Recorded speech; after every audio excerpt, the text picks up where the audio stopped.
Well, good morning to you here at the Diego Martin Sports Complex, where Guyana have declared on the overnight 584 for 7, leaving the Jamaica Scorpions 191 to make Guyana bat again. Good morning to all, wherever you are, in Guyana, in Jamaica, and wherever else you might be watching this feed and listening to the commentary.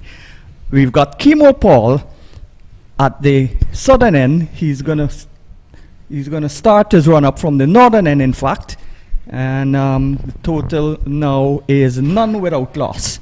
So Kimo Paul rushes in and bowls to Campbell. Campbell is playing it into the onside, and there's no run. So 191 to make Guyana bat again on a good track, fast outfield. Good morning, John Ramsing. Hello, good morning, Sean. Good morning to everyone. Yes, so the Guyana Harpy Eagles, recognizing that they're in a position where they want to control this game, decided to declare on the overnight position, 191 runs ahead, and they'll be hunting early wickets to like to get the breakthrough and bowl out this Jamaica side a second time. Paul is in, bowls, and that short pulled away out towards the mid-wicket boundary, and that's going to go into the boundary for 4. So first scoring shot of the final day, and Campbell on top of it and pulling it audaciously out towards the mid-wicket boundary for 4. So 4 without loss. Jamaica starting well. That's a short ball from Kimo, and there we see Campbell, no troubles at all, just pulling.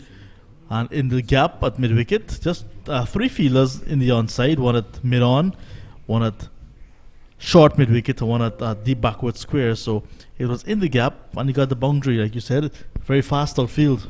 Yeah, Kimo Paul in again, bowls to Campbell. Campbell's pulling this one, more a backward square this time. I played the ball a little later, and he gets a single. So 5 without loss, Jamaica. And we must apologize for the graphics, the absence of the graphics on the screen. We're working feverishly to fix that problem. Will be fixed in shortly. So 5 without loss as Kimo Paul starts again. Another short ball, just a single. But yesterday when Leroy Lugg was fielding for the Jamaica Scorpions, he was pulling his right hamstring while he was in the outfield. So I don't think he's 100% Lugg. And I think he will stand and deliver. Tried not to do a lot of running, but wanted to hit the boundaries. Kimo Paul in, bowls to Lugg. Lugg gets the ball outside the line of the off stump and plays no shot. So the first over is completed on day 4. And the Jamaica Scorpions needing 191 to make Guyana bat again. They're 5 without loss. And the way the game is set up, I'm not surprised to see Kevin Sinclair marking his run-up, and he's going to be sharing the new ball with Kimo Paul because the Harpy Eagles are hunting wickets. They want to get the Jamaica Scorpions out a second time very quickly because this is the final day. And if they can get the Scorpions out cheaply, it means that before 191, it means they don't have to bat again. But if the Scorpions can go past 191 and preserve their wickets, this game can head for a draw. So the Guyana Harpy Eagles are looking to eke out the batsmen, want to get the early wickets and take it from there. So it's not a bad ploy to bowl the off spinner, and I think he's going to be coming around the wicket to the left-handed Campbell because we have recognized the rough outside the left-hander's off stump, and he'll want to extract whatever help he will get from those footmarks just outside the top stump. Bright sunny day here in the town of Diego Martin, and I assume most places in Trinidad and Tobago. This is the first time on this trip that I've seen so much of blue in the sky. Mountainous terrain again in the background. Here is Sinclair bowling with the new ball, but he's played a lot of T20 cricket. And he's accustomed to bowling with a brand new ball. He comes, bowls, and that ball is outside the line of the off stump. Might have been dropped by John's not slip. Yes, based on the reaction of the fielders, I think he is given a life there, John Campbell, very early. And you mentioned Sinclair used the bowling, the new ball. getting the early chance. Yes, that one pitched and just skidded on, pushed forward and got the edge. This one is into the hands of the forward short leg, but it hit the ground first and he deflected it out towards mid-on. And it's good to see Prasad back under the helmet at short leg. And the very first ball that went to him, he looked very uncomfortable because I think it perhaps hit him on the leg. Sinclair in, bowls, and that's the back of the length. Didn't spin, just skidded on the flipper and played quietly in front of him. So this is an intense battle. Spin at one end, Chemo Paul at the other end. Lugg and Campbell opening the batting for Jamaica Scorpions. That's a bad line down the leg side, and looking to play a little paddle sweep is Campbell. Let's see if he got bat onto it. I doubt if he had bat onto it. It's a bye. So that past Imlak.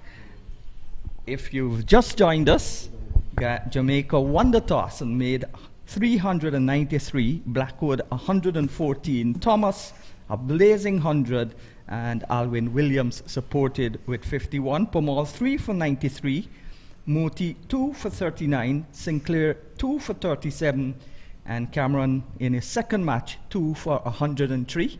Here is Sinclair with a forward short leg and a slip going down, bowls outside the line of the off stump, and Lugg plays no shot and it goes by to the keeper.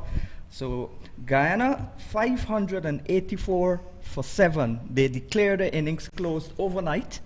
I was on the back of a brilliant 100 by Tejan Ryan Chandrapal, his 4th overall, his 2nd in the tournament, and that 100 took him to 414 runs. This ball is again outside the line of the off stump, and there is no run. So Sinclair over is completed at the end of 2. Scorpions 6 without loss. Sinclair will not get turned with the new ball, but what he's going to do is get the ball to skid on. And if he can bowl with some flight, try to hit the rough outside the left-handers off stump, bowl the arm ball, he can create the opportunities, but he will not get the same type of success bowling to Leroy Lugg, because Lugg is a right-hander. There are footmarks outside the right-hander's off stump, and he will have to get a lot of turn to really bowl there to trouble the right-hander. But if he bowls that line just outside the line of the off stump and bowl it just back of a driving length, then the edge might come into play, because the ball wouldn't turn much and most likely would drift. Chemo Paul starts a new over, bowls to Campbell. Campbell looking to pull, and the ball kept a little bit low and hit the pad. So good contest here, nice conditions. Pitch still good for batting, the outfield still fast, and good conditions here. Are you surprised that the Harpy Eagles declaring overnight? Yes, I was a little bit surprised. I thought they would have batted for maybe 15 minutes, half an hour, just to get the fielders back in there on the ground and then come out back. Here is Paul on his way, bowls to Campbell. Campbell gets a no ball, so the total going up to 7 without loss, 4 extra. But I thought they would have made at least 600 runs. That's a psychological thing. Also, the mere fact that why I was surprised, I thought they would have had the fielding team out there for maybe 15, 20 minutes, a half hour, and then they've got it coming back. They wouldn't have known when Guyana would have declared, so the batsmen wouldn't have been prepared.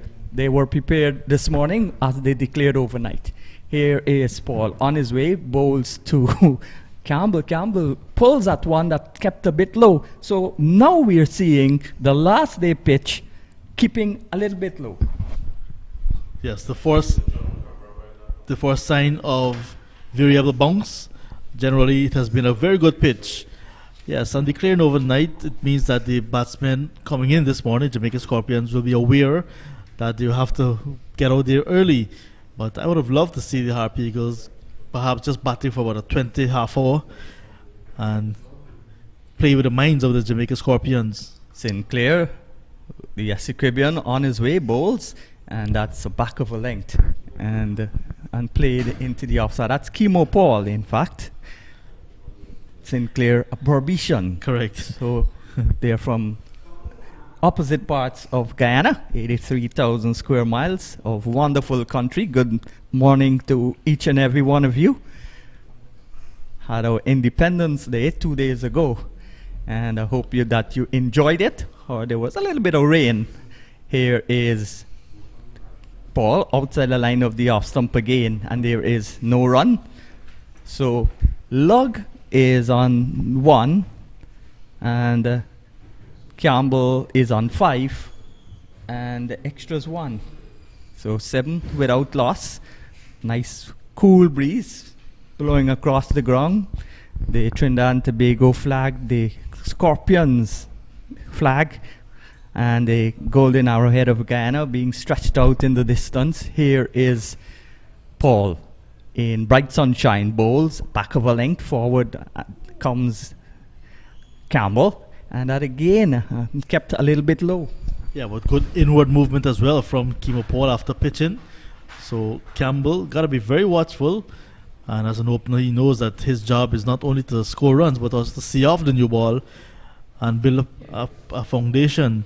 So far Kimo has been hitting some good areas and causing some concern, but because some of the balls keeping low as well, so the batsman got to be extremely careful. Yes, he's got to be careful as that, because he looks like he wants to pull.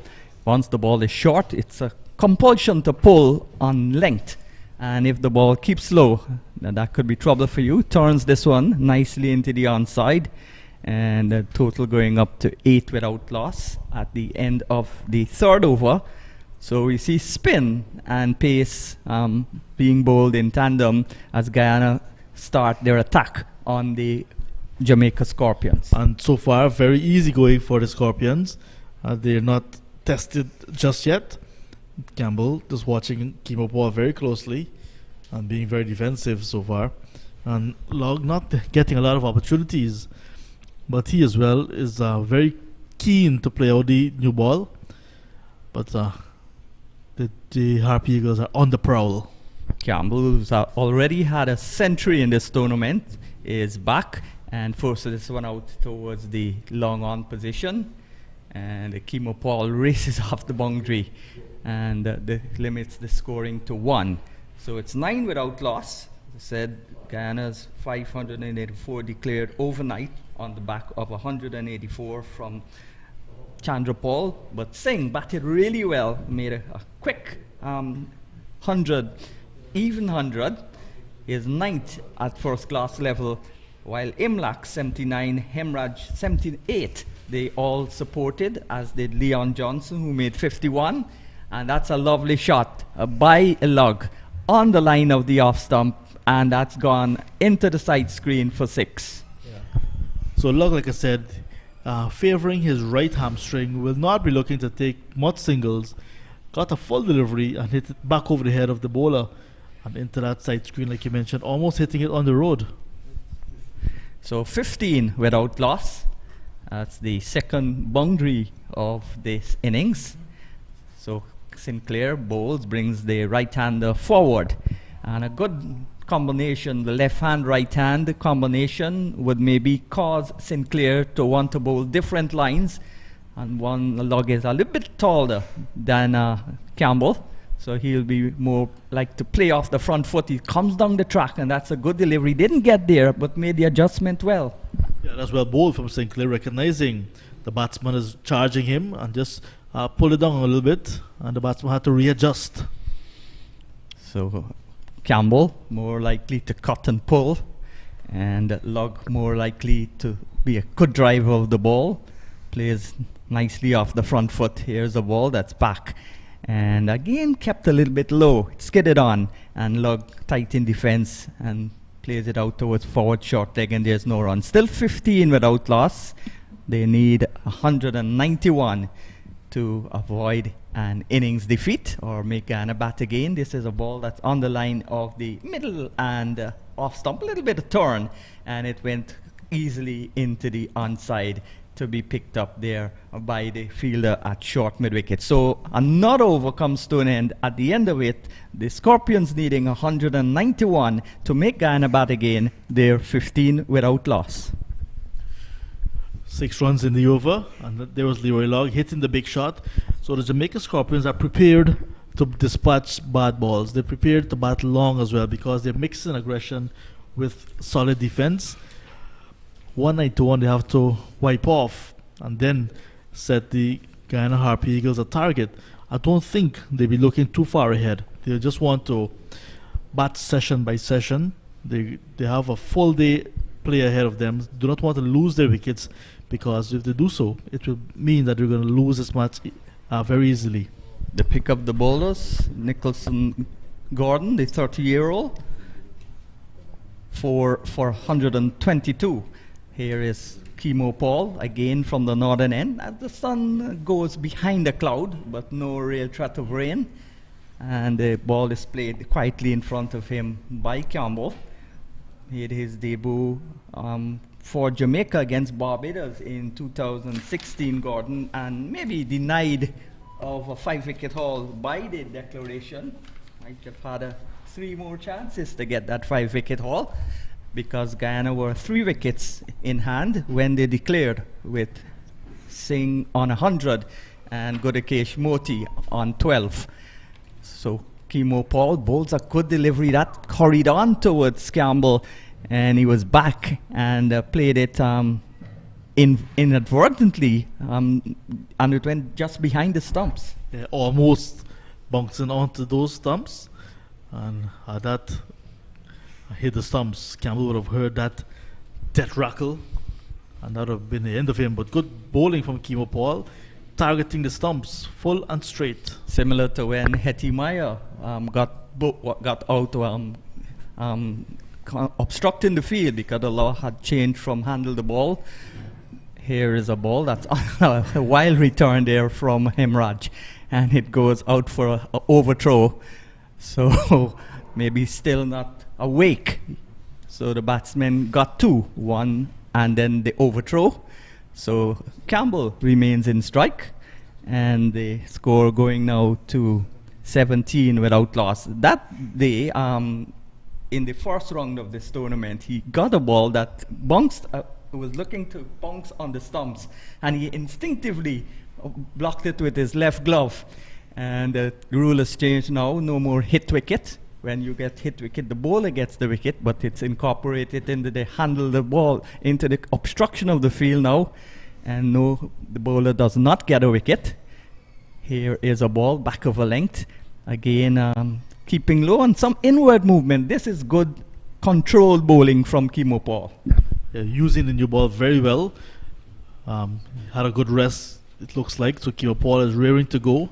Knows the value of John Campbell's wicket, so he's trying to get that wicket. So he's bowling stump to stump. He has a plan, because there are 3 slips on the gully, backward point, all waiting.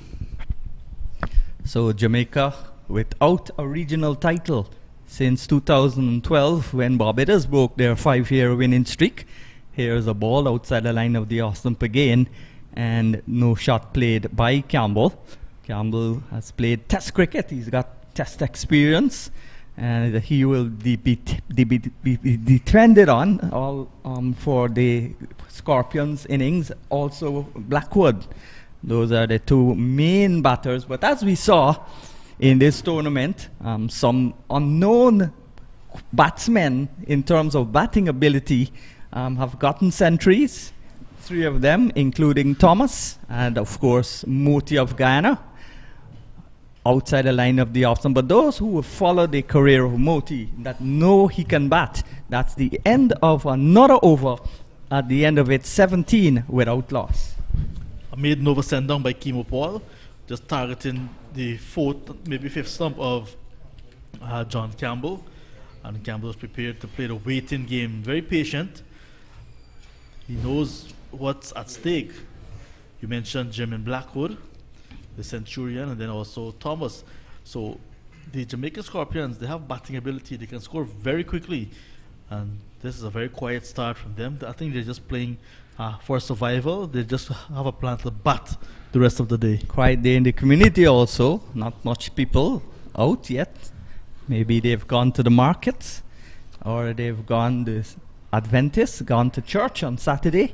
But lovely setting here, nice little houses, and there are also houses dotted into the hills or the mountains. Nice cool breeze blowing across the ground, bright sunshine out as Sinclair starts not over, bowls the Lugg. Lugg is back. He's on 5. Campbell is on 9. And Lugg on 6. Campbell on 9. So Sinclair on his way to bowl to Lugg. Lugg is pushing it back towards Campbell. His only scoring shot, in fact, was a boundary, a 6. And that one landed into the side screen and bounced back. Campbell at the non-striker's end watches as this is pulled viciously, a slug sweep out to the mid-wicket boundary, and that's gone for his second 6. So he's doubled his score with 2 shots. He's now on 12. Campbell is on 9, and the total going up to 23 without loss. I did say that Leroy Lugg will not do a lot of running. That ball actually cleared the fence and has gone out on the road and perhaps in someone's yard. But I made the point earlier that Leroy Lugg was might have been favouring his right hamstring, which was evident when he was fielding yesterday. And because of that, he will not want to do a lot of running. And he's gotten a second opportunity to hit a big shot. And it was short, and he pulled and got the boundary that he's looking for. So he's prepared to play the big shots. Campbell is prepared to play the waiting game.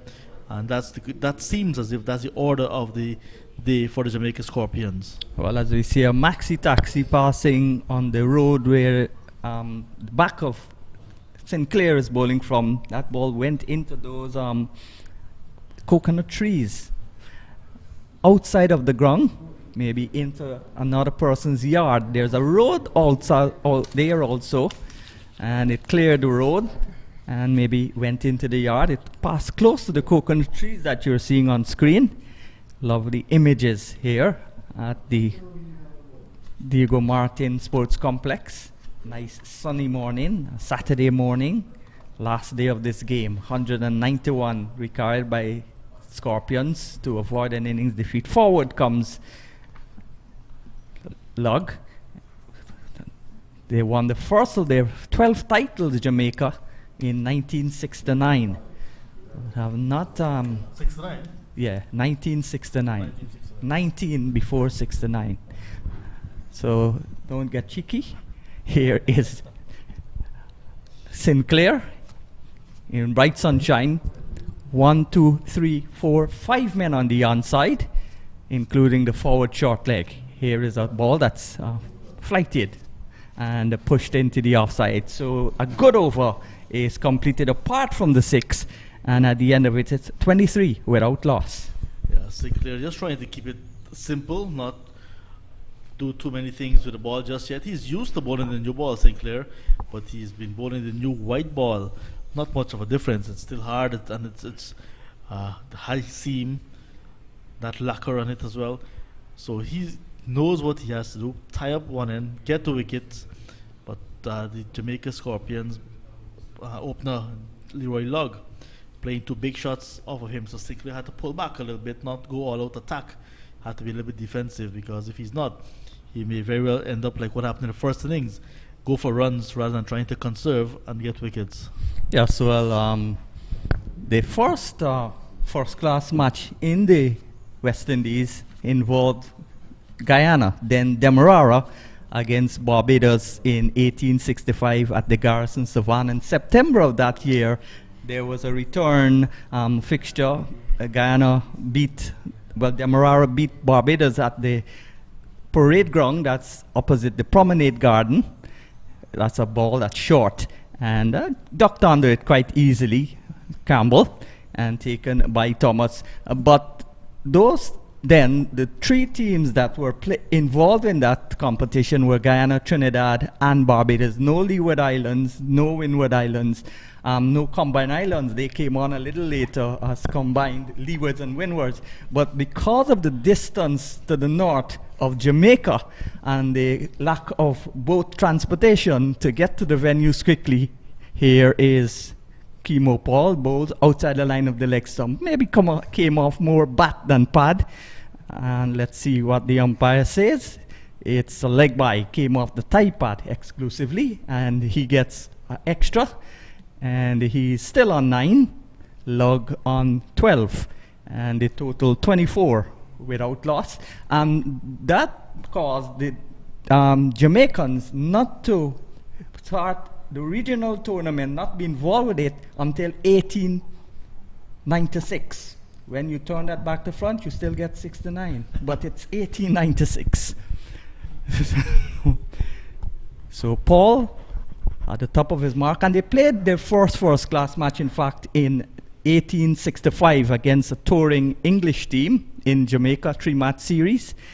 Here is a ball that's going away from the right-handed Lugg, and didn't play it at all, was beaten. Yeah, it actually came back after pitching and was very close to that off stump. So Kimo Paul is actually bowling for the first time to Leroy Lugg, the right-handed batter, and already you've seen that the ball going very close to that off stump, perhaps just going close to hitting that bail as well on its way through. And Imlach had to move slightly to his left to take it. Guyana first won their title in 1973 under Rohan Kanai's captaincy. It's unlikely now. It's getting harder for them to win their 13th title this year. That is played away. Nice shot. Opened the face and used the pace. And good work in the outfield at the white third man position by Gudakesh Moti. Sends the return back towards Imlach and limits the scoring to 2. So Lugg goes now to 14 and a total going up to 26 without loss. Yes, so once again, you must apologize to our viewers for our lack of graphics on this occasion. We suffered a little minor setback, but we'll be back. It's a little setback for a great comeback. Yes, and the hard-working staff feverishly fixing it.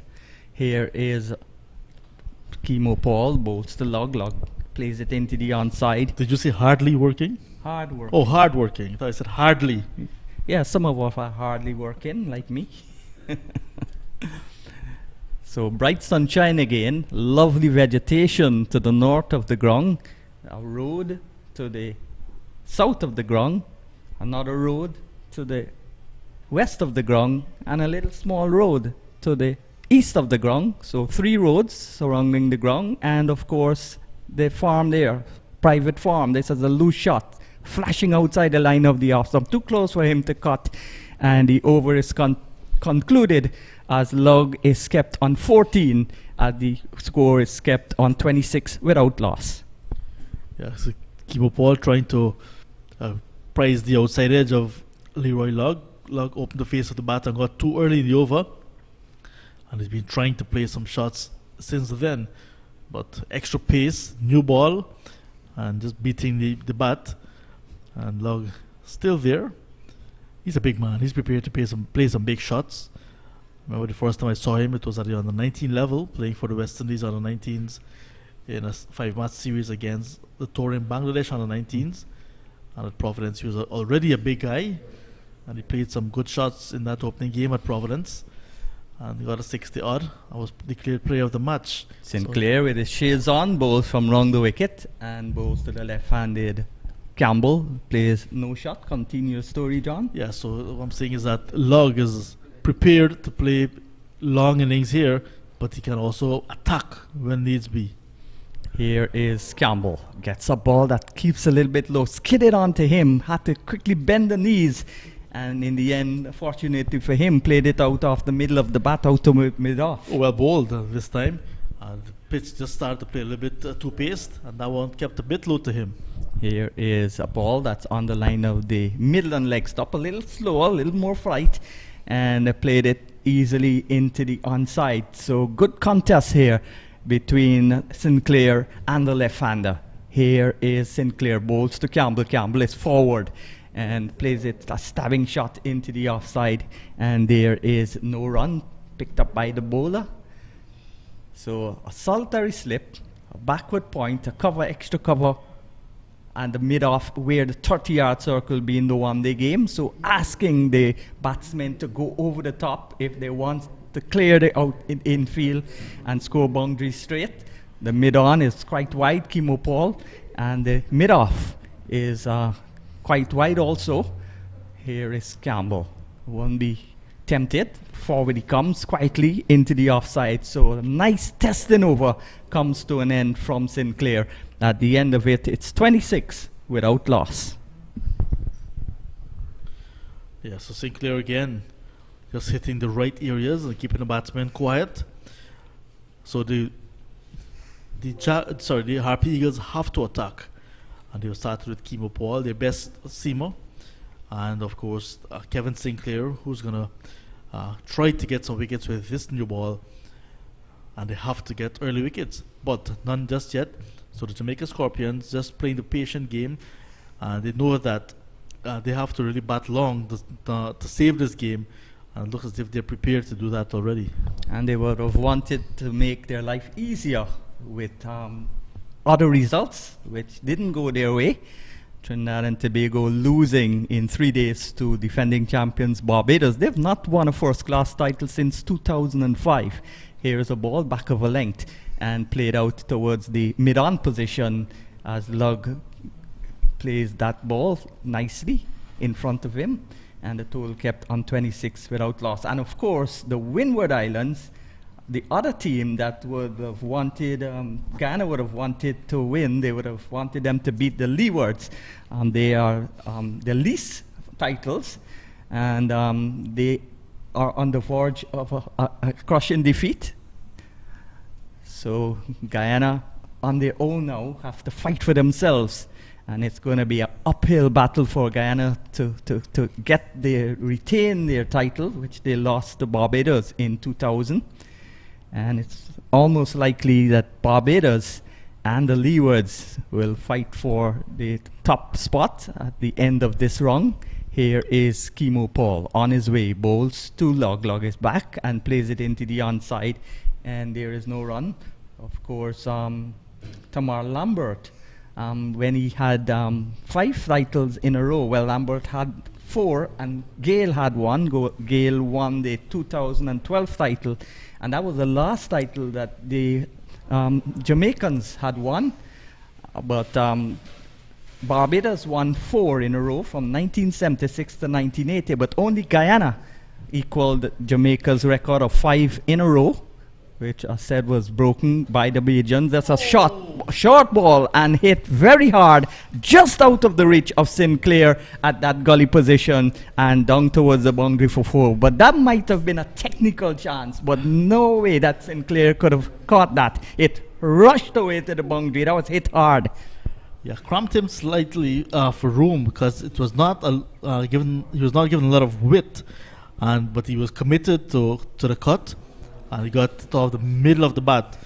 Had Sinclair taken that, had it gone to hand, and he had taken that, that would have been perhaps a catch of the century, because it was flying off the bat of Lugg. So Lugg with that boundary quickly goes up to 18, and the total going up to 30 without loss. So good positive start here from Lugg. Campbell, who is also known to be aggressive, is playing the supporting role. He's at the non-strikers end. He watches as Kimo Paul bowls to Lugg. Lugg is back and across and plays it into the onside, and there's no run. So we give you the scenarios at the start of this game, which have gone through the window because of the results of the 2 other matches, or the pending results of 1 other, Leewards and Windwards.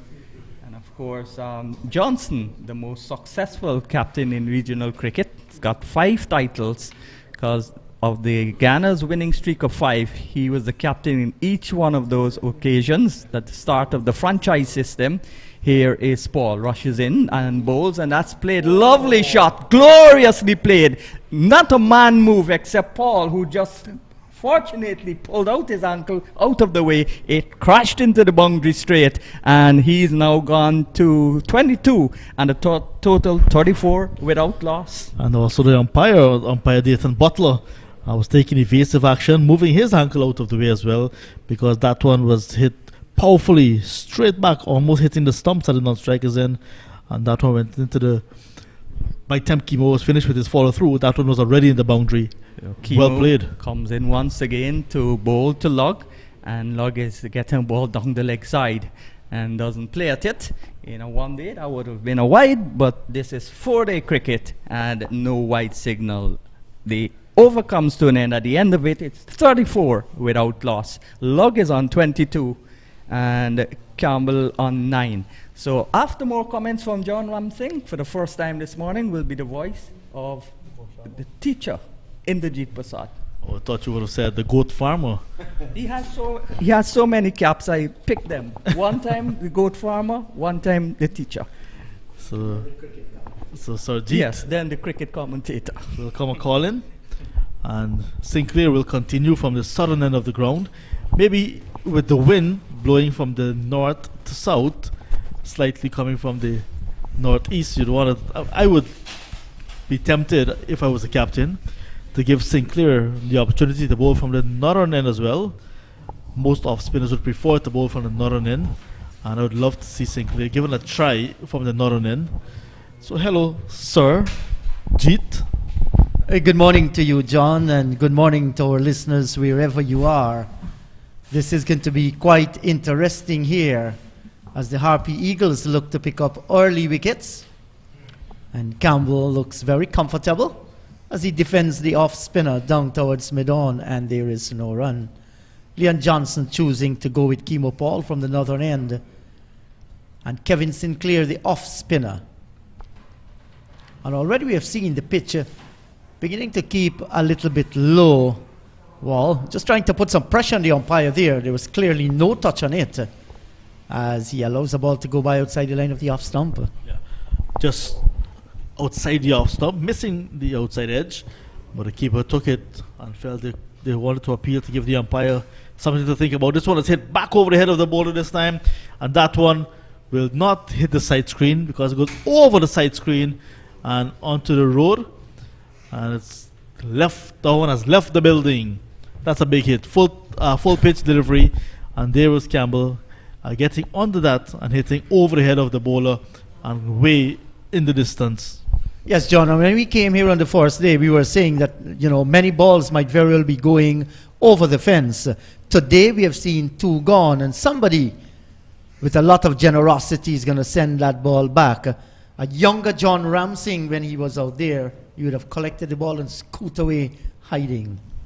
It's always nice when you're at a cricket venue and the ball goes out of the ground, and as a young boy you go looking for the ball, you would find it and then hide it again and say what, it's not here, don't know where it is, and later on you go to retrieve. And you talk about the happiness that you feel as well. Oh boy. Plays down towards long off, and they'll get a single. So one more to the score, and overthrows here. Now this is not good enough because that ball is going to go down towards the boundary rope. We've seen earlier Hemraj, a wayward return that cost them a run, and now we're seeing an overthrow, 5 runs. Not good enough. Yeah, so it's all happening here. Just got hit for a massive 6, and now leaking some overthrows. You cannot afford too many slip-ups. It was not intentional for sure, but they have to minimize these opportunities that they're giving the opposition to have free runs. Yes, you do not want that at all. You want to ensure that you keep them below that 191. Kevin Sinclair, though, has a reasonable bowling so far this morning, disappearing for 2 6s. Lugg is a strongly built young man. As he steps forward, plays down towards short mid-off, and there is no run. For the right-hander, there's a solitary slip, backward point. We have extra cover. There's also wide mid-off. We have a long on, mid-wicket on the boundary, deep backward square. That's short and keeping just a little bit low, and now we begin to see the low nature of the pitch. And this can play on the minds of the batting team as well, whether to get on the front foot, whether to get on the back foot. Thank you, Visham. Our score, he says, it's 45 without loss. Lugg is on 22 and Campbell is on 20. So this is a good, solid start by the Jamaica Scorpions. Yes, having declared overnight, the Guyana Harp Eagles now in the field, and the openers for the Jamaica Scorpions, putting on a good partnership for the opening stand. And once again, we want to apologize to our listeners or viewers for the lack of graphics on the screen. We know we usually have the score, the total, and the batsman score, and so on. It's not there because of some technical issues, but we're having a manual scoreboard. You see Visham Lalman getting it manually done beyond or your monitor, but within the commentary box. Yes, and thanks, Visham. Chemo Paul once again from the northern end of the ground. That's a good delivery. Better line this time. And Campbell just tapping the bat on it and keeping it down. Goes away into the offside field around the second slip area. But no trouble so far. Campbell has looked good. The score is 45 without loss. Just to remind you, if you have just joined the broadcast, that the Guyana Harpy Eagles, they declared on the overnight score of 584 for the loss of 7, Vishal Singh and 100, Moti on 12. So they've given the Jamaicans to score 191 to make them bat again. That's a quick delivery, but no pressure on the left-hander. Way outside the line of the off stump. Goes by into the gloves of the keeper, Tevin Imlak. He collects nicely, and there is no run. Just to stretch back on what transpired on that opening day when Jamaica won the toss and they batted going into the second day. 393 in their first innings with Blackwood. A splendid innings of 114. Aldane Thomas came out and attacked the bowling to all parts of the ground. A fine 100 for Aldane Thomas, his first in first-class cricket. Paul lined with the leg stump and worked into the onside, down through forward square, and the left-handed Campbell gets another run. Alwyn Williams supported with 51. Virasamy Pemal, the left-arm orthodox, 3 for 96. Harpy Eagles with Tej Narayan Chanda Paul, 184. Vishal Singh, 100 not out. Imlak, 79. Hemraj, 78. And Johnson, 57. They managed to put together 584 for 7 overnight where they declared. Now, Jamaica Scorpions, they will feel they have an opportunity here. No devil in the pitch. Once they get a solid start, they might bat right on to the end of day number 4. The early wicket that the Harpy Eagles are looking for is yet to come by. So they're going to have a lot of hard work out in the middle. Paul to Lugg, good delivery, and Lugg, strong boy, standing tall and defending back of the track. There is no run. Very solid start here, John Ramsing. No worries whatsoever. Batting continues to be easy in the middle. Yeah, the pitch still a very good one for batting. We've seen signs of it playing two-paced on day number 4, but it's still a very good track. Feather bed, so batsmen will cash in. We saw Vishal Singh getting a very quick 100 last night, just before stumps, and now these batsmen looking very easy as well in the middle. And here's an on drive down towards Akshaya Prasad at mid-on. Sweetly timed by Leroy Lugg, but he cannot get past the Eagles fielder. And there is a dot. Jamaica won't mind that at all. We've seen some powerful shots. Some blistering 4s and mighty 6s, 3 6s actually, smashed off the bowling of Kevin Sinclair. At some point, just waiting for the ball to get a little bit older, we might see the ace left-arm spinner in Virasamy Pemal.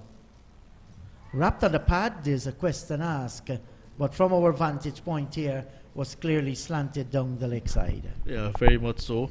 And we can also look at the movement of the wicketkeeper. Imlak was heading to his left to collect, but it just got the pad on its way through. And that's another over completed from Chemo Paul, over completed in the Scorpions' second innings. Yes, and they are 46 without loss. Lugg is on 22 and Campbell on 21. So just 1 run scored in that over. And we have enjoyed terrific conditions for cricket in Trinidad and Tobago. Blazing sunshine. The rains have stayed away as we get closer to the hurricane season across the Caribbean. But this has been fine weather. And from all reports from the other matches as well, Trinidad and Tobago has been good host to this tournament. They have done a fine job in putting it together. So congrats to the Trinidad and Tobago Cricket Board as well. And Cricket 360 ensuring the broadcast reach people so that they can follow West Indies cricket. A defensive shot here by Campbell, and there is no run. Yeah, well done, Cricket 360, but Cricket West Indies as well, making sure that the matches are carried live across their network. Yes, John, we cannot ever forget that. And they know that Caribbean fans love their cricket. And if we are going to continue to create the interest and improve the interest, well, then we should take the games to people's homes. Take it to them on the road. They can use their cell phone in their cars. Not when you're driving, however. In the savannas as well. Lovely day here for cricket. Good to see men in white out in the middle competing against each other. There has been some exceptional rivalry between Jamaica and Guyana. Now franchise cricket, but they still carry the brand of their country. That's a delivery a little bit quicker. Lugg, everything in behind of that one, looks very comfortable as he defends back on the onside of the pitch. And cannot score. There's a forward short leg and a slipper.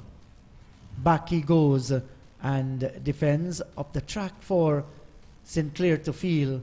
And then Sinclair collects the ball and shies at the stump. But maybe the umpire is just asking him, you know, he doesn't call for that. Well, what are you doing, Kevin Sinclair? And he feel just maybe wants to get on the nerve of the batsman out in the middle. These little things do happen in cricket once it does not get out of hand. Sinclair to Lugg, and he's beaten outside the line of the off stump. How that didn't crash into the stumps, only heaven knows. But he was outfoxed by the off spinner. He had some turn there, was a quicker delivery, and he got the inside edge. Turn maybe for the first time from Sinclair, and that made a big difference there, because had it been a straight ball, Lugg would have gotten the full face of the bat, but a little bit of turn, and he got the inside edge. So Kevin Sinclair now, with his ball, as the ball is aging, ball getting old, now trying to get some turn. Well bowled. Yeah, certainly it was a good delivery. The right arm off spinner, not a big spinner of the ball, but good enough. Onto the back foot goes Campbell and strokes it away down towards extra cover. Cannot pierce the offside field. The little man who scored that brilliant 100 not out, Vishal Singh, moved nicely towards his left. Here is Campbell cutting down towards backward point. Knocked down there. The return comes in. And that's Virasamy Premal. Good piece of feeling. A little mix-up between Lugg and Campbell.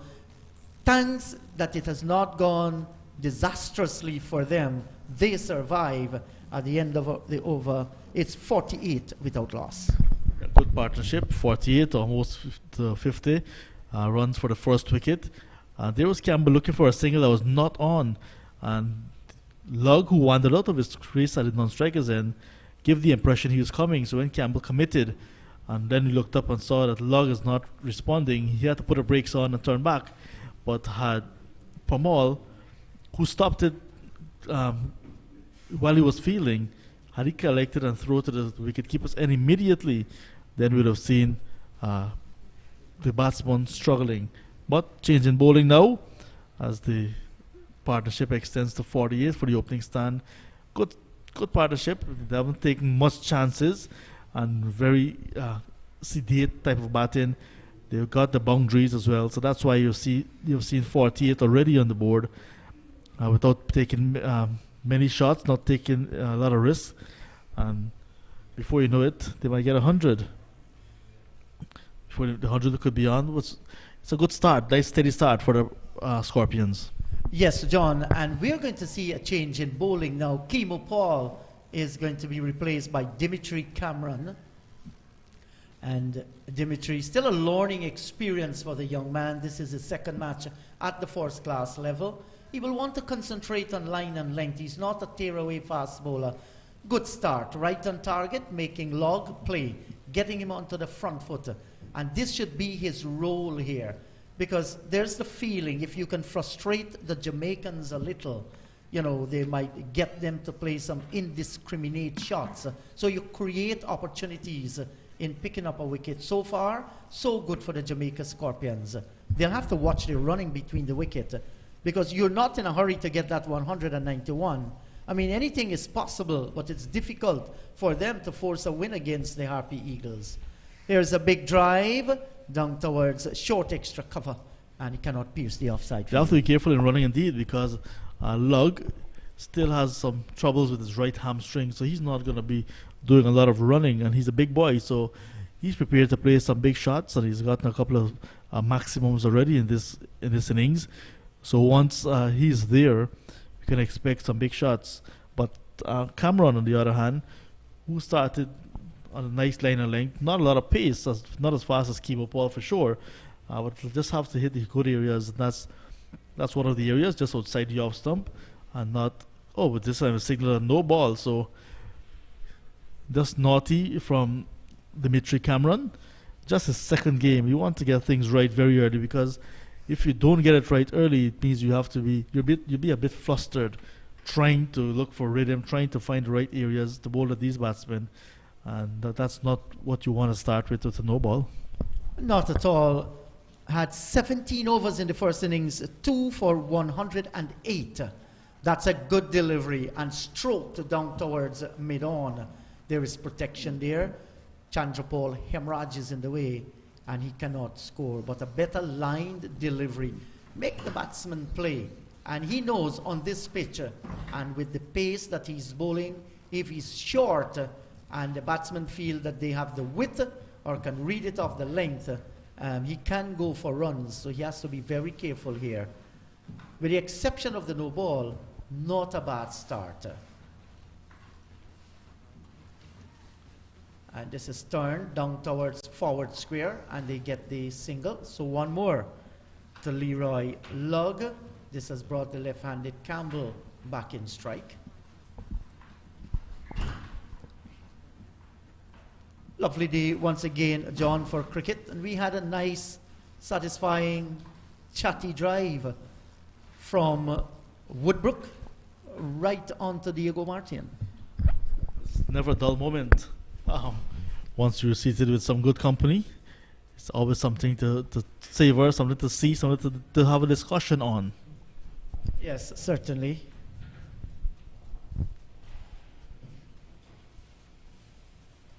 Outside the line of the off stump, there is no run.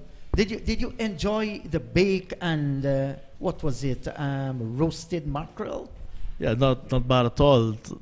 Breakfast from our Pizza Avenue is always nice. Once you're in Trinidad, this part of Trinidad, you must be able to have some food from the Avenue.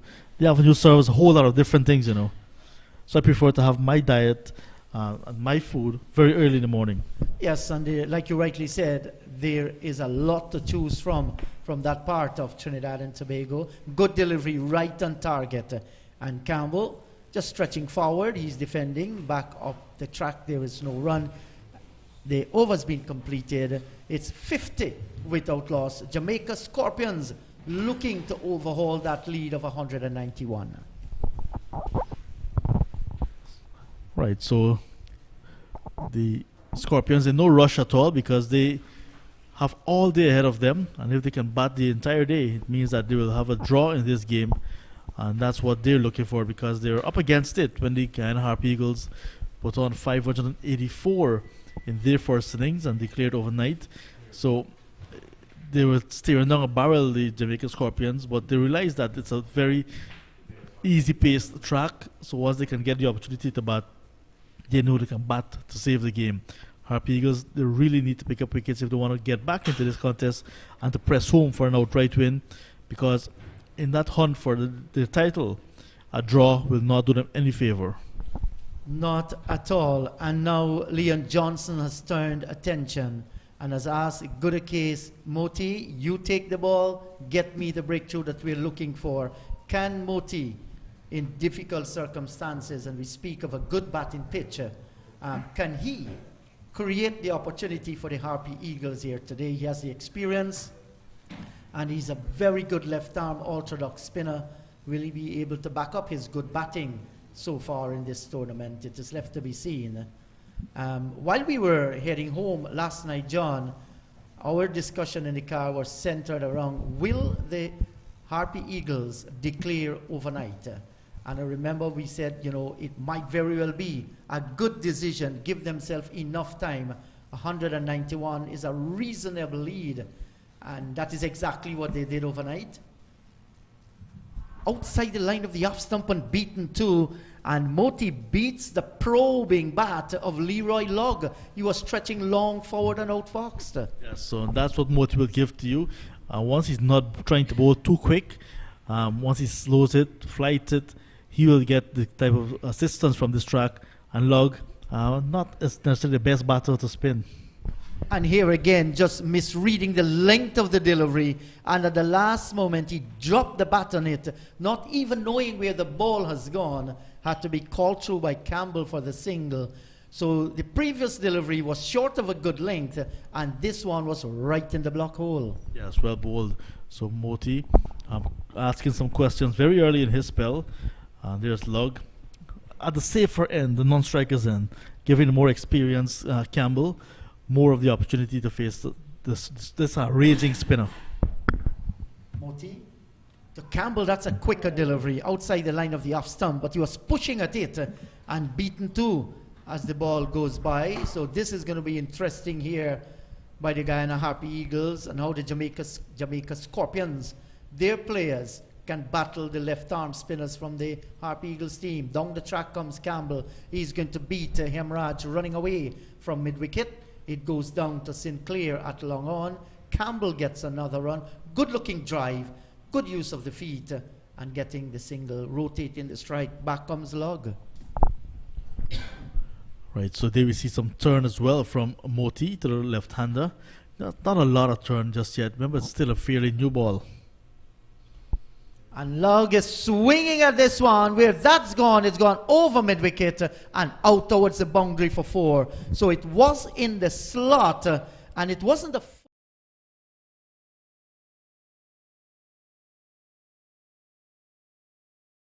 Posited over mid-wicket and down to the boundary for four. Yes. And Lugg continues to be attractive. Yes, the half-century stand is up as well. So 50-plus partnership ready for the opening stand. It's between Leroy Lugg and John Campbell. 56 now is the value.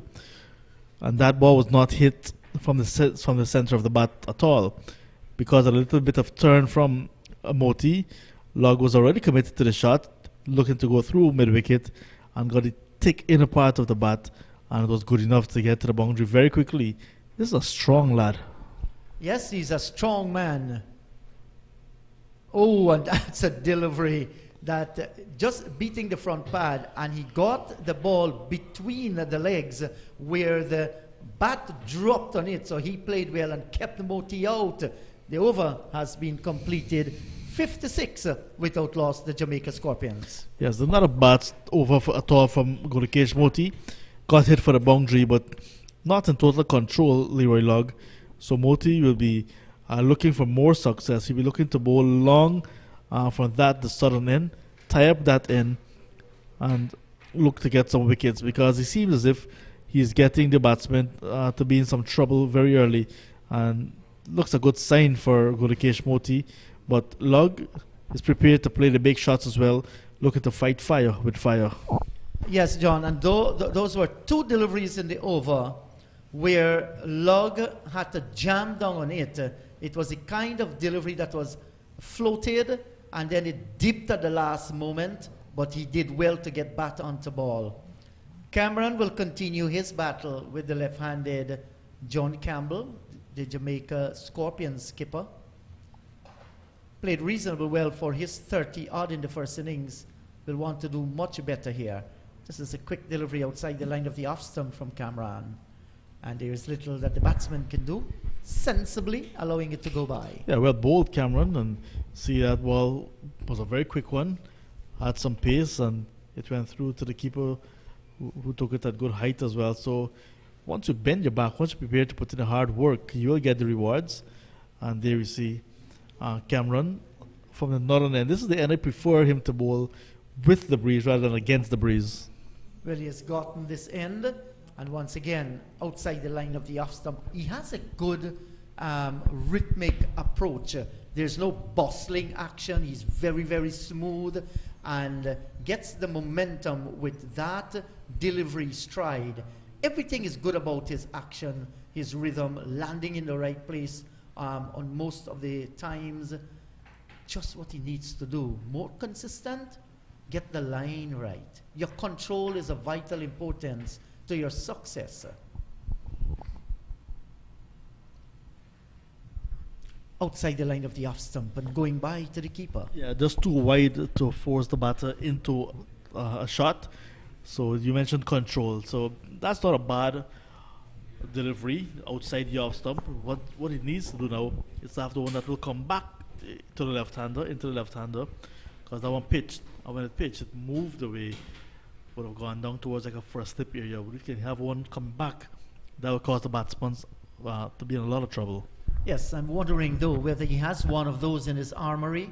Outside the line of the off stump once again, might be moving a shade as you saw John Campbell there pulling the bat inside the line, and that's an asset. If you take them away, you must develop it where at least one or two can come back, so you make the batsman think. I remember Wavell Hines, another Jamaican opening batter, used to pull the bat inside the line as well, and much was what we're seeing John Campbell doing. So because it's too easy, it's too wide outside the off stump for him to be forced into a shot. And here, once again, no troubles whatsoever. Now, while runs aren't coming, the Harpy Eagles looking to take a wicket, and you're not going to take wicket like that, spring them wide outside the line of the off stump. You must get it closer there, because you have two slips and a gully, a keeper there. There's backward point. You're looking for the batsman to drive. You want to make him play. You won't mind him going for a few boundaries here and there, but you want to make him play. That's important.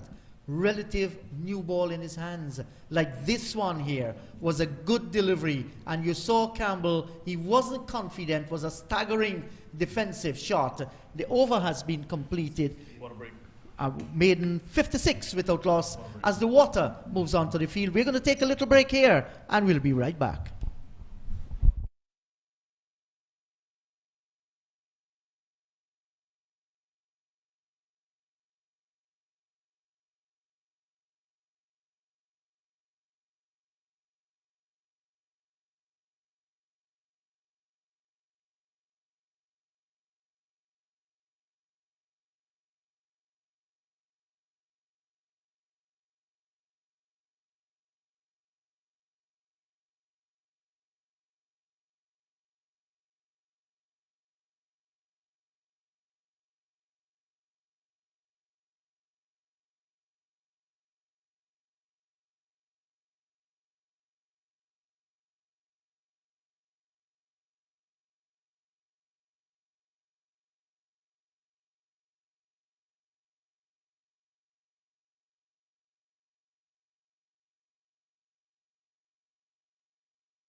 Well, good morning again and welcome back. The sun is out in all its glory still. A lovely Saturday morning here in the Twin Island Republic of Trinidad and Tobago. And we're here at the Dio Martin Sports Complex. And Jamaica, a solid start. They need 191 to avoid an innings defeat. And Lugg and Campbell, especially Lugg, who's taking the attack to the spinners, they're going great guns. Yes, certainly a fine start by them. One or two anxious moments, but they have put that behind of them and a solid half-century partnership between the two. Guyana used Timo Paul and Sinclair in tandem with the new ball. And Sinclair was roughed up by Lugg and Campbell. Campbell hitting him for a 6 and Lugg hitting him for two sixes. And they brought in Moti to replace him. He's coming in from the southern end of the ground and bowls, and Lugg looking for an almighty shot. Didn't time it properly, beaten in the flight, and it went out towards mid-wicket. Has to be more careful here, Leroy Lugg. While he's hitting the ball and hitting it cleanly, he has to watch at that selection. Here he is playing a wild swipe outside the line of the awesome. A little bit of turn there for Moti, and it passed by to the keeper. And it's a wonder why Campbell has not come up and had some words of encouragement or advice to Lugg. Well, Lugg apparently made up his mind long before Moti had bowled that he's going to go swinging for the hills. Didn't make any contact. And Moti just was a little quicker delivery as well. Moti in, bowls to Lugg hard into the ground, back towards Moti. Well, Lugg in the formative stages of his first-class career. This is just his fourth first-class match, averaging just over 20. Here he is playing a sweep, and that's taking evasive action. As soon as the bat was picked up, was Passad at forward short leg. It didn't hit the edge, it bubbled off the pads. Yes, John, and he wasn't sweeping there on length because that ball was short of a length. Here is he, forward again. He looks like he's premeditating his shots. Well, it looks so for the last few deliveries. He has to recuperate, just concentrate on what he's doing. He has played well so far, just don't want to give it away. Moti from Albion in Berbice bowls, and that's hit high and hard and out of the ground. That's gone for another 6. This is his third 6 in the innings. Campbell has got one also, and the fireworks continue here. 90.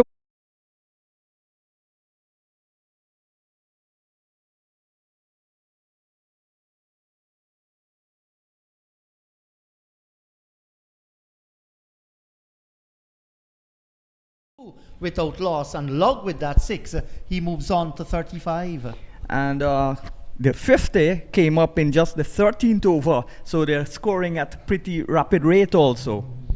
So this is going to be what, the third ball that the umpires will have to use this morning, and that was due mainly to Lugg, smashing them long, smashing them hard, and he's going to continue to play this way.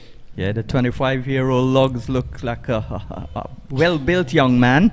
And of course, experience at the other end. The Campbell, who's 28. He's 18 test matches so far, but he's just managed 3 half-centuries. But he's got a good first-class career, 86. This is the 87th match, 600s, 21-50, and the average is just under 30. So good combination here, the youngster and the senior partner in Campbell. Left-hand, right-hand combination also would make it a little harder for the Guyana bowlers in terms of lines. And also still a lightning fast outfield, a small ground. It's still a good track for batting, although we've seen it keeping just a bit low, especially at the southern end. Yes, I do agree with you, Sean. So Visham, our scorer, yes, passed me his cell phone. We're having a little look in that match between Leeward Islands Hurricane and the Windward's Volcanoes. The Windward Volcanoes, they're up against it. They're chasing, I think, 416 for victory. They're 161 for the loss of 7. And the right arm off spinner, Rakeem Cornwall, the big boy, is tearing them apart with 6 for 33 so far. So good for Rakeem Cornwall. Thank Visham for updating us with scores from the other game. Did Cornwall get a 5-wicket haul in the first innings also? Yeah. So that's going to make it 6 and 5, 11 in the match. And I still believe, if you're listening at GCC, I still believe, especially to Graham Ali, that Cornwall is the best off spinner in the West Indies in Test cricket and first-class cricket. Well, he has shown that, definitely, absolutely. That's not debatable at all. I mean, we have watched him. A lot of people talk about his size and his fitness level. But the fact remains, there is no other off-spinner in the West Indies that has been as effective as Cornwall. And every season, he continues to trouble West Indian batting. So you figure that he would be selected for the Bangladesh series as the off-spinner? I am not sure at all. I don't know exactly what combination the selectors might be looking for. I don't know. I cannot read into their minds. But if they're looking for pure performance out on the field, I mean, Rakeem Cornwall, if they're looking for an off-spinner, he's the guy with the wickets. Well, of course, Craig Raffett, the captain, has cemented his spot. Although he's the captain, he's led from the front in regional cricket for Barbados and for the West Indies. He's already got the most runs in this tournament, 2 centuries, 1 a double century. Only Shivnarine Chandrabal's son has got 2 centuries, 1 unbeaten, 140, a marathon knock, and then a great innings here in this match, 184. So I would believe that those will be the 2 openers, unless something dramatic happened to Tage in the last match. And I'm sure he would continue this red vein of forms and get another big score and move to 500 runs in this tournament in the last match against Trinidad and Tobago at the Queen's Park Oval. Yes, and I think there's nothing wrong with us discussing what the selectors might think. At the end of the day, it is their job. And if they're going to pick people on form, you know, these are some of the names that they will definitely be looking at.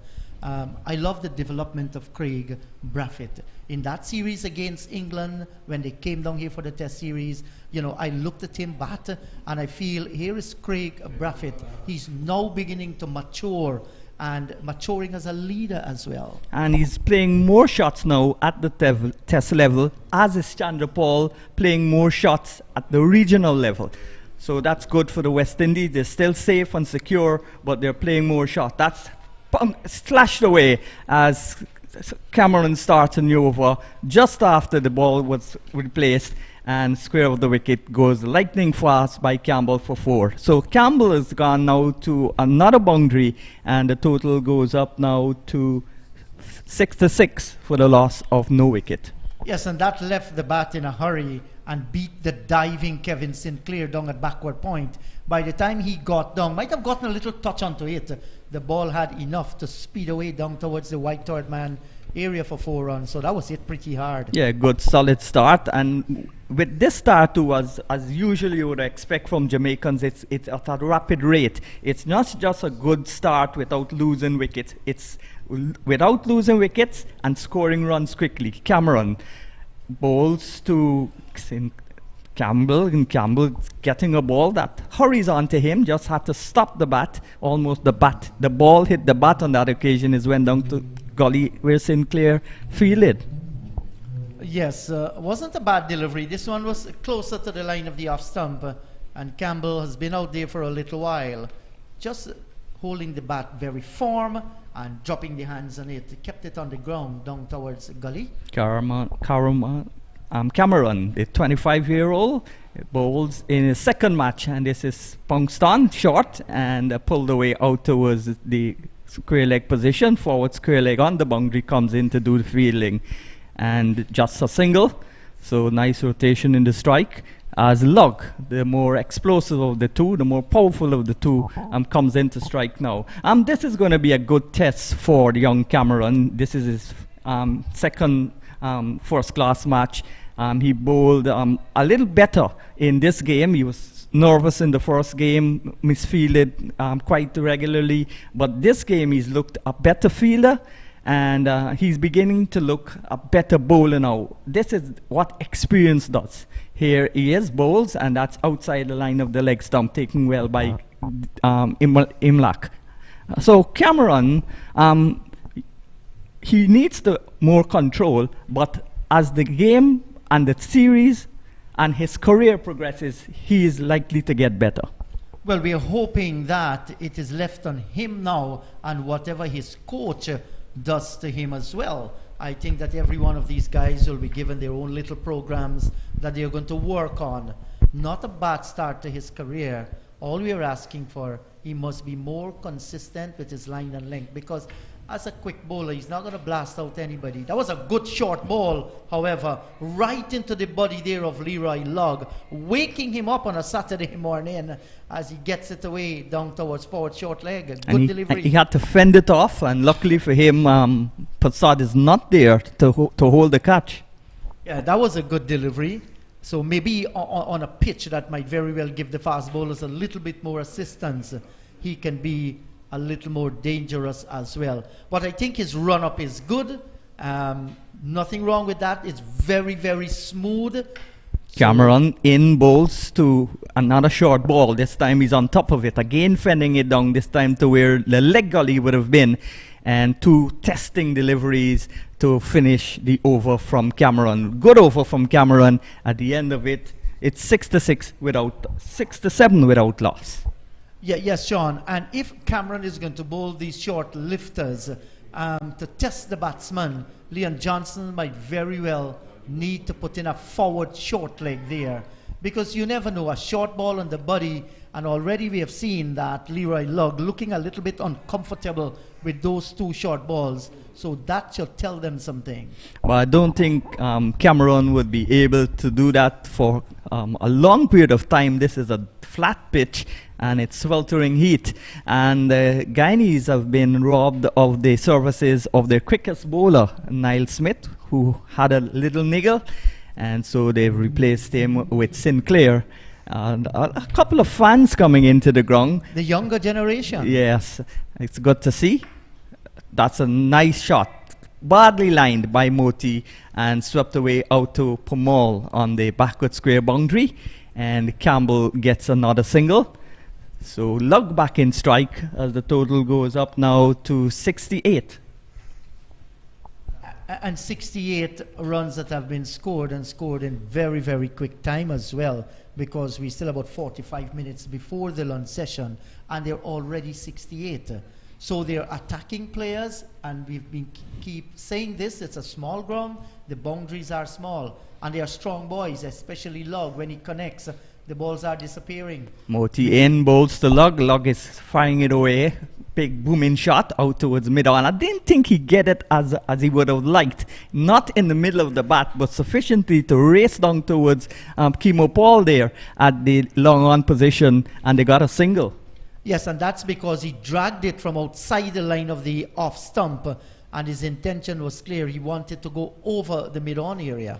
So 36 to Lugg, 29 to Campbell. Good combination so far. As we said, the fifth coming up in his 13th over. And this has been a rocker start by the two Jamaican openers. One left-handed, one right-handed. The left-handed now is facing, and he plays Moti back along the ground. And that rushes out towards the Sinclair at the long-on position. So runs coming at a rapid rate. Yes, indeed. This is good batting. They're not going to be bogged down. There were one or two indigenous shots, but other than that, I think the batting has been good and nothing really to scare them. Moti had a few deliveries that caused some trouble for Leroy Lugg, but other than that, it has been good batting. This is hammered away out of the ground. That's another six from Leroy Lugg. Moti, second six. Well, this is on the roof of the house just beyond the road, and that's a big hit. That would have been a big six in any ground. Yes, that's a huge shot by Leroy Lugg. It's like a pick up and let it go. Smashes onto the roof of one of the houses in the residential area over there. And once again, This is going to be the 4th ball. Umpires, ensure that you have enough balls today if Lugg is going to continue batting like this. And he's gone into the 40s with that 6. He's now, I think, 45. Lugg, 4 to 5. Well, Lugg is going to go with that 6 to 42. 42. Right. And Campbell remains the supporting partner. You don't often see that when Campbell and his partner is batting. But Campbell is on 29, 42 is Lugg. And Lugg looks to taking on the spinners, both Sinclair and left-arm spinner Moti. And he's hitting with the breeze. Yes, certainly, with the score going up to 76 now without loss. Thanks, Visham. Moti's in, bowls, a quicker delivery, almost medium pace, and the same treatment hit into the onside, but this time flatter, and one bounce towards the Kimo Paul, who's at long on. And so the over's completed, and Lugg is on 43 now. Campbell is on 29. And the total going up now to 77 without loss. Yes, and somebody's going to get lucky outside of the ground. That red roof, that's the second ball, has gone in that direction. So they're going to be 2 red balls richer, that family. And I just hope there are some youngsters around that will make use of those balls. And you never know, they might eventually play for Trinidad and Tobago. Back in the days, and the 6 was hit at border, and you catch the ball, or you fang the ball, you go in free. And in village cricket, Sean, when you find it, you own it as well. It is my property. Yes, and you feel very proud that you caught a ball that real cricketers played with when you were a little child. So that's the perks of being a youngster and living close to a cricket ground, or accidentally passing close to a cricket ground. Yes, and in those days when you got even a compressed bumper ball, the feel of it, may I borrow some words from our Guyanese hero Dave Martin, you feel like the back of your head fall out. Yeah.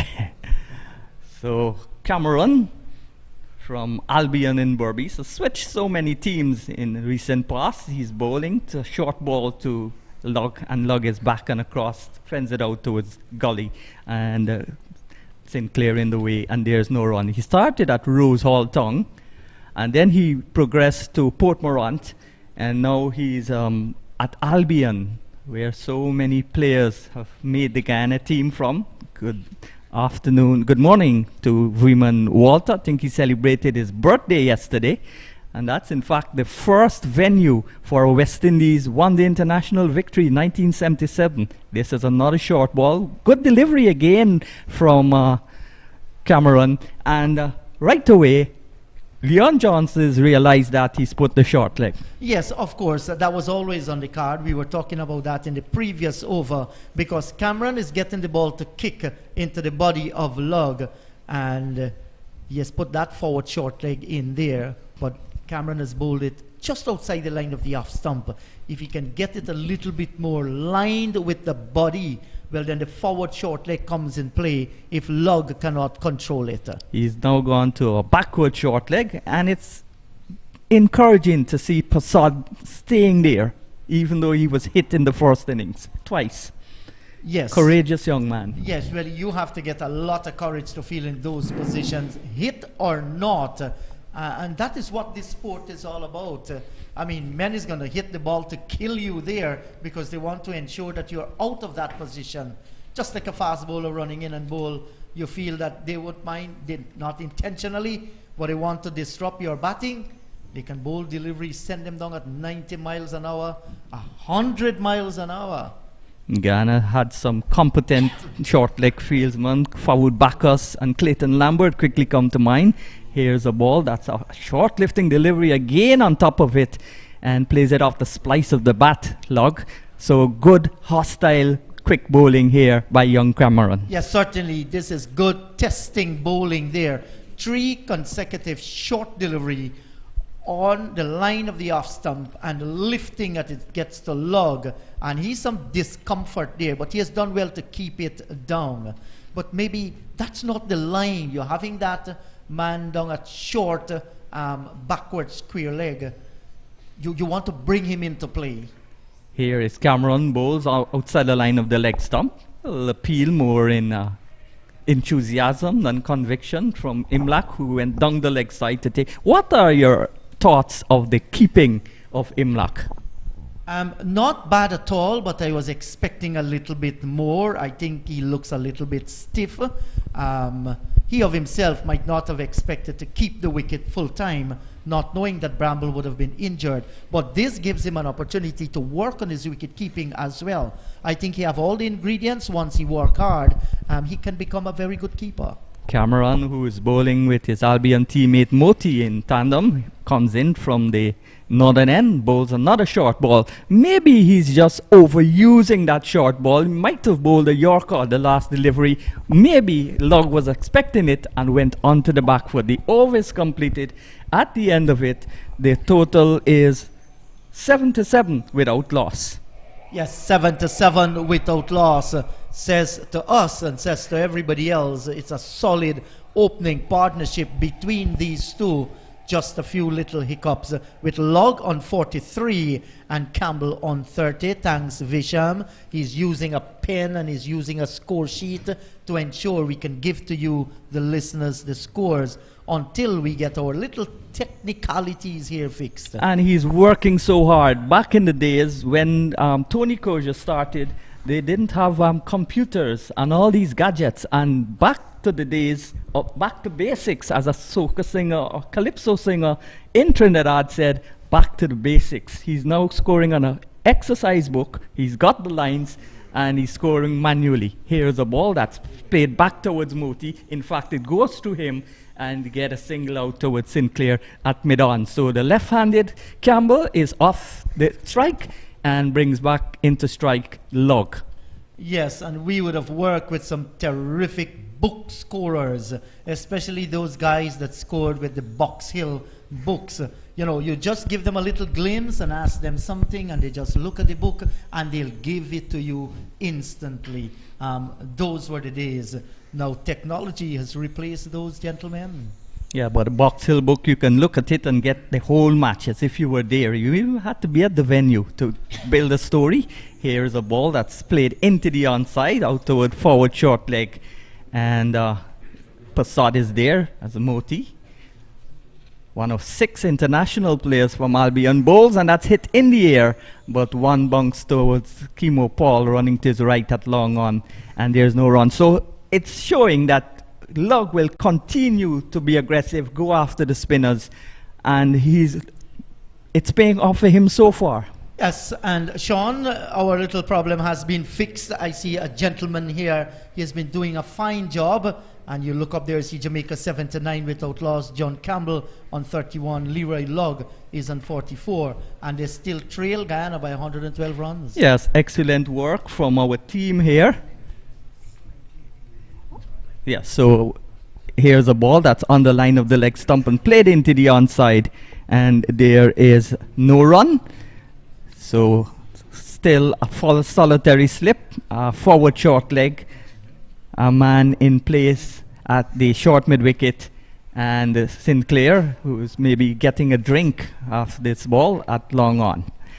And we want to say thanks to Ronnie, a kind gentleman who ensured that this little hiccup has been fixed. So thanks once again, Ronnie. He's not only a kind gentleman, he must be an intelligent gentleman to get the electronics fixed. Yes, he's not confused like us at all. And he's pointing his fingers there at Michael. They're brothers in arm. Yeah. Or are they brothers in crime? No, I don't think so. They're brothers in technology. Yes, technological certainly. Brothers. And they've done a terrific job over the last 3 days. Everything has gone smooth. But sometimes when you deal with technology, these little hiccups will definitely occur. Yes, that's why I use my book and paper as a backup every time I write. Yes, good boy. You have done well. And you normally have enough time, Sean, with your book and pen as you travel from Tunapuna to the ground and back to Tunapuna again. That's a long travel. Yeah, but I transfer what I wrote to the computer. That's the only way it will go to Kaiture News. You're a smart by guy. Email. Yeah, so back with the action. The sun's still out blazing here at Diogo Martin Sports Complex. The The breeze a little stronger, as evident by the flags stretched out. The Guyana flag, the Trinidad and Tobago flag, and of course the Scorpion franchise flag. Here is bowls a cane, a short ball, Cameron, and that's pounded away out towards the backward square. Forward square comes across to do the fielding, and Kimo Paul is all over the place. Another single to the right-handed Lugg. Yes, and Sean, share a thought for that man who pulled off the green helmet, Akshaya Prasad, who was at forward short leg, when Leroy Lugg went with all his energy into that shot, and it fell just in front of him, powerfully hit too, and you saw Akshaya Prasad taking evasive action, and then bounced away from it. Thank God he didn't cannon into him. Yeah, well, one of the good fielders also from Trinidad and Tobago at short leg was Gus Logie, along with Bacchus and Lambert from Guyana. So we've got Campbell, the left hand, on 31. Lugg is on 45. He's been the dominant partner.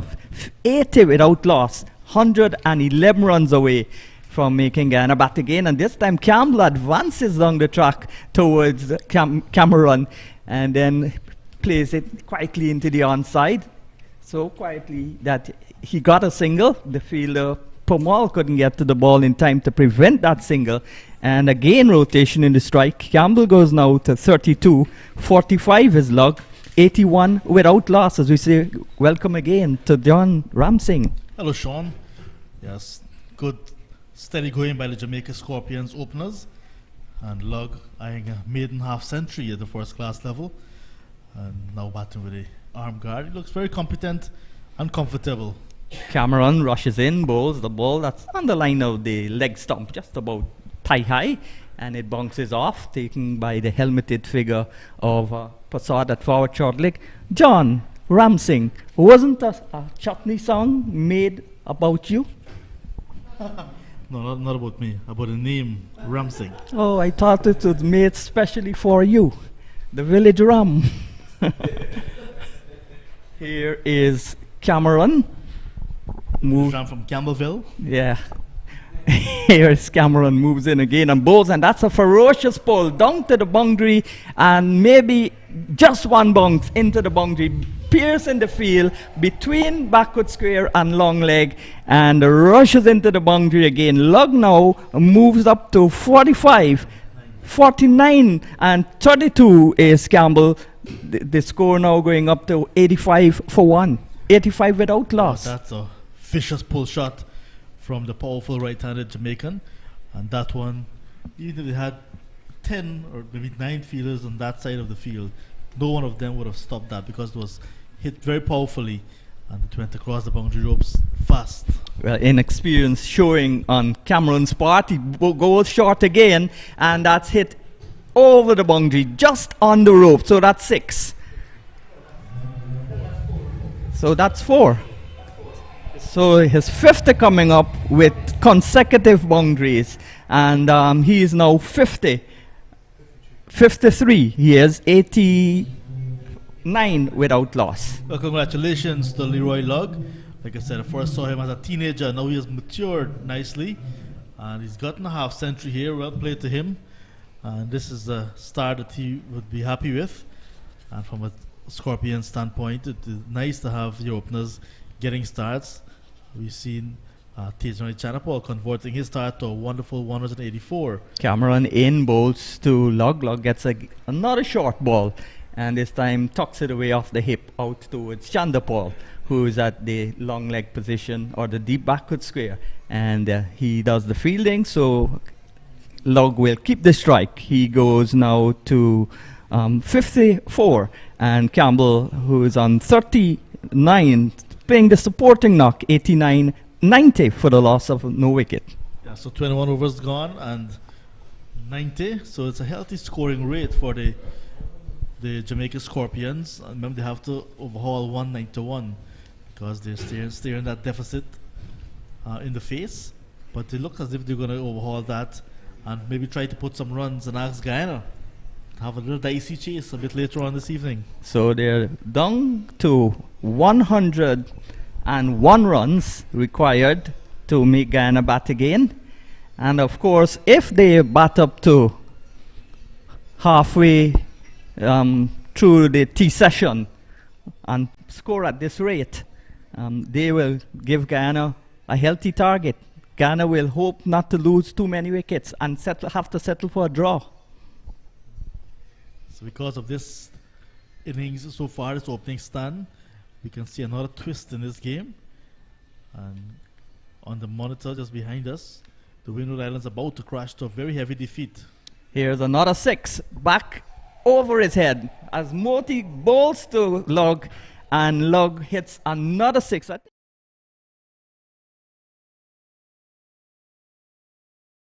those cars are passing, so it's 5th 6. So 6th 6. 54 is now 58, and it's 96 without loss. Yeah, he's on to 60 with that 6. And Sean, you said road. That one has cleared the road. That one has gone into that green fence yard with the bamboo trees in front. So that's a very big 6. And according to Inderjeet, who's counting the balls, not the umpire counting balls, he said 5 balls have disappeared already for the morning. Yeah, so 5 balls have to be replaced. So and those are another balls, and not technically a new ball, because a new ball would be up after 8 overs, so another ball has been replaced. 5 new other balls. On the opening day, we said, I was telling Inderjeet, looks as if lots of balls will be leaving the venue, but we had to wait until the 4th day to see the balls then disappearing. So Leroy Lugg, powerfully built, we don't have to say that twice. He got a very full ball from Gorakesh Moti, and there he was, chancing his arm, hitting through the long on. And that one would have been 6 on most grounds around the world. Yes, and we went to a ground in Berbice where Narsingh Dinarayan and Chattagoon comes from, called Chesney. And the road is separating the ground, and then there's a house. And those people had built special roofs to prevent the ball from breaking the glass. Here's a ball that's slapped away. Punched away, in fact, out towards long off. So he's progressing and his confidence is increasing. He goes now to 61 and it's 32 to Campbell, who's back in strike. Great start by the Scorpions, 96 without loss. At this rate, you mentioned just maybe an hour after tea, they'll be having the Harpy Eagles chase a little bit. I think if they continue at this rate, they can perhaps look to have a sizable lead by tea and have a full session. Sensible batting here from Campbell. He's playing the supporting role. He's just leaning into this one and picking the singles out towards long on and giving back the strike to the more powerfully built right-handed Lugg. So rotation of the strike also a problem for the lines of Moti and Cameron. Here is Moti bowls, quicker, flatter delivery, almost medium pace. And forward comes Lugg, plays it back towards the bowler. And there's no run. We were hearing some nice soca music in the intervals. Here is a ball that's thrashed away, and that's gone miles. Just missed that truck going across the road and into the bounced on the road and hit the house there. Another 6. The 100 is up with a 6 from Lugg. So Lugg now has hit 6 sixes, 7 sixes. This drum is small and Lugg is powerful, so he's getting some deliveries and he's hitting through the line, hitting down the ground. That one left the ground as well and gone on the road, perhaps we say to the longer side of the ground, where the floodlights are, somewhere in that vicinity. And as again we see the umpire, the third umpire, coming out with a box of balls, and 100 coming up in very quick time. And the deficit is reduced now to 87. And Moti, in his 5th over, already gone for 38. So Lugg tearing into him and taking a liking to him. Moti from the club Albion in Quarantine Berbice. Want to say happy birthday to Veman Walter, who celebrated his birthday, I think, yesterday. And he's produced some good players. Narsingh Dinarayan used to live with him at one time when his parents went to America. And he used to live also in Trinidad, married to a Trinidadian girl. He's now in the American team, and they go for the World Cup qualifiers, the T20 World Cup qualifiers. I think that would be August. Here is Moti with not a brand new ball, just another ball, because there have been 6 balls replaced so far. According to our ball statistician, Inderjit Prasad, he's not only a teacher, you know, he's not only a commentator, he's not only a goat farmer, he's a ball statistician. So he's counting the balls. So it is 6th different ball. Moti comes in, bowls to Lugg, Lugg back and forces it back towards the bowler. So finally an expensive over has come to an end. At the end of it, 104 without loss. Expensive because lots of runs coming off of it, and expensive because they had to replace some of those balls, and balls very expensive indeed. And some spectators on the other side of the fence, they're looking for the ball, and I think once they find that ball, it can be a souvenir because the play has resumed. It means that the umpires and so on they don't need it. They don't need that ball anymore. But it's a good start from the Scorpions, Yeah. and their second innings, 104 without loss already. It's very quick time. They're looking to overhaul 191 and then pile on some runs to give the Guyana Harp Eagles maybe a dicey total to go for later on.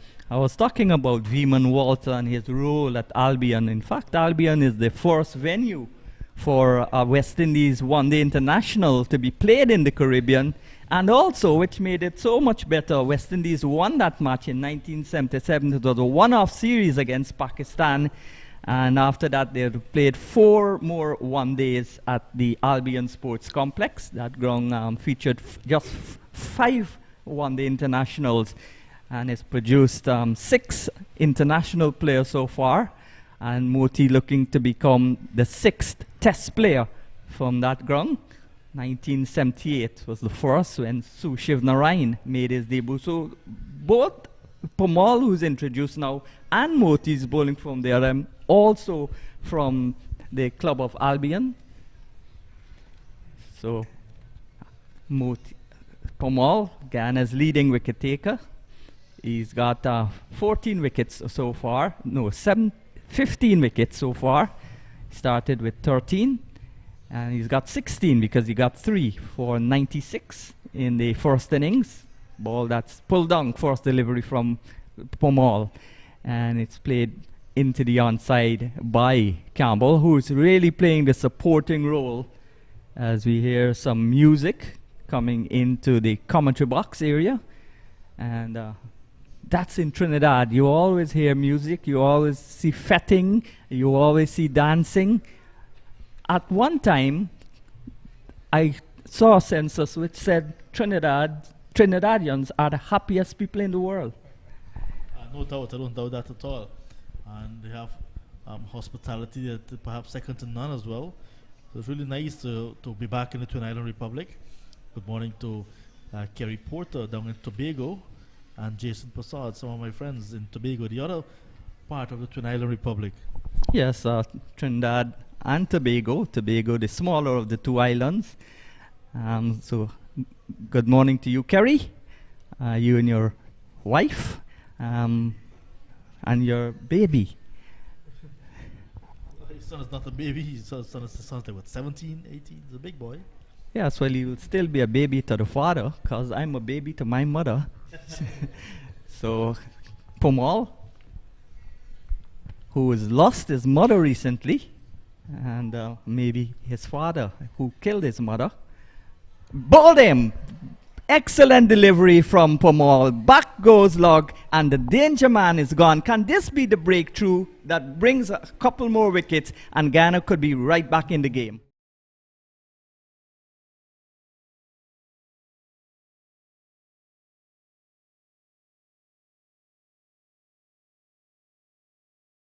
Pitches we are seeing now, keeping low, playing to pace, but that was a very straight ball from Pamal, beating the defense of Lugg because he was playing for bounce, got none. Ball kept low, he lost his off stump.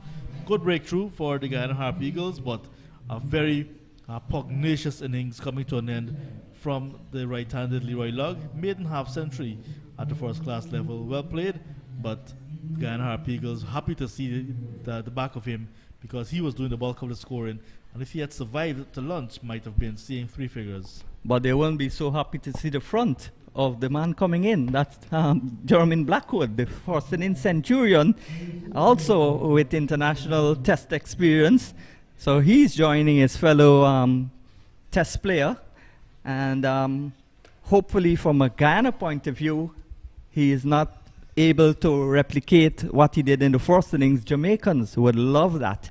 So Blackwood comes in to join Campbell with the score on 105 for 1. So in his first over, Pomal making that vital breakthrough. He's gotten his 17th wicket so far now in this season, and still this innings to bowl and possibly 2 against Trinidad. So once again, he would be very high in the wickets rankings in regional tournaments, which he has done for the last 5 or 6 years. A good servant of Guyana's cricket for Samir Pomal, and with his longtime partner Devendra Bishu, created lots of headaches for batters around the Caribbean for a number of years. Good morning as well to Bishu back home in Albion. Yes, He he is sent a also. message yesterday saying happy birthday to Mr. Walter. Here is Pomal on his way, bowls to Blackwood. Blackwood is forward and strokes it into the onside area. He also is one of the 5 test players produced by Albion. Pomal in, bowls to Blackwood. Blackwood is stabbing forward, and there is no run. So in addition to Shushiv Narayan in 1978, there was Narsingh Dev Narayan, Shu Narayan Chattagoon, and the 2 spinners, Bishu and Pomal. And now they're joined by Moti, who's yet to play at a test level, but he's an international player, and he would most likely, hopefully, from a Guyana point of view and an Albion point of view, be the next West Indies test player from Albion. The over is completed at the end of it, a successful one by Pomal, breaks the total down now to 86 required, but more importantly, he's gotten the wicket of Lugg. And Campbell is still there though on 34. Blackwood, who got a century in the first innings, is yet to score 105 for 1. And the opening stand 105. So very good opening partnership between Leroy Lugg, who is now back in the pavilion, and his captain John Campbell, who has another 30-plus score. In the first innings, he made 37. Now he's on 34, batting longer, occupying the crease, and now joined by Blackwood. Campbell is driving back towards Pomal. Moti, in fact, similar left-arm spinner, but Moti is a little bit slower than Pomal and much taller. Here is Moti, bowls to Pomal. And when you say taller, when you looked at Moti a couple of years ago, well, I mean a few years ago when he was under 19, you would not have expected him to have grown to this height. He was just past the height of the stumps when he first played for Guyana. Here he is, bowls, and this one is on-driven down towards Sinclair. So Campbell batting really sensibly, exposing the other batsman to the strike. So the Devendra Bishu says, I'm watching. Happy day to you, Devendra Bishu. You were once the emerging player of the year when just after the World Cup. I hope to see you back on the field, even if it's in T20 cricket. Here is Moti on his way, bowls, and there is no run. Bishu was one of the best leg spinners to play for Guyana. We had a lot of leg spinners for Guyana, Nagamutu, Nandu, Derek Kalicharan. Good afternoon to you. Good morning to you, Derek, in New York. This is a ball that kept low and hustled onto Blackwood, and he was back, and good for him. He just a quick bend of the knees got the bat in the way of the ball. Oh yes, so we've seen both ends keeping low now. Yes, another ball keeping very low and then almost missed the leg stump. Blackwood. And this is down the leg side. Nice attempt, though, by Imlak. And the overs come to an end. So a testing over from Godekesh Moti after a successful one from his Albion partner, Virasamy Pomal.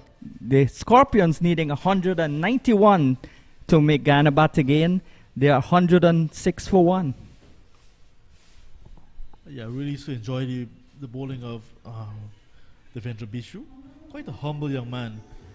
Number 70 on his t-shirt. And he always brags about his phone number, 7070. And quite similarly, I must let him know, I must brag as well, because I have a number like that in Trinidad and Tobago now. So good morning once again. Young Bishu, we like to call him Young Bishu. And that is because when he started his test career, Darren Sammy, who was his captain, used to call him Young Bishu. And that name left with him for a number of years. So Moti, who is on the same club with Devendra Bishu, bowls now to the left-handed Campbell, who uses his feet and can't pierce the field out towards the man at the mid-on position. Well, he would look young, Vishal Prasad, but he's actually 30. He looks like 16. That's a ball that bores to the hand of Pomal. And again, Vishal Prasad, known as Cheesy. Vishal Singh. Vishal Singh, known as Cheesy.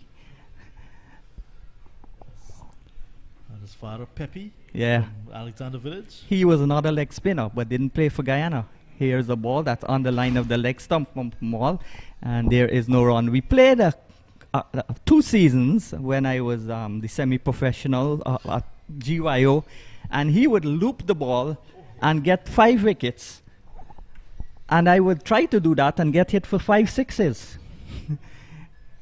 Pomal is in, bowls to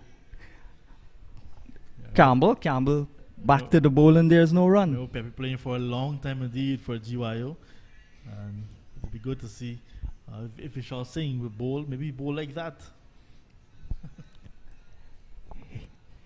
Vishal Singh bowls, I think, off spin when he bowls at club level, which he hardly does. Here is Pomal.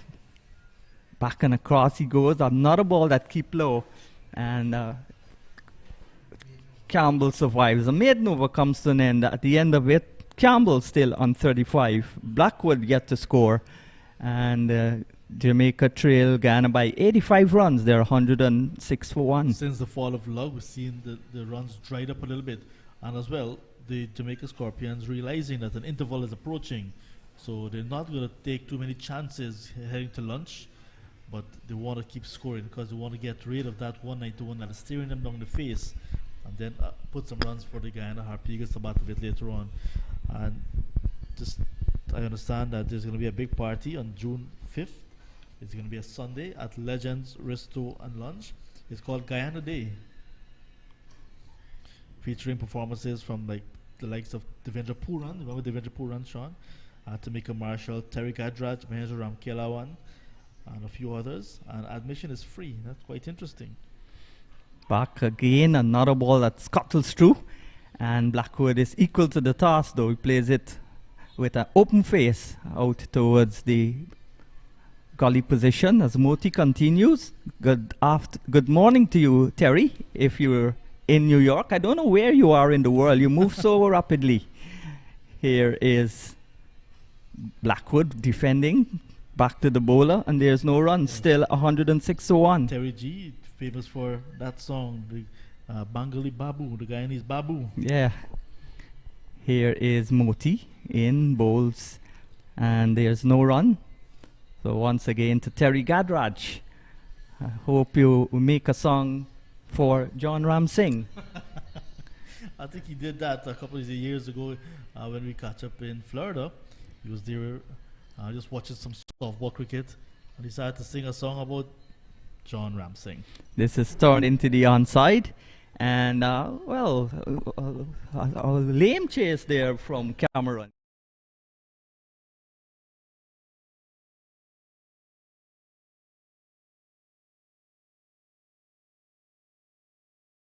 But poor effort there from Cameron from backward square.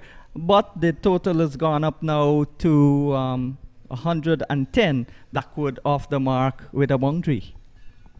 Yeah, safe shot. And like you mentioned, Cameron should have done much better to cut it off. And if he had done that, would not have to chase. But he opted to chase and chased amply and could not get there. So the over is completed as this ball is turned into the onside and the mid-on fields. So 81 runs. Jamaica trail Guyana by. We've got maybe a couple of more overs for lunch. What do you think are the plans of Jamaica? They can't win the title anymore, but Guyana has a very slim chance of still winning. How do you see the Jamaican after lunch going at this total? I think they'll go very hard trying to overhaul 191, just 81 runs behind now. So they'll try to get rid of that 81 runs deficit and put on some runs, and if they can maybe get a sizable enough some runs on the board by T, they look to give the Guyana Harp Eagles some time to see if they can chase it, but to see if they can get 10 wickets to go for the outright victory. Pomal bowls, down the track comes Campbell, and again loose bit of work there at mid-on. This time it's from Vishal Singh, number 10 on his back, and it goes out towards Sinclair, who's at long on to get a single. So again, good rotation in the strike. Pomal bowling his left arm spin. He's been the leading wicket taker, not only for Guyana, in the entire tournament for a number of years. And he comes in to bowl once again. We called to the West Indies and got 5 wickets against Sri Lanka. This is a good delivery, brings the batsman forward, and there is no run. So Blackwood is kept on 4. Campbell, the left-hander, is on 36. And the Scorpions, who needed 191 to make Guyana bat again, they're well on their way. They're 111 for 1. So Pomal, in glorious sunshine, passes the umpire and bowls, and forward comes Blackwood, and there is no run. And we saw in that game that just concluded in victory for the Leeward Islands Hurricanes, off-spinner Raheem Cornwall picking up 11 wickets in the match. And that is a good effort as well, and that is really sending as another big signal to the West Indies selectors. Well, as I always say, I think Raheem Cornwall is the best off-spinner in the West Indies at test level. But there are some guys at GCC. I want to say good afternoon to you guys at GCC. You see, Raheem got 5 wicket hauls in both innings, and you're still arguing with me. Here's a ball that's on the line of the middle and off stump. Graham Ali and the brothers. Don. Yeah. Don Singh. Yeah. Don and Robin. Yeah. Then they have Nicholas Yearwood. Jonathan Yearwood. Yeah, those are the brothers I'm talking about. The Yearwood brothers. Yearwoods. Yeah. They've rowed with me for a year and a day, the Yearwoods. This is a ball that's flighted on the line of the off stump and played quietly in front of him. So that's lunch. On the last day of this match, at lunch, Jamaica 111 for 1. They trail Guyana now by 8 runs. Campbell is on 36, Blackwood's on 4, and the only man to dismiss was Lugg off the bowling of Pomal for 67, and that wicket fell at 105 for 1. So if you've just joined us, Guyana declaring overnight of their overnight total of 587 and setting the Scorpions 191 to make Guyana bat again. Until we come back in about 40 minutes or so, or 35 minutes or so, this is Sean Devers on behalf of the entire commentary team, John Ramsing, Inderjeet Prasad, and our hard-working technical crew saying goodbye for now.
Hello, everybody. Let me welcome you once again to Diego Martin, where Jamaica Scorpions are 111 for the loss of 1. They still trail the Guyana Scorpions by 80.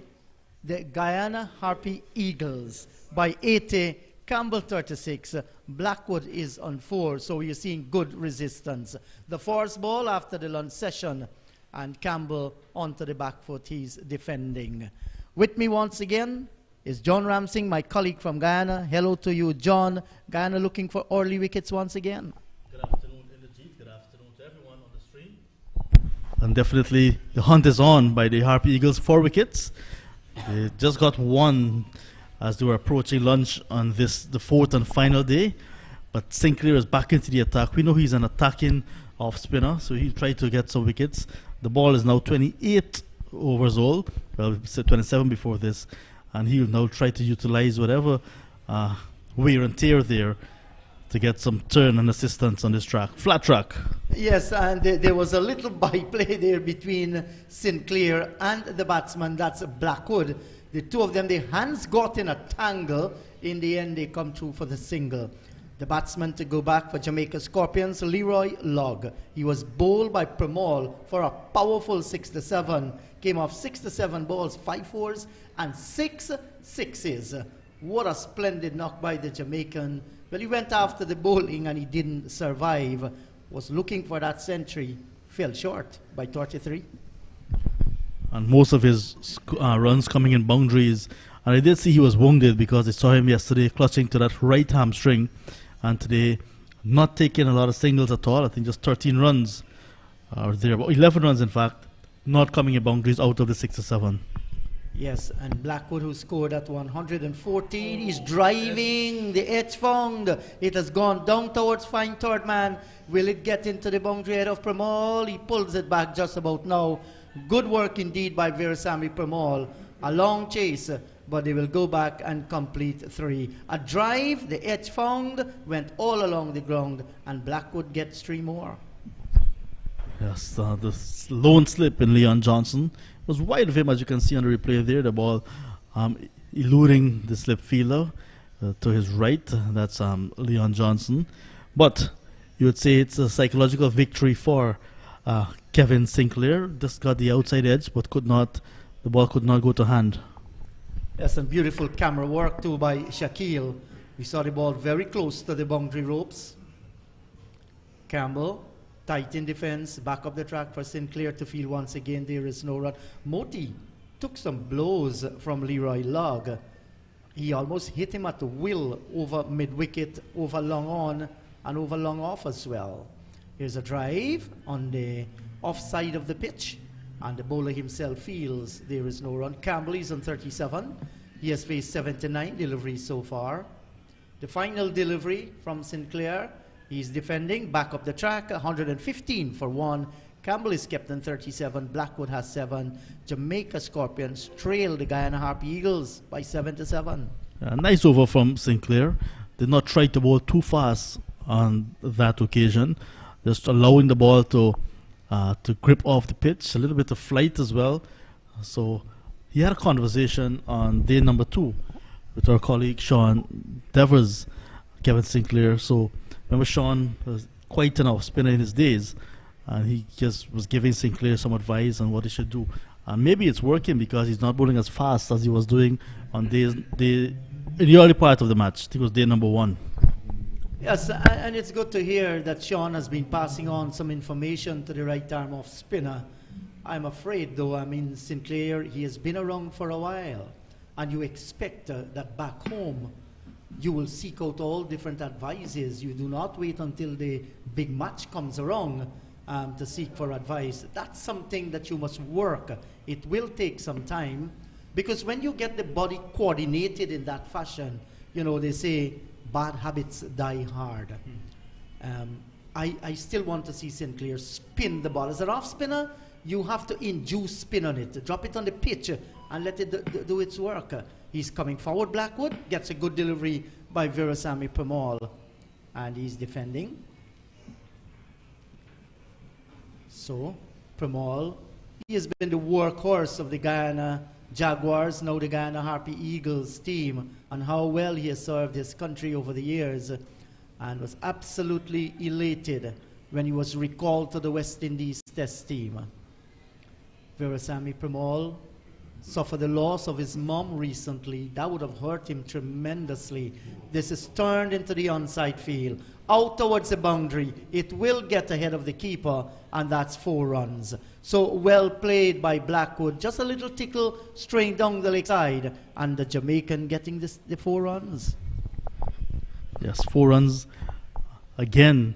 So the Jamaica Scorpions, they're trying to put the accelerator on the scorer, and there we see Campbell.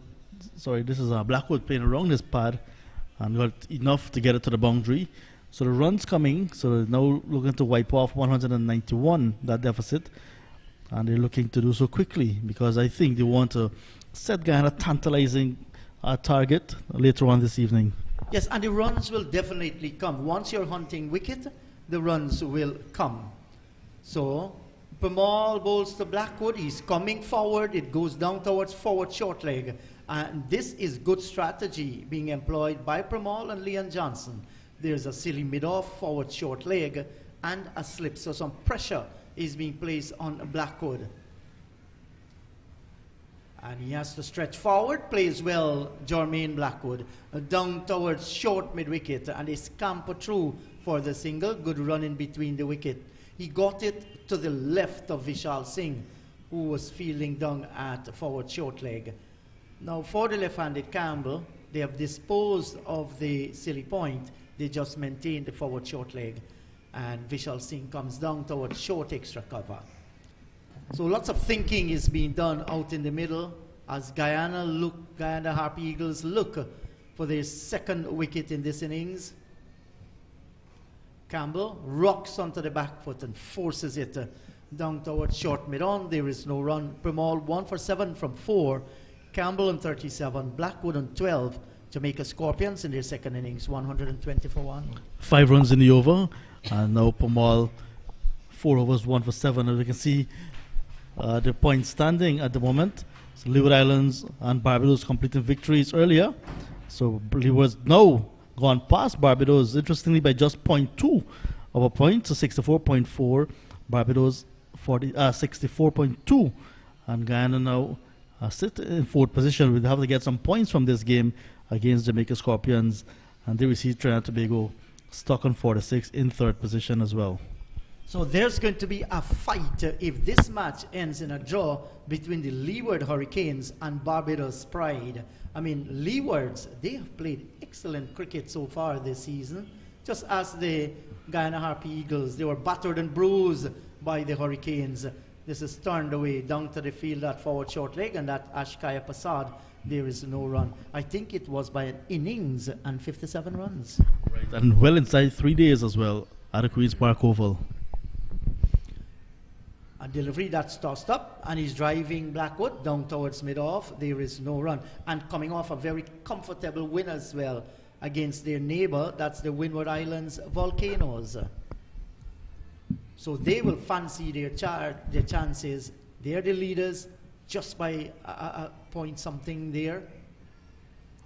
Good delivery, and Blackwood has to be careful here how he gets on the back foot to Sinclair. He had 2 Scorpions out in the 1st innings, both of them off consecutive deliveries a leg before, playing on the back foot. This time he does the right thing, kills whatever little spin is there, and the ball comes away down towards backward point. Virasamy Premal moves towards his left and prevents any single. So you want to keep him on strike, keep the pressure up. Sinclair to Blackwood, he's driving down towards mid-off again. Sinclair holding his head as he threw the arms in the air. He's looking for the catch to go back to him or maybe down towards extra cover where Cameron is fielding. That's another good delivery, short of a good length, and kept a little bit low too. Well played by the right-handed Blackwood. Jamaica still trail by 72. Campbell on 37. Blackwood is on 12. The Scorpions are 120 for 1.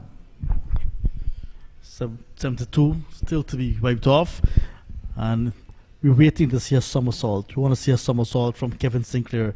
That's what he does when he takes a wicket. None for him so far. Pramod, the lone wicket taker. There we see Lugg, 6-7 from 72 deliveries.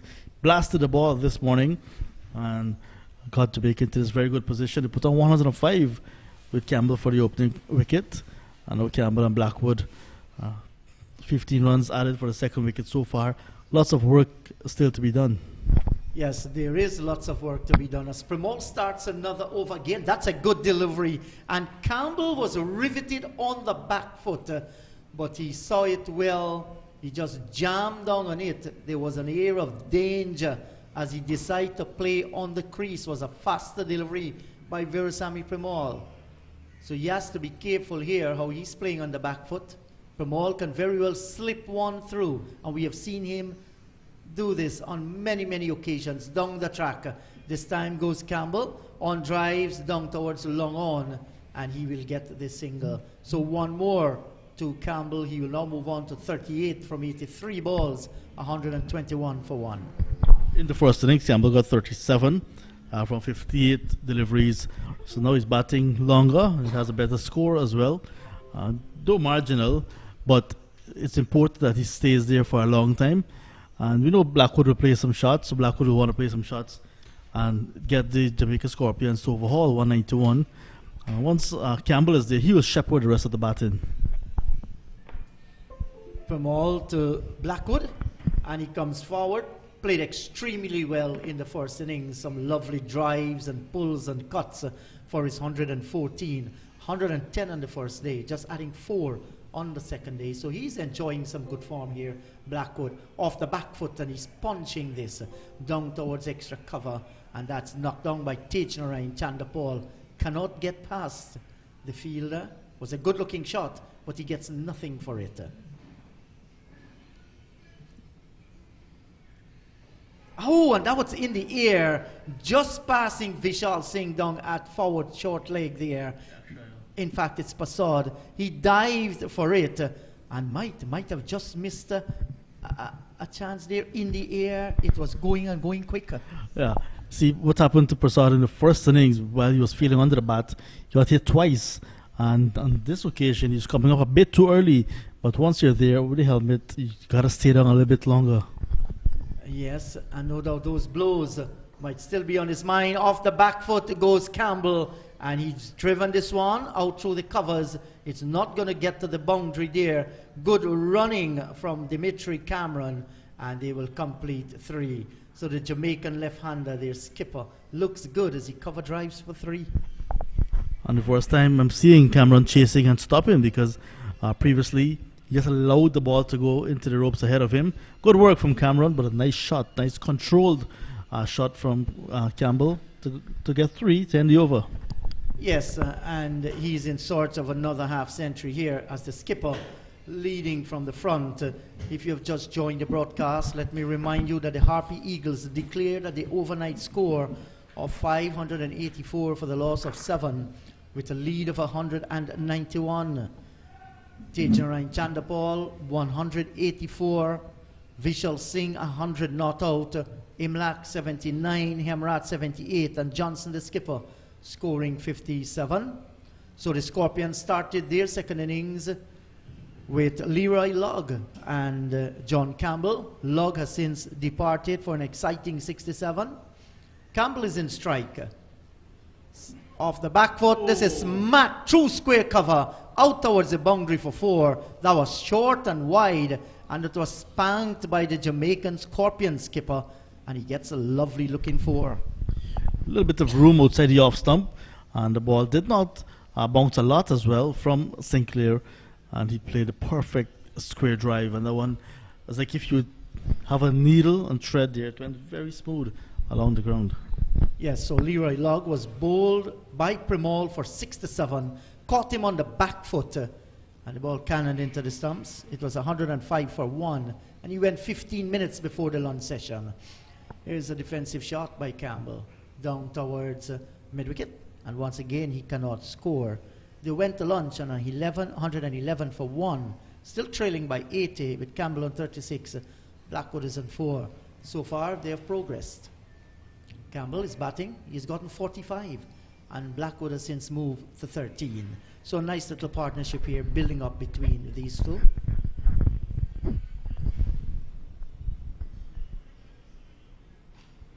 Here's a drive down towards mid-on. And there's no possibility of a single there. Sinclair just lining this one up with the middle and the leg stump and worked into the onside field by Campbell. Back he goes and smack this one even better through square cover down to the boundary for 4. That's another sparkling shot by the left-hander John Campbell. He has moved on to 49. It's 133 for 1. That's a beautiful shot once again from Campbell.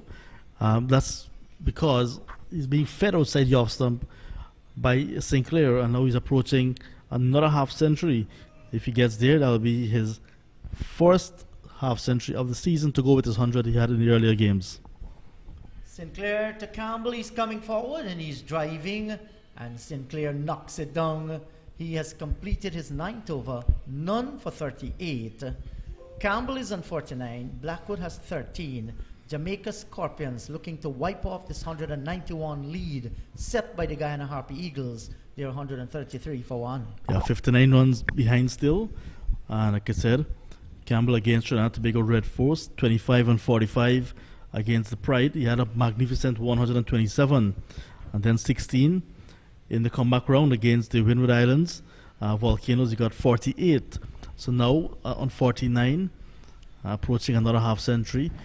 Good knock, nice composed innings from him so far, leading from the top of the order, leading by example, just allowing the batsmen around him to bat, but he's been shepherding them nicely. He had Leroy Lugg with him, and he was disappointed. I saw the disappointment when Lugg was bowled by Pamal, and now he's with Blackwood, and a nice little partnership developing. Yes, certainly a good little partnership here. Blackwood is stretching long forward. This is good bowling by Veerasamy Pamal. Do not want to get him on the back foot by bowling too short. Pushing forward, mindful of the forward short leg and the slip. There's no silly point for Blackwood. And once again, he's playing it to the left of Akshaya Prasad down at forward short leg and collecting the single. That was good play. Stretching long forward and turning the wrist nicely, keeping the ball down and rotate the strike. He moves on to 14. That's good rotation in the strike. And it's, like I said, a partnership developing. It's now 29 runs for the second wicket. Even contribution from both of the batters. And now Campbell is at the verge of another half century at the first class level. So here is Pamal. He comes in to Campbell. Back he goes, and he's on driving back past Pamal on the onside, and the Jamaican skipper John Campbell gets his half century. Well played. 50 of 91 deliveries for Campbell. He has had 4 fours and 1 6. Congratulations to him. Yes, his 22nd first class half century, and he has, like I said, 6 hundreds, including 127 earlier in the tournament. So a good knock from him, well composed, and his name is John Dillon Campbell. So well played to the Jamaican Scorpions captain. Yes, a good knock so far. And here is Blackwood. This time he can't get the single because Cameron was brought in a little bit closer to negate that single there.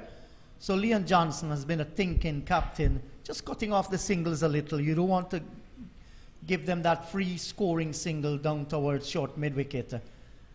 And Blackwood playing back up the track for Pamal to field. There is no run. Jermaine Blackwood, the West Indies test player, stretching long forward, and he's defending, gets a good ball from Veerasamy Pamal. He has completed his 6th over, 1 for 14. Campbell 50, Blackwood is on 14. Jamaica Scorpions 135 for 1. And some turn we're seeing from Pamal. So Pamal getting a little bit more turn than Kevin Sinclair. Pamal allowing the ball to grip on the wicket and getting a little bit more turn. Sinclair just too quick from the other end. Yes, and let's see, apparently they will continue with Sinclair from this end. He has bowled, just give you his bowling figures in a moment, Sinclair, but just look at that view there. Lovely. We have the mountains, and there are many houses, people living on top of the mountains, on the foot of the mountains as well. And that's the housing scheme that surrounds Diego Martin. Kimo Paul, 6 overs, none for 20. Sinclair, 9 overs, none for 38.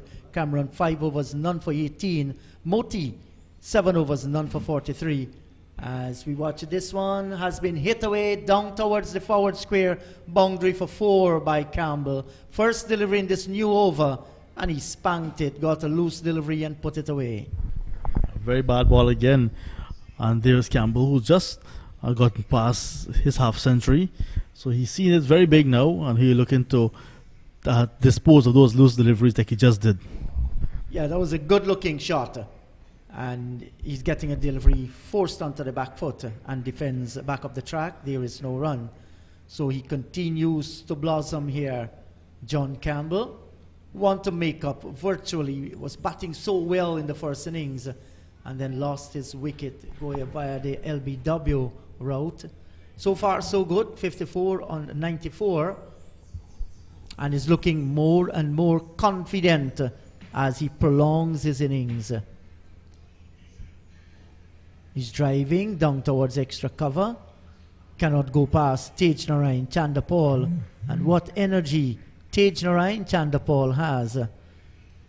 He's been in the field so long, whether fielding, whether batting. There's a drive down through mid-off. There's protection out on the boundary, and they will get the single. One more to John Campbell. He has gone on to 55. It's now 140 for the loss of 1. So, 1 delivery remain in Sinclair's over. None for 43 so far. And the right arm off spinner looking for a wicket in this innings.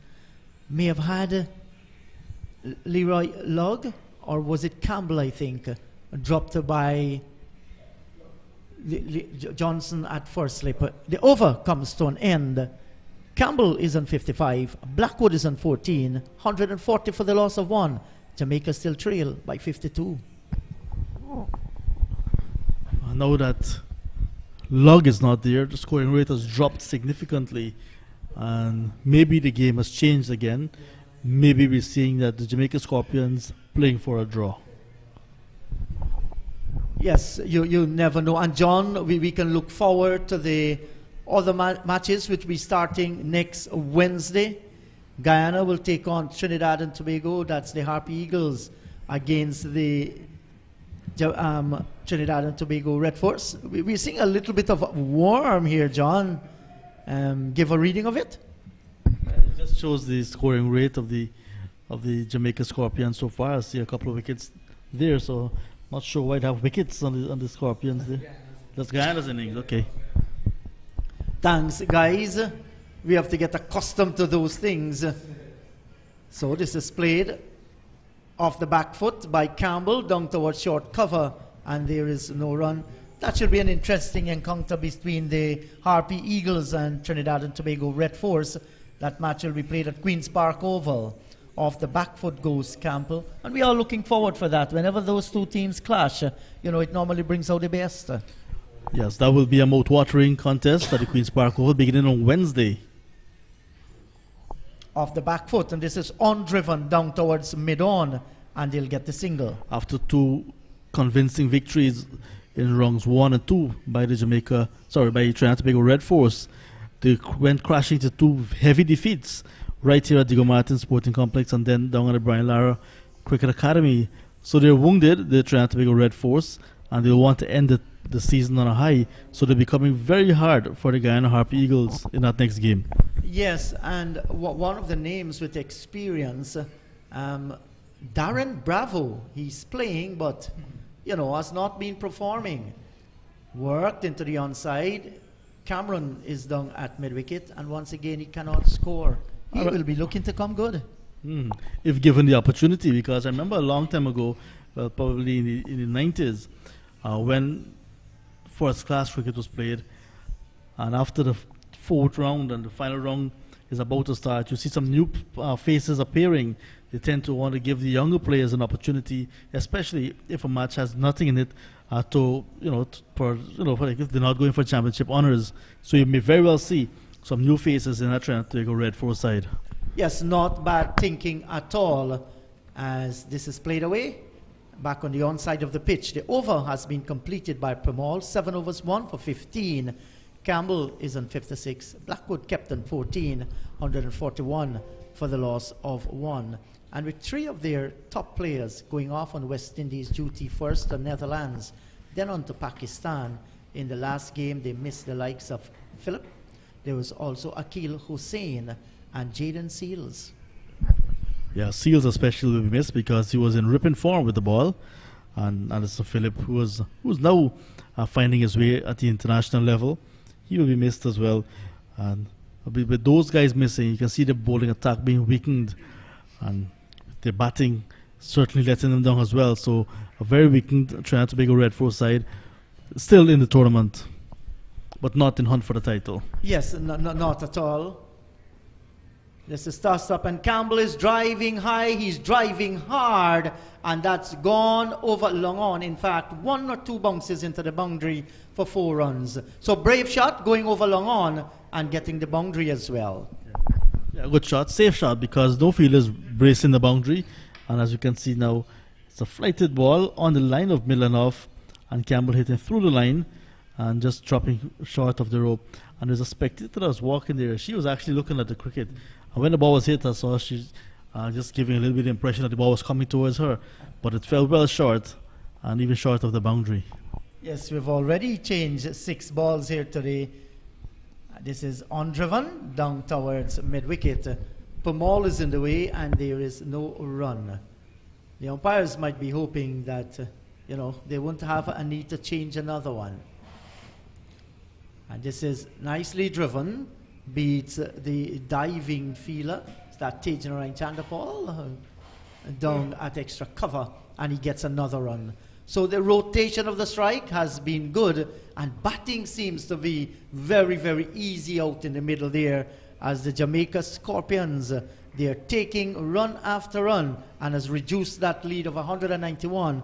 It's now just 46.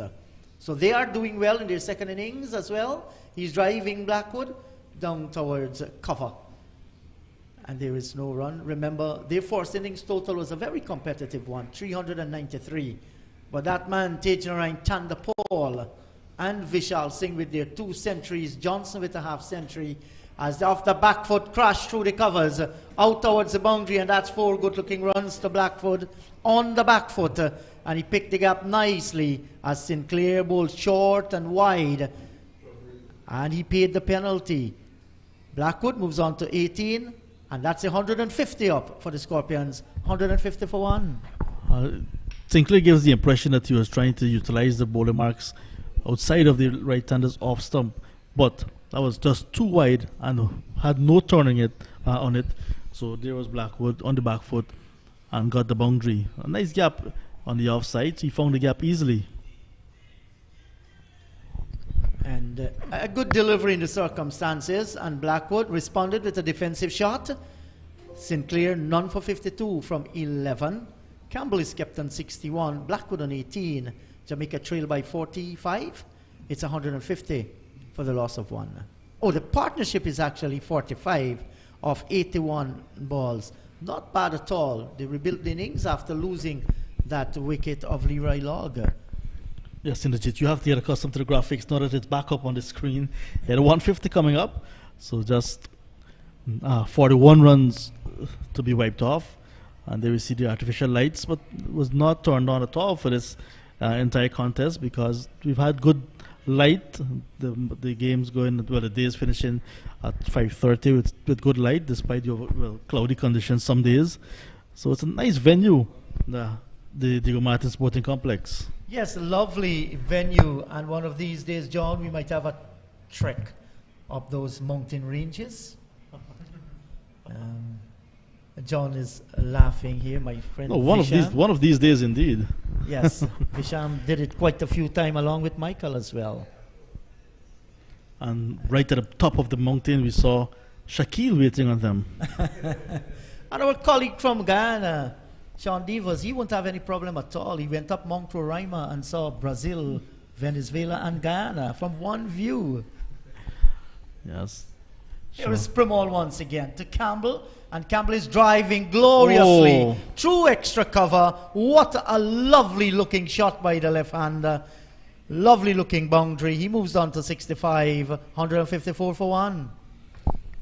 A beautiful flowing cover drive, and even Pamal looked back at Campbell as he was posing for the cameras and perhaps saying to him, well played, because Pamal trying his best as well to extract some amount of turn and purchase from outside the left-hander's off stump because some footmarks are created there. But so far the pitch has been true, little or no spin, and a very good shot. Yes, Pamal tries once again to Campbell, and he's coming forward this time. It comes off the bat, but not the way that he wanted it, down towards square cover, and there is no run. And this outfield is really good here at Diego Martin Sporting Complex, and we must say hello to the facilities manager of Diego Martin. He's also the facilities manager at Brian Lara Cricket Academy. That's Harish Raghunath, and he said he's also the head curator. So thank you very much, Harish, for all the work that you have done. Facilities manager, head curator, wonderful facility. Keep it up. Yes, and this is turned into the onside there. Pass, Akshaya Prasad looking for the single. It's not on because Tejanarayan Chandapal countered after it and prevented any single whatsoever. So once he picks the gap through the offside, that's going to be 4 runs. Now he's going and down the leg side, he's sweeping and gets another single, Campbell. With that run, Campbell will now move on to 66 of 108 deliveries. Pramal completes another over, 1 for 20 of 8. Jamaica Scorpions in their second innings, 155 for the loss of 1, still trailing by 38. Not necessarily stepping on the accelerator, but when the bad ball presents itself, there's John Campbell and Jeremy Blackwood preparing to play the booming shots and to get value for their shots on this good outfield. So I think they're just contented going as they are, not looking to be in a hurry to overhaul the 191 deficit that was staring them down in the face. So once they can do that, they'll bat and see how many they'll need. If they will want to bowl out the Guyana Harpy Eagles a second time on this track, they'll have lots of work to do because wickets are coming at a premium in this game on this track. Exactly, it's a featherbed, tailor-made for batting, something there for the bowlers once they try, and they have rewarded when they put in the hard work. But generally, it has been a batting paradise, and quite a few players have made use of it. 4 centuries so far in this match, and that is testimony how well this pitch has played. And on a small ground, you want to make use of it, and they did. Kevin Sinclair, he will continue to bowl to Campbell, and he goes onto the back foot and forcing this one up. Back on the offside of the pitch, there is no run. And the weather has improved tremendously in Guyana, at least in Georgetown. And cricket has resumed at the Everest Cricket Club with under 19 women's inter-county matches. Yes, John, you're right about that. This is on driven, brings the long on away from the boundary, Kimo Paul. And they will take the single. Back comes Blackwood, and that's the under 19 female tournament organized by the Guyana Cricket Board. 4 teams, Essequibo, Borbisa, and Demerara, and they have a select 11 as well. We wish our boys back home that are streaming the cricket live all the best. Clyde Butts, Anthony Kemraj. Here is a drive and beats Pramal to his right and out towards the extra cover boundary for 4. That's a fine shot by Blackwood, tossed up on the line of the off stump, and he's driving sweetly for a boundary. Blackwood moves on to 18, 155 for the loss of 1. No man move, well played and well placed. Once again, Kevin Sinclair just too wide outside the off stump, and you get the impression he wants to utilize the footmarks outside Blackwood's off stump, but just too wide. Yes, too wide. And that's fired back from Kevin Sinclair as Blackwood drove back off the pitch for the bowler himself to field. And you mentioned 4 teams in the women's under 19 tournament. They've actually adjusted that tournament to 3 teams now. Essequibo, the 3 county teams, Essequibo, Demerara, and Berbice. Essequibo starting this morning against Demerara. And here is Blackwood going over the top and down to the boundary for 4, back over the head of Kevin Sinclair. So Blackwood is attacking Sinclair and he's scoring heavily, 166 for the loss of 1. And with that, Blackwood has moved from 18 to 22. And once again, our title bar on the monitor giving us some issues, but it will be fixed. The gurus are at it. Yeah, so Essequibo against Demerara this morning. Berbice will take on Essequibo this afternoon. And tomorrow will be Berbice against Demerara. This is turned away down towards the backward square. And the return will come in. They get the single. And the boys with the water and the towel, they're going out in the middle. And the first hour after lunch has come to an end. 160. I'll just get that correct for you. It's not the first hour yet.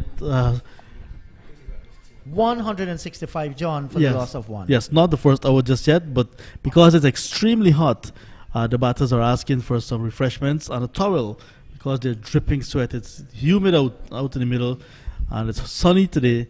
A couple of days ago, it was humid with no sun, and they're perhaps enjoying that day. But now it's extremely hot, sun is back, and it's cloudy as well. Yes, certainly. Well, they caught me there by surprise. I thought it was the boys with water. See 2 men running out with towel and a bag, and some of the players were coming to them. So, no harm done as this battle continues between the Guyana Harpy Eagles and Jamaica Scorpions. Now we see that Gudakesh Moti. He's been given the ball by Leon Johnson, and he'll be bowling from the northern end of the ground for the first time in this match. So Moti, let's see what he has to present, roughed up, especially by Leroy Lugg when he bowled from the southern end of the ground. Some mighty blows that cleared the roads and went into the residential area, balls banging on the roofs. And he will want to tighten up here, Moti. But he's coming up a well-set Jermaine Blackwood and John Campbell. As I say, good afternoon to Sean. Good afternoon to you, Injit. Good afternoon to all. And here's a defensive shot by Blackwood down towards short cover. And there is no run. And Blackwood continues this good form, that sparkling innings of 114. He's looked the part so far. That is short. And he looked to smash it through the covers. Gets it to Tejnarine Chandapal, who pounced on it and ensured it didn't go past. Well fielded. Well, it's been a day totally belonging to the Scorpions. Coming forward, he's defending, and that's because the Guyana Harpy Eagles declared on the 584 for 7 overnight. Yes, and by lunch they'd progressed to 111 for 1, all the ones. Yes, and that's a good number of runs to get in 2 hours of play this morning. Blackwood gets a good delivery, and he's defending. He's not going to be bogged down. Once the ball presents itself, Blackwood is going to go for his shots like he has done so far. Short and forcing this one, just maybe looking to hit it a little too hard and picking out the fielder. That's Hemraj down at extra cover. And once again, he cannot score. He walks away. He knows if he had played with a little bit of soft hands, there was going to always be a single there for the taking. He's getting a good delivery and he's tight in defense. Plays back up the pitch. Moti completes his over. None for 43. Campbell on 67. Blackwood 27. 165 for 1. Yes, and even though the score was 111 for 1, despite the demise of the batsman who mainly contributed to that score in terms of the run rate, he was gone, Lugg for 67. Still now, the score is 165 for 1. That's the only wicket Guyana has been able to take. And Blackwood on 27, Campbell on 67. They're both test players. They're the experienced players in the Jamaican Scorpion squad. Yes, and they have used that experience and, of course, their skills to good effect. Ensure that Guyana Harpy Eagles do not get among their batsmen after Lugg played that attacking innings of 6-7. So far, so good. And now we see Virasamy Pemal has been switched to the southern end, Sean. He started from the north when he picked up a wicket. Now switched down to this end, replacing Kevin Sinclair. Yes, in fact, in his first over, he picked up a wicket, and I thought that Johnson bowled Kevin Sinclair 2 overs too many.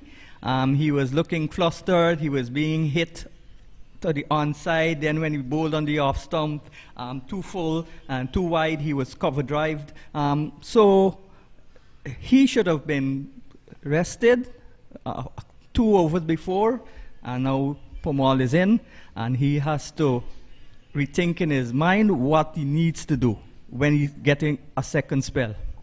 So, Pemal 1 for 20 from 8 overs now, and he'll be bowling to the left-handed John Campbell, who is on 6-7 from 110 deliveries. And they're inching closer to that 191 lead that was imposed on them by the Guyana Harpy Eagles. Here is Virasamy Pemal, about to deliver his first over, and doesn't do so. And that's because John Campbell, his head was bent as he looked down. Seeing some clouds drifting overhead. That's a delivery that has Campbell on the back foot. He's defending. No immediate threat of rain whatsoever, but there are some dark clouds just outside of the mountain. They're making their way above the mountain and no doubt going over where we are here as well. This is on driven, and Campbell will get the single down towards long on. So good rotation of the strike, left hand, right hand combination, presenting some trouble here for the Guyana Harpy Eagles. And we've seen some sloppy fielding, especially by a man like Pemal, known for his good work in the field. That ball just burst through his hands. There were overthrows, there were wild returns. Cameron just trotting behind the ball, which he could have stopped. So there's no intensity for the Guyanese. They know they might now think that this game is heading for a draw. And that 25 runs you were talking about again, that would be only of academic interest now. Because even if they bat until tea, they wouldn't have enough time to bowl out Guyana, or Guyana will have enough time to make the runs. Yes, I agree with you. From here, that's the way it looks. Because we haven't seen anything, that can say to us one team's batting might be able to crumble. That's not on the cards at all. Blackwood driving and comes through. Well. That return came in and almost took the head of Virasamy Pemal from the body. He had to go down there, ducked under it. And that was it? That's not Sinclair who sent the release. Moti. Yeah. My goodness, thank heaven, because if that had smacked on Pemal's head, that head would have gone rolling to the white side screen to the northern end. Yes, certainly. And immediately, Vishal Singh has taken off the helmet, put on his Guyana cap, and he's gone from silly mid-off. He's now going to strengthen the onside field with the left-handed strike. He's going now to a short mid-wicket. Kimo Paul is at deep mid-wicket. There's a man on the boundary at backward square, and there's also a long on. So that's the onside field. Yes. From all to Campbell, he's driving and edging. It has gone away down towards fine third man. Yes, says Campbell, and they will go back and complete 2. Well, with the silly point, moving into the direction of the mid-wicket. There's huge open territory on the offside field, and he was aiming through the covers. The edge found, and it fell in no man's land. Yeah, maybe he didn't move the right foot across as he should have, and he just played a big booming drive. Maybe he's losing concentration on Blackwood, who's his senior partner, just giving him some advice, maybe telling him just that. Yes, so Campbell has gone on to 70. Working this one off the front pads down towards mid-wicket. There is no run. Pemal completes his 9th over, 1 for 24. Jamaica trailing just 22 runs. Campbell is on 70, Blackwood on 28. They're 169 for 1. And maybe if the Scorpions reach a point where they know it's unlikely to win the match, they would continue to bat to allow Campbell, who's already got 100 this season, to get another 100 and give Blackwood practice. Their spots up for the opening position. It's a game between Tej Narayan Chandrapal, Campbell, Kieran Pollard, Kieran Powell, and those are the openers around. But I still think because of his 2 centuries, Tej is in front. But if Campbell now gets 100 here and then he gets 100 in both innings of the last match, he can go ahead. But Tej Narayan Chandrapal has Trinidad to play also. Yes, well, this is what the selectors want. They want the players to give them some headache by churning out outstanding performances, so they have lots of options. I mean, Campbell scored a century in the opening round, 125, against a very good Barbados Pride bowling lineup as well. Down comes Blackwood in the air, and the catch is taken down at mid-on. Paul takes the catch, and virtually there was no need for Blackwood to do that, and he just came down the track, and as to say, well, I'm giving some catching practice to Kimo Paul. He departs for 28, caught by Kimo Paul off the bowling of Gudakesh Moti. And it's 169 now for 2. He is gone for 28, as you said, and Moti has now joined in the wickets column. He's joined Pomal.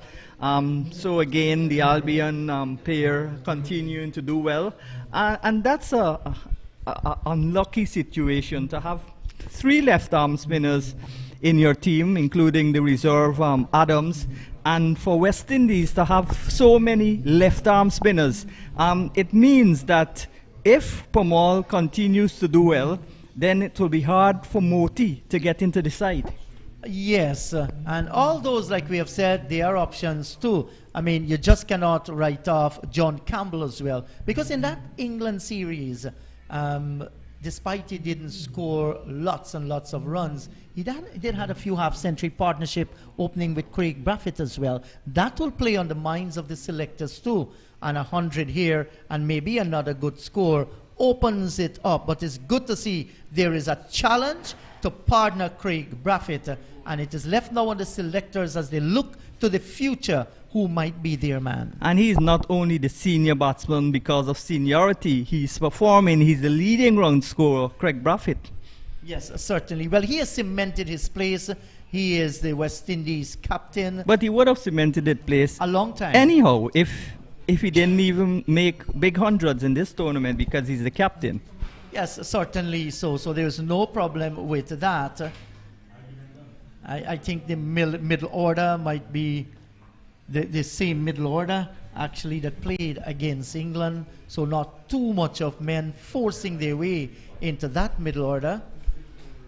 And you look in the fast bowling department, Kima Roach might very well be leading that bowling attack as well.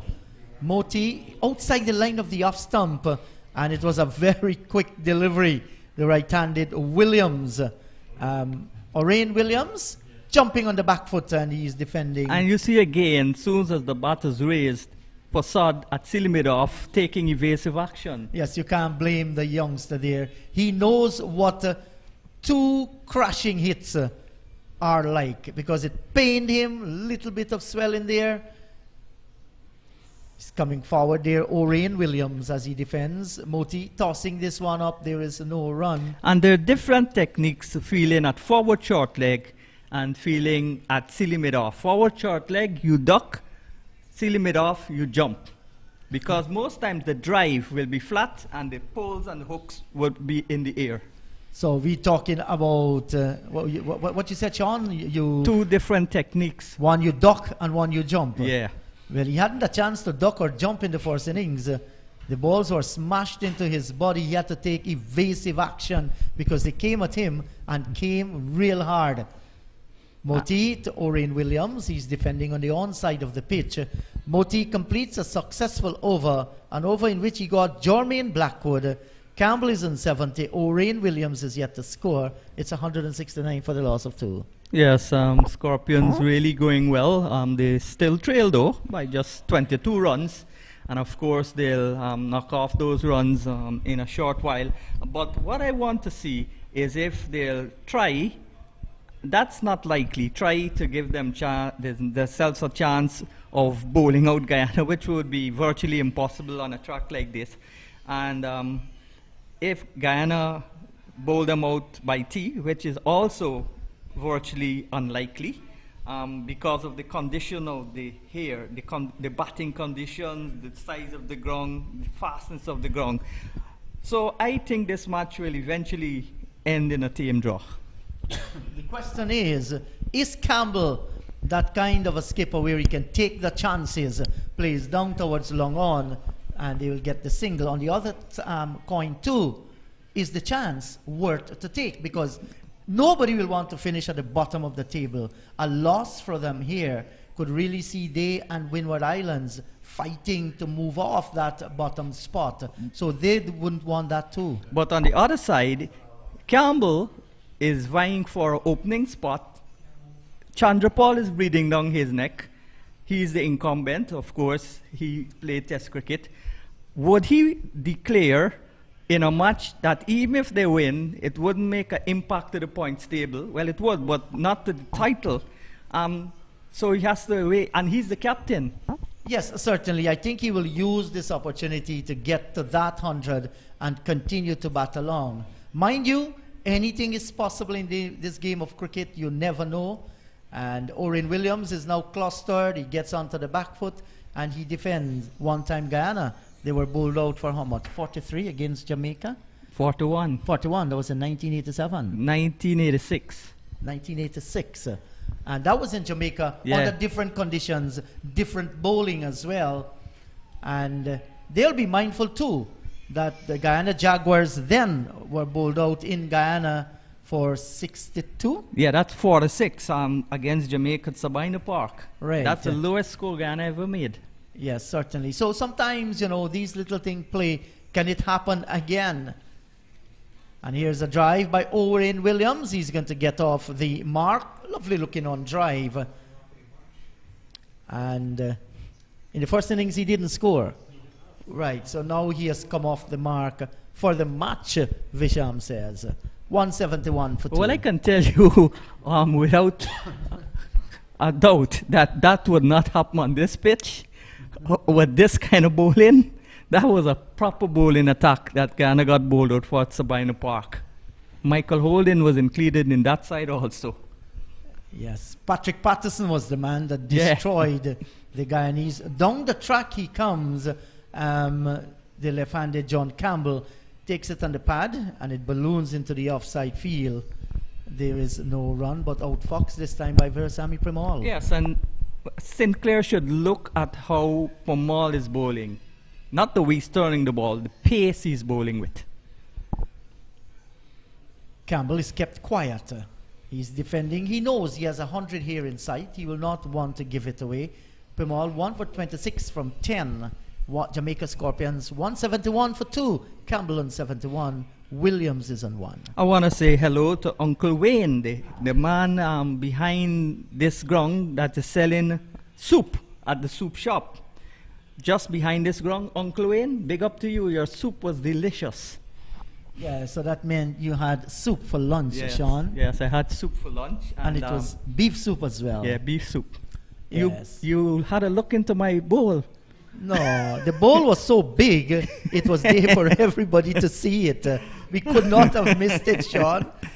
And whenever you're in Diego Martin, or if you're in Trinidad, come down to Diego Martin to get soup from Uncle Wayne. Yes, and Sean had some help in opening that bowl. John Ram saying Vishan and Michael had to help him. And Sean was saying that he never liked food. The guys had a big laugh when they saw the bowl. It was just soup. It was not solid food. Onto the back foot goes Oren Williams, and he's defending. There is never a dull moment. And I kept half for my tea time. And maybe out of that you can keep some for dinner as well. Yes.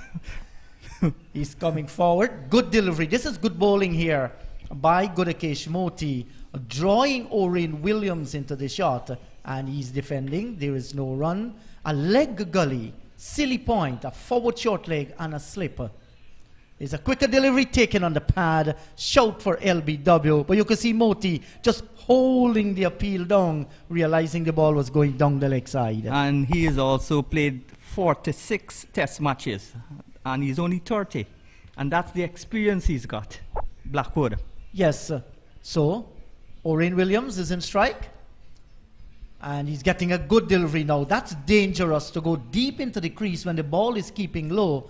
And Moti bowling with reasonable pace there will well be advised. Just hold it back a little.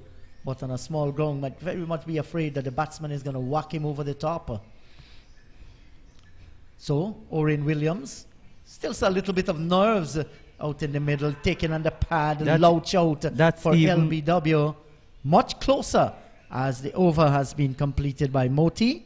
Campbell is kept on 71. Williams has one. It's 171 for the loss of 2. And that was even faster than the previous ball. Even in slow motion. That was definitely going down the wrong line as well from Gurukesh Moti. We watched it here on the replay. So umpire Dayton Butler was spot on. He's a nice guy, Dayton Butler. Soft-spoken gentleman, well-mannerly. And he and umpire Tuckett, I think they're having a real good match. Yes, I was telling umpire Tuckett this morning. I saw him by the elevator upstairs, and I said, "You guys are doing a real good, having a real good match." Yes, and sometimes you know, Sean, if you don't have good umpires, they can break the career of a player. And of course, Tuckett Butler is still playing cricket, but as a over 40, he's 47 now. And he's playing in the over 40s. Yes, and thanks to those who are organizing these age group cricket, onto the back foot goes Campbell, he's defending. And you're having 2 umpires here who have played the game. Yeah. So they know the cricket, they understand it, and the track record there, you know, is going to add tremendously to their CV as umpires. And they've done a good job. Congratulations to them. You want to see good cricket, you want to see good umpiring. That's a delivery right on target, and the left-hander Campbell back into his thumbs and defending. But a 52-year-old Tuckett from Nevis, he says the sun is too hot. He's gotten into coaching. Okay, well, at 52 and with that blazing sun, you have to be fit. Good delivery here by Premal. Nothing wide and nothing loose. And you can see Campbell there just moving around the crease, knowing, talking to himself that, listen, guy, just need 29 runs more, a century for the taking, and there's a huge difference between 71 and 100. And this is torn down through fine leg, deliberate shot, and got some baton to it maybe, out towards the boundary, it gets there for 4 runs, and umpire Carl Tuckett is going to signal the boundary. That was nicely guided, manipulating Virasamy, and down to the boundary for 4. He moves on to 75. Yes, the partnership now building, and Williams just on 1. But Campbell looking really set, and I continue to harp on it. This pitch is tailor-made for batting, and the ground is tailor-made for runs. When you hit the ball here, you get full value for your runs. Yes, and these two, just a partnership of 6 so far. And Oren Williams will well be advised. Don't look to push the bowling. Just play every ball on its merit. That's the way to go. As Premal starts again to bowl to Campbell. And Campbell is coming forward this time. Gets a good delivery as he defends. And like Chandra Paul, Campbell is involved now in 2 50 partnerships and would want this to be a 3rd one. But the Guyanese would have other thoughts. Certainly they will. Premal and Campbell is defending, and now the water is going to go on to the field. 175 for the loss of 2, Jamaica. Campbell on 75. Williams is on 1. Jamaica still trail by 16 runs. We're going to take a little break, and we're going to be right back.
Yeah, well, welcome back to the Diego Martin Sports Complex, where we see an intense battle going on in the middle, but it's getting less and less exciting in terms of a result.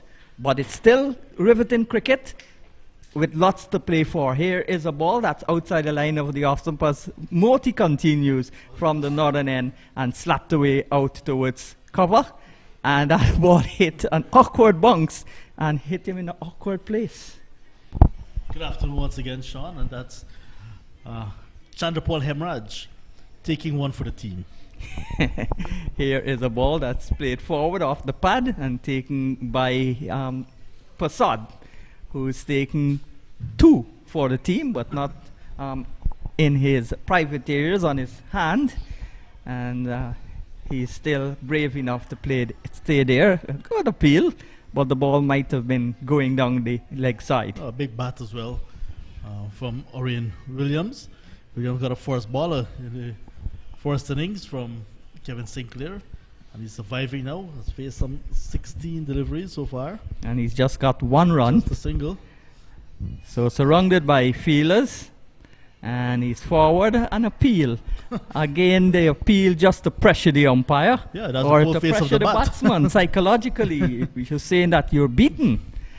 You mentioned Chesney Ground earlier. Orion Williams was with the American Cricket Society team that played at Chesney Ground. Yes, I remember him. And That was the off season for the tournament, and that's a good ball coming back in from outside the off stump.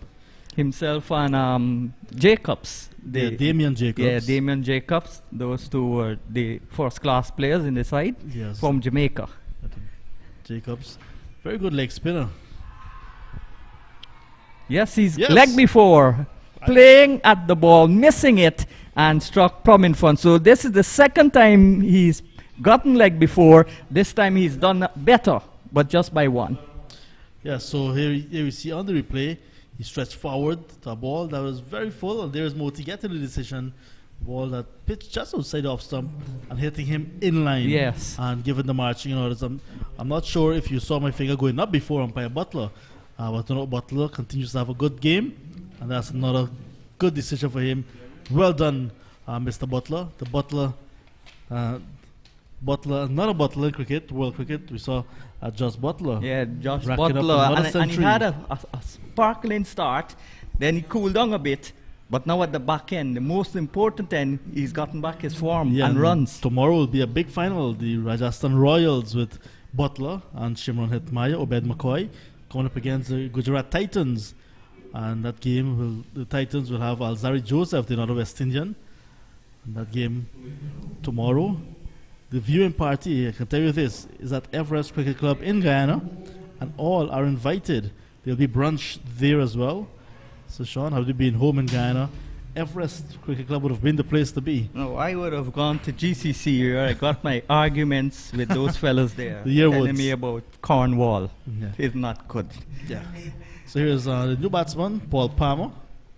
So Palmer, who batted a long time in the first innings, longer than Orion Williams. He had faced 28 deliveries for 18. He's there now to join his captain.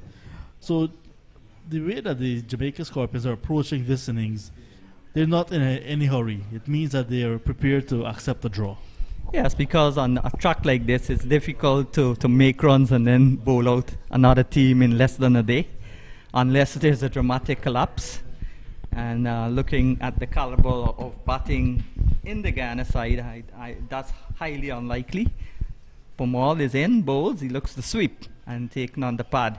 And Ashkaya Prasad, who is fielding at silly mid-on and then going over the other side to silly mid-off. Back in the days, there was a few close infielders, but they were specialist forward short leg fielders. Here is a ball that's back played nicely there by Campbell, back towards Pomal. And like Roger Harper, you would never see Roger Harper fielding at forward short leg, even though he's a great fielder in the slips cover. He fielded at silly mid-off. I remember a stupendous catch he took at silly mid-off, and one that he took off his own bowling. And he took many spectacular catches. Those are the efforts of great fielders.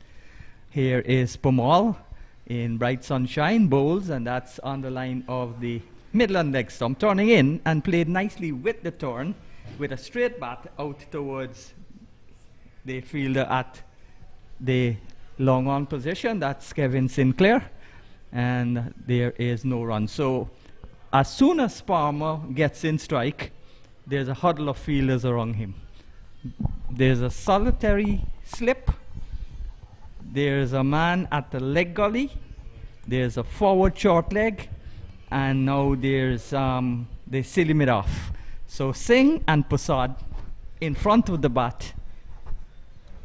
Applying pressure to the new batter. Not yet off the mark, not yet faced the delivery. Pomal bowls and he's forward. Kills it with a dead bat. Why do they say dead ball and dead bat? Well, due to the dead bat, because it was But was the bat ever blunt. living? That's a good one. Here is a ball that's back of length and played in front of him. Well, they want to get into his ears or replicate what the Scorpions did when they had Imlach in strike. But I don't think that would be working, as we see the calming sights of the mountings. And of course, to the right of the screen, you see the floodlights, which I've never seen used, not because they're not working, because they've not been used necessary to be used. So Alvin Williams, Darville Green, Alvin Thomas, Jamie Merchant, Marquino Mindley, Nicholson Gordon still to come. So some batting there. Long batting. And Kanai, they still got Kanai Moti. It's Moti, 2 for 43 from 11 overs with 49 dot balls. And Pomal 1 for 31. Those are the wicket takers. Let's look at Sinclair. Sinclair's none for 62 from 12 overs. His economy rate 5.2. Yeah. He's expensive again. And not yet in the wickets column. 176 for 3 as Moti comes in, as we've lost the sunshine temporarily. And this is played into the offside where Kimo Paul does the fielding. There is a hemorrhage on the, no, that's Pomal on the square boundary on the offside. And there's a man at long off. Here is a ball that's pushing Campbell back, and he just forces it out towards long on and gets an easy single. So he goes slowly, but maybe surely, up to 77 to his 100. Inching towards 100. I guess that may be one of the things that still left in the game. Personal milestones. It would be good to see Campbell converting this start to 100. Moti with 2 wickets. Maybe you can get a 5-4 and so on. Personal milestones. Bit more realistic than a result now.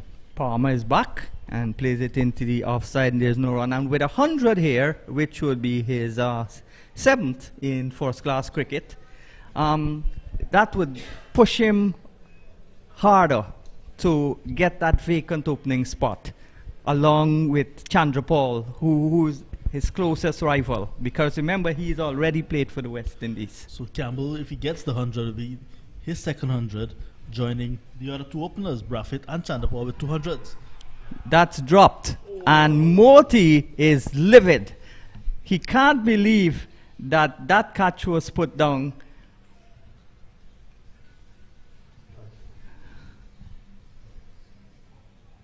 Oh dear, Jono, that was a regulation catch. Yes, and I'm seeing in this season, Johnson put on more catches than he has taken. Yes, and he's continued to be at slip for almost most of the game. I know he wears glasses, but I don't think that's really the problem, because when he bats maybe with them sometimes and most of the times without them. So that's the end of the over.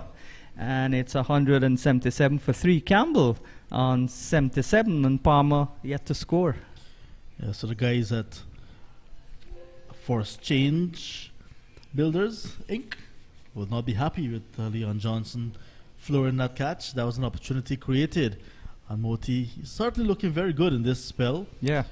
Getting the opportunity, but just the ball not holding, Johnson not holding on to that one. Pomal bowls on the back foot goes Campbell and pushes it out towards the extra cover position. And there's no run. Moti, the man we were talking about, in the way, stopping it. Pomal bowls, and this time it's hit back towards the bowler. Stinging shot. Pomal wrings his hand, but that's all in the game. The flags continue to be stressed out. Stretched out, not stressed out. Here is a ball that's on the line of the off stump and played with the inward turn by Campbell. Easy, going one by one. As we say in Guyana, 1-1 Dotty, Bill Dam. 78 years. And of course, Palmer is on not with him 13 runs to go.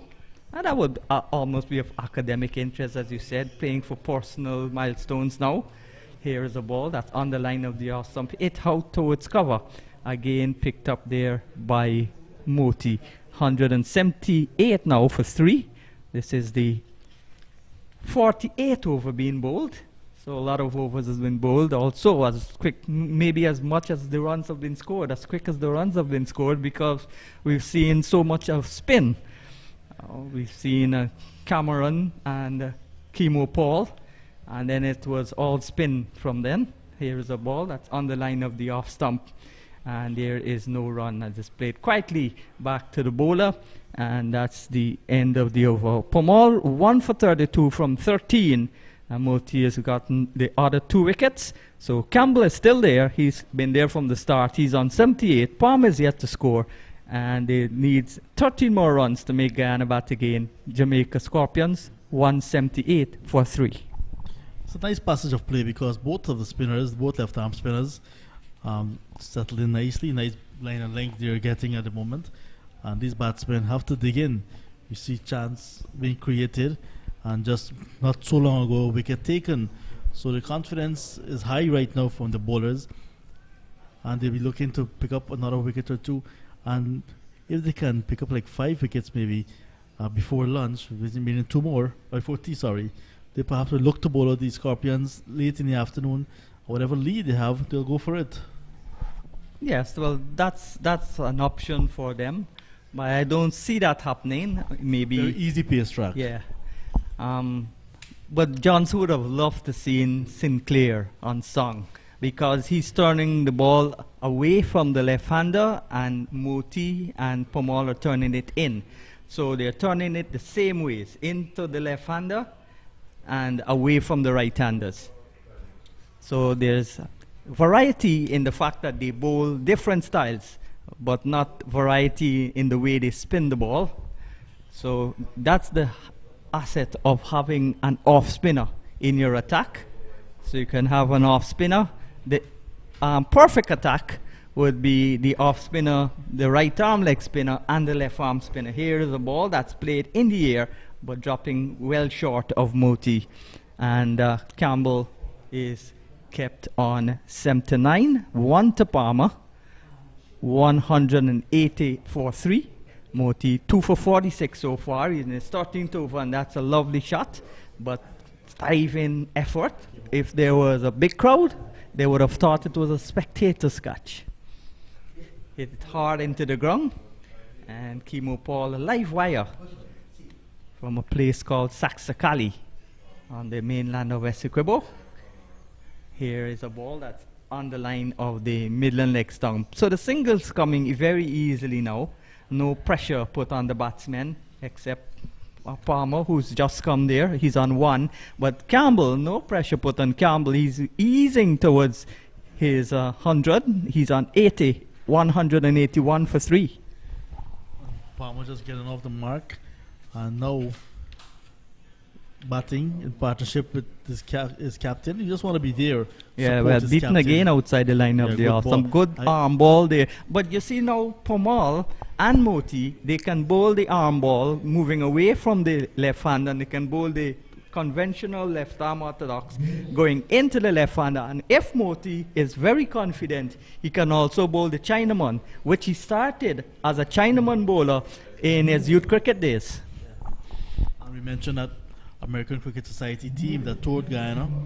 He actually bowled Chinaman when he was playing Yes. against the American Cricket Society at Everest. Yes, maybe to just practice what he's Yes. forgotten in And case he needs it at any time at the first class level. he has been working on his variety, but Yeah. just we haven't seen it in this tournament.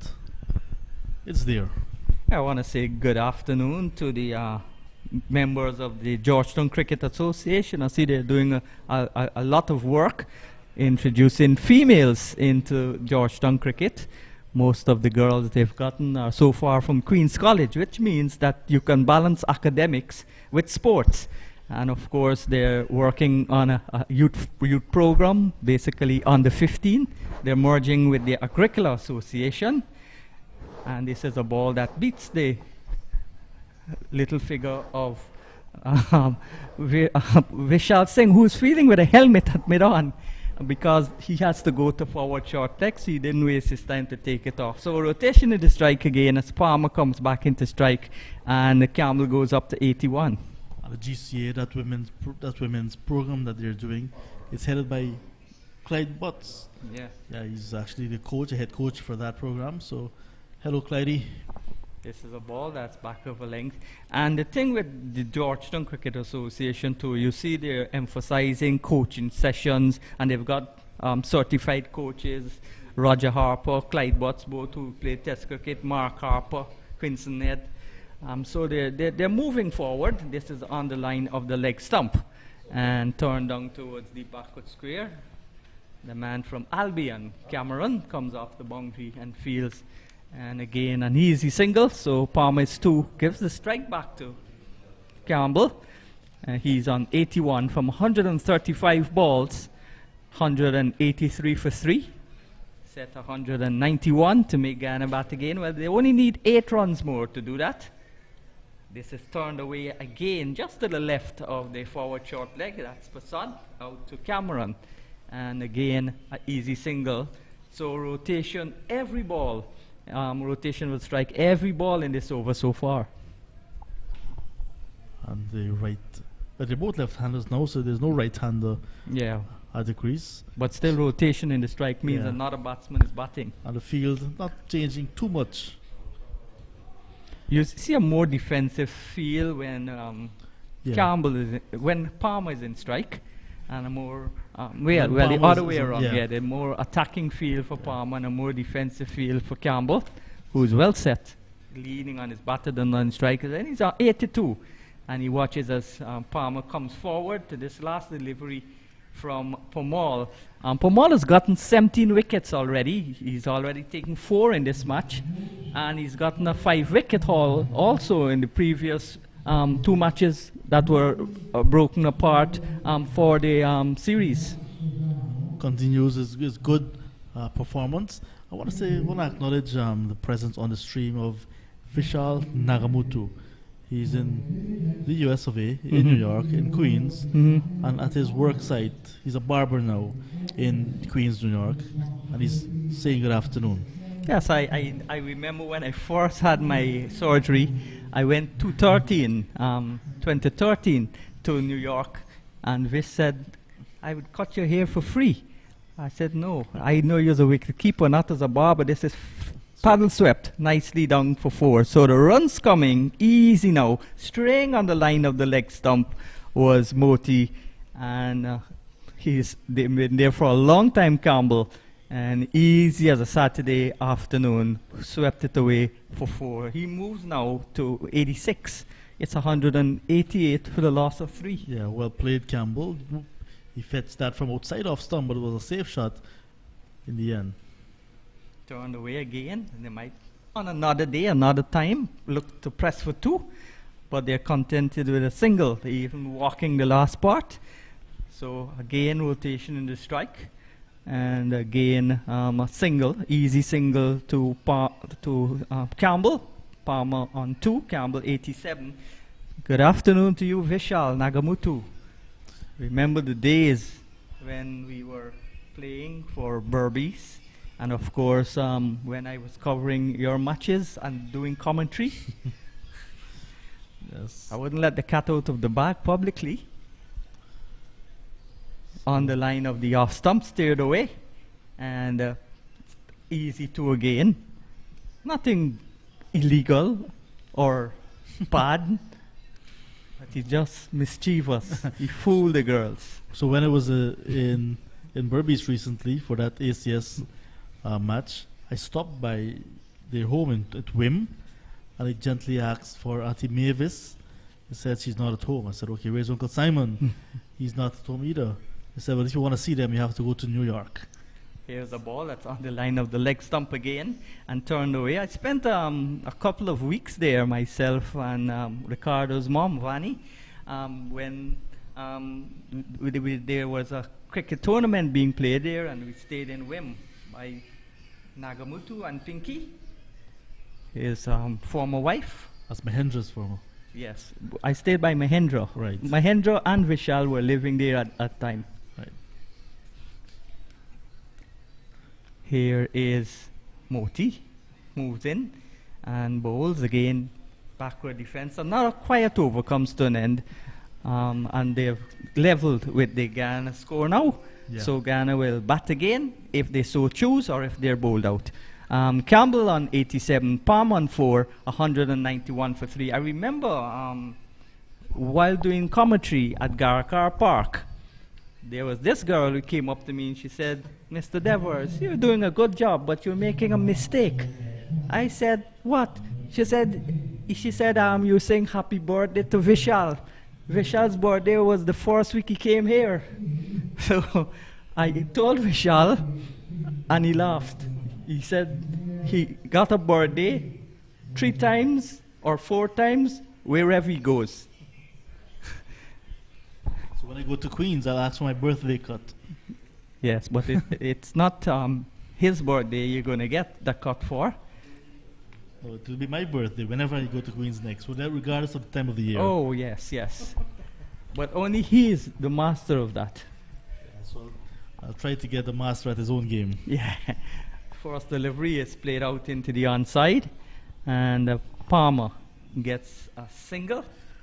So deficit raised, and now Jamaica Scorpions, they're ahead by a single. Yeah, so Palmer in strike. 191 for 3. 193. 192 for 3. Yeah, the technical glitches again being fixed, and we apologize to you again for those slight glitches. The technicians hard at work on getting everything fixed, and here's a attacking field. One last ditch effort by Pomal. Leg slip going down, slip, forward short leg, silly mid off. Forward comes Palmer and stabs it away. He's 4 from 21 balls. At the other end is the well set Campbell, closing in 12 short of his 7th first class century. Oh my, this is a ball that ricochets off the shin pads of Vishal Singh and went to the offside, and there was Prasad looking to catch the rebound. There was actually the wicket keeper, Devon Imlach, who was looking to go for the rebound. Prasad was actually flat-footed, so Imlach saw the opportunity and almost got it. So again, Prasad turning his face as soon as the bat is raised, essay in a drive. He's turning his face, taking evasive action. I don't think he should be there. If you're not comfortable, tell the captain you're not comfortable. Again, the greenery, the mountainous terrain, the lights, and of course this is a wonderful part of the world, Diego Martin. Mountains surround the ground. And this is in total contrast when you go to Port of Spain. You see high-rise buildings and a lot of stores, and Frederick Street busy. This is a nice, quiet town, as most of the rural areas in Trinidad and Tobago, especially if you go up south. It's like another country, deep south It's very agricultural setting at Karakara Park, especially. That's one of the grounds at the oil refinery. But I was told that but because the oil refinery is now no longer in operation, Petrotrim has closed off the ground, but there are some 2020 tournaments being played there now. There's a loose shot, edge found, and it's gone down to third man. So all out of the blue, Campbell goes for a big shot. The edge found, and fortune favors the brave. He's gone into the 90s. He's 92, 196 for 3. And our technician, Michael, he likes the sweep shot that Campbell played earlier. So he's given us another look at it. And he did not like the edge that was played, because there was Campbell going for the lofted drive, got the edge, and it went into third man. So he's now into the 90s, Campbell. And that shot, he lost his shape playing that one, fly off the edge. He was looking to go over mid-off, really. A moral victory there for Moti. Now he's pushed the man back. I would have kept the man at mid-off and allow him to go for that shot again. He's in his 90s, and Moti comes in, bowls a quick flat ball, and I want to see Moti flight the ball more in a context like this. The batsman wouldn't go for undue shots. He wouldn't take undue risks. And you bowling so fast and so flat, it aids in his staying at the crease long. All he has to do is come forward and block. If you are going for your shots, looking to score quick runs, then the odd quicker ball would be advisable. Here is Pomal again. That's quick and flat trajectory, and played away into the offside by the left-handed Campbell. Campbell may be looking to get his 100 in soon as possible. Gets a ball that keeps low, and the field is so widely spread that he gets an easy single, and the man Johnson from slip has to run back to stop the ball. So Campbell goes now to 93, 197 for 3.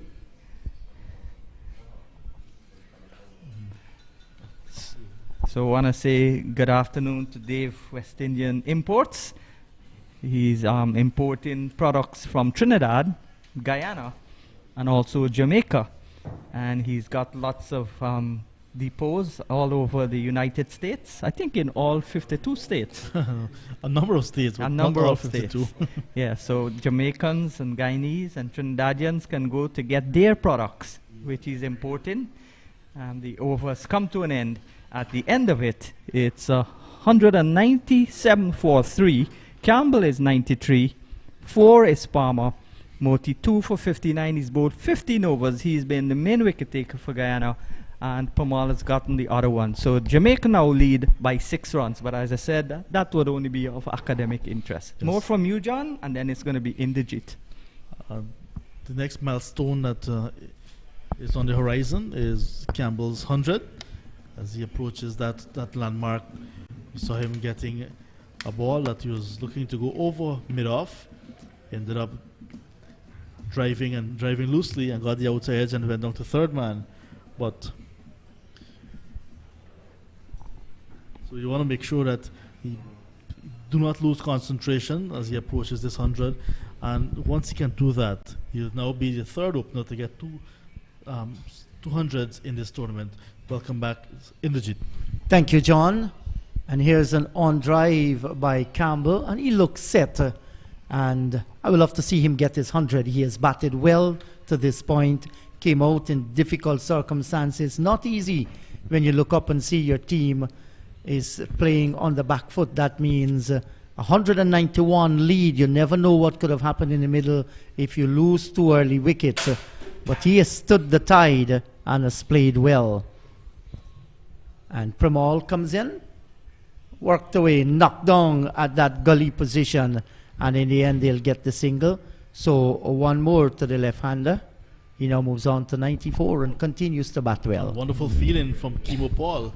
He flung himself to the right and got his right hand in the way and stopped some runs there. So Kimo Paul with the helmet at leg gully and passes another helmet down to Vishal Singh, who's going to go to steady mid-off.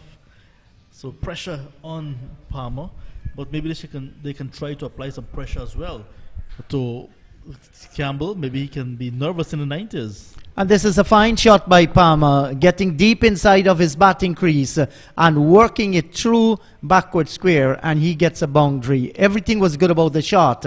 He now moves on to 8. And the 200 has come up. Well played to Palmer.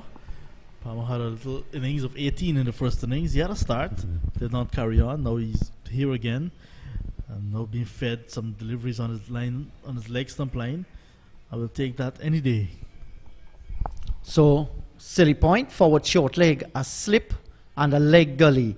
And this time he's posing for the camera, Palmer, walking forward.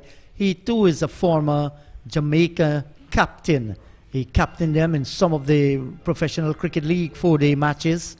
Lots of experience, Paul Palmer. A good delivery and taken nicely down at silly point. And then he relays it to the keeper. There is no run. The over has been completed. Campbell is on 94. Palmer has 8, 202 for 3. Jamaica now lead by 11 runs. And there we see, bowling this season, Rakeem Cornwall right to the top with 21 wickets. Jeremiah Louis, his teammate, on 17. Resami Pamal, 17 as well. Gurakesh Moti, 15. Kevin Demba, 15. Preston McSween, 14. Anderson Phillip, 13. Brian Charles, 13. Marquino Minley, 13. And Nicholson Gordon as well on 13. So Rakeem Cornwall, way out on top with 21 wickets, followed by Pamal, 17.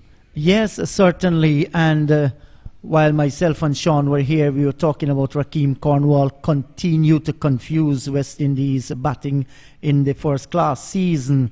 And no problem, the guy has done well, and certainly the selectors will continue to look at him. That was in the hand and out again. That's another drop catch. And Moti, you look at him, he walks away. And that was Akshaya Prasad. Yes, it was. Yeah, there is Moti getting Campbell to play again a false shot. And he played it straight into the hand of the forward short leg fielder. And Akshaya Prasad, not comfortable. And how life could have been different there. We watching the replay, went into the hand, and he floored it. He got up too early again because of what happened in the first innings when he was hit twice. Yes, I agree with you. And here's another false shot being played by Campbell. Looking for the paddle shot. Got the under edge and it went through to the keeper. So both of these batsmen should have been back in the pavilion if those catches were taken. Leon Johnson at slipper dropped Palmer. And now we see Moti putting down Campbell, who is on 94. And this is blasted away through forward square out towards the boundary for 4. It was a short ball by Moti, and Campbell saw it. It stood up on him and slammed it away for a boundary. He moves closer now to that triple figures. He's gone on to 98. Yeah, I can see Moti is definitely not motivated at all. That ball was pulled down very short and was dispatched. And I think it has gone out of the compound because the reserve umpire is going to go out again with a box of balls. Perhaps they gone through part of the fence there because on the camera we saw Chanapal Hemraj was about to collect the ball. Then he said he made an indication that the ball had gone through. Yes, and there's a drain in that area. Yes. So he must have gone into that drain. So this is going to be the 7th change. Thank you, Sean Devers. Yes, so the Sean, 7th. Yes, Sean is making a note on your chalkboard that you're writing on. And 7 balls now lost. And we want to apologize to our viewers that Yes. some glitches are happening. It's all part and parcel of...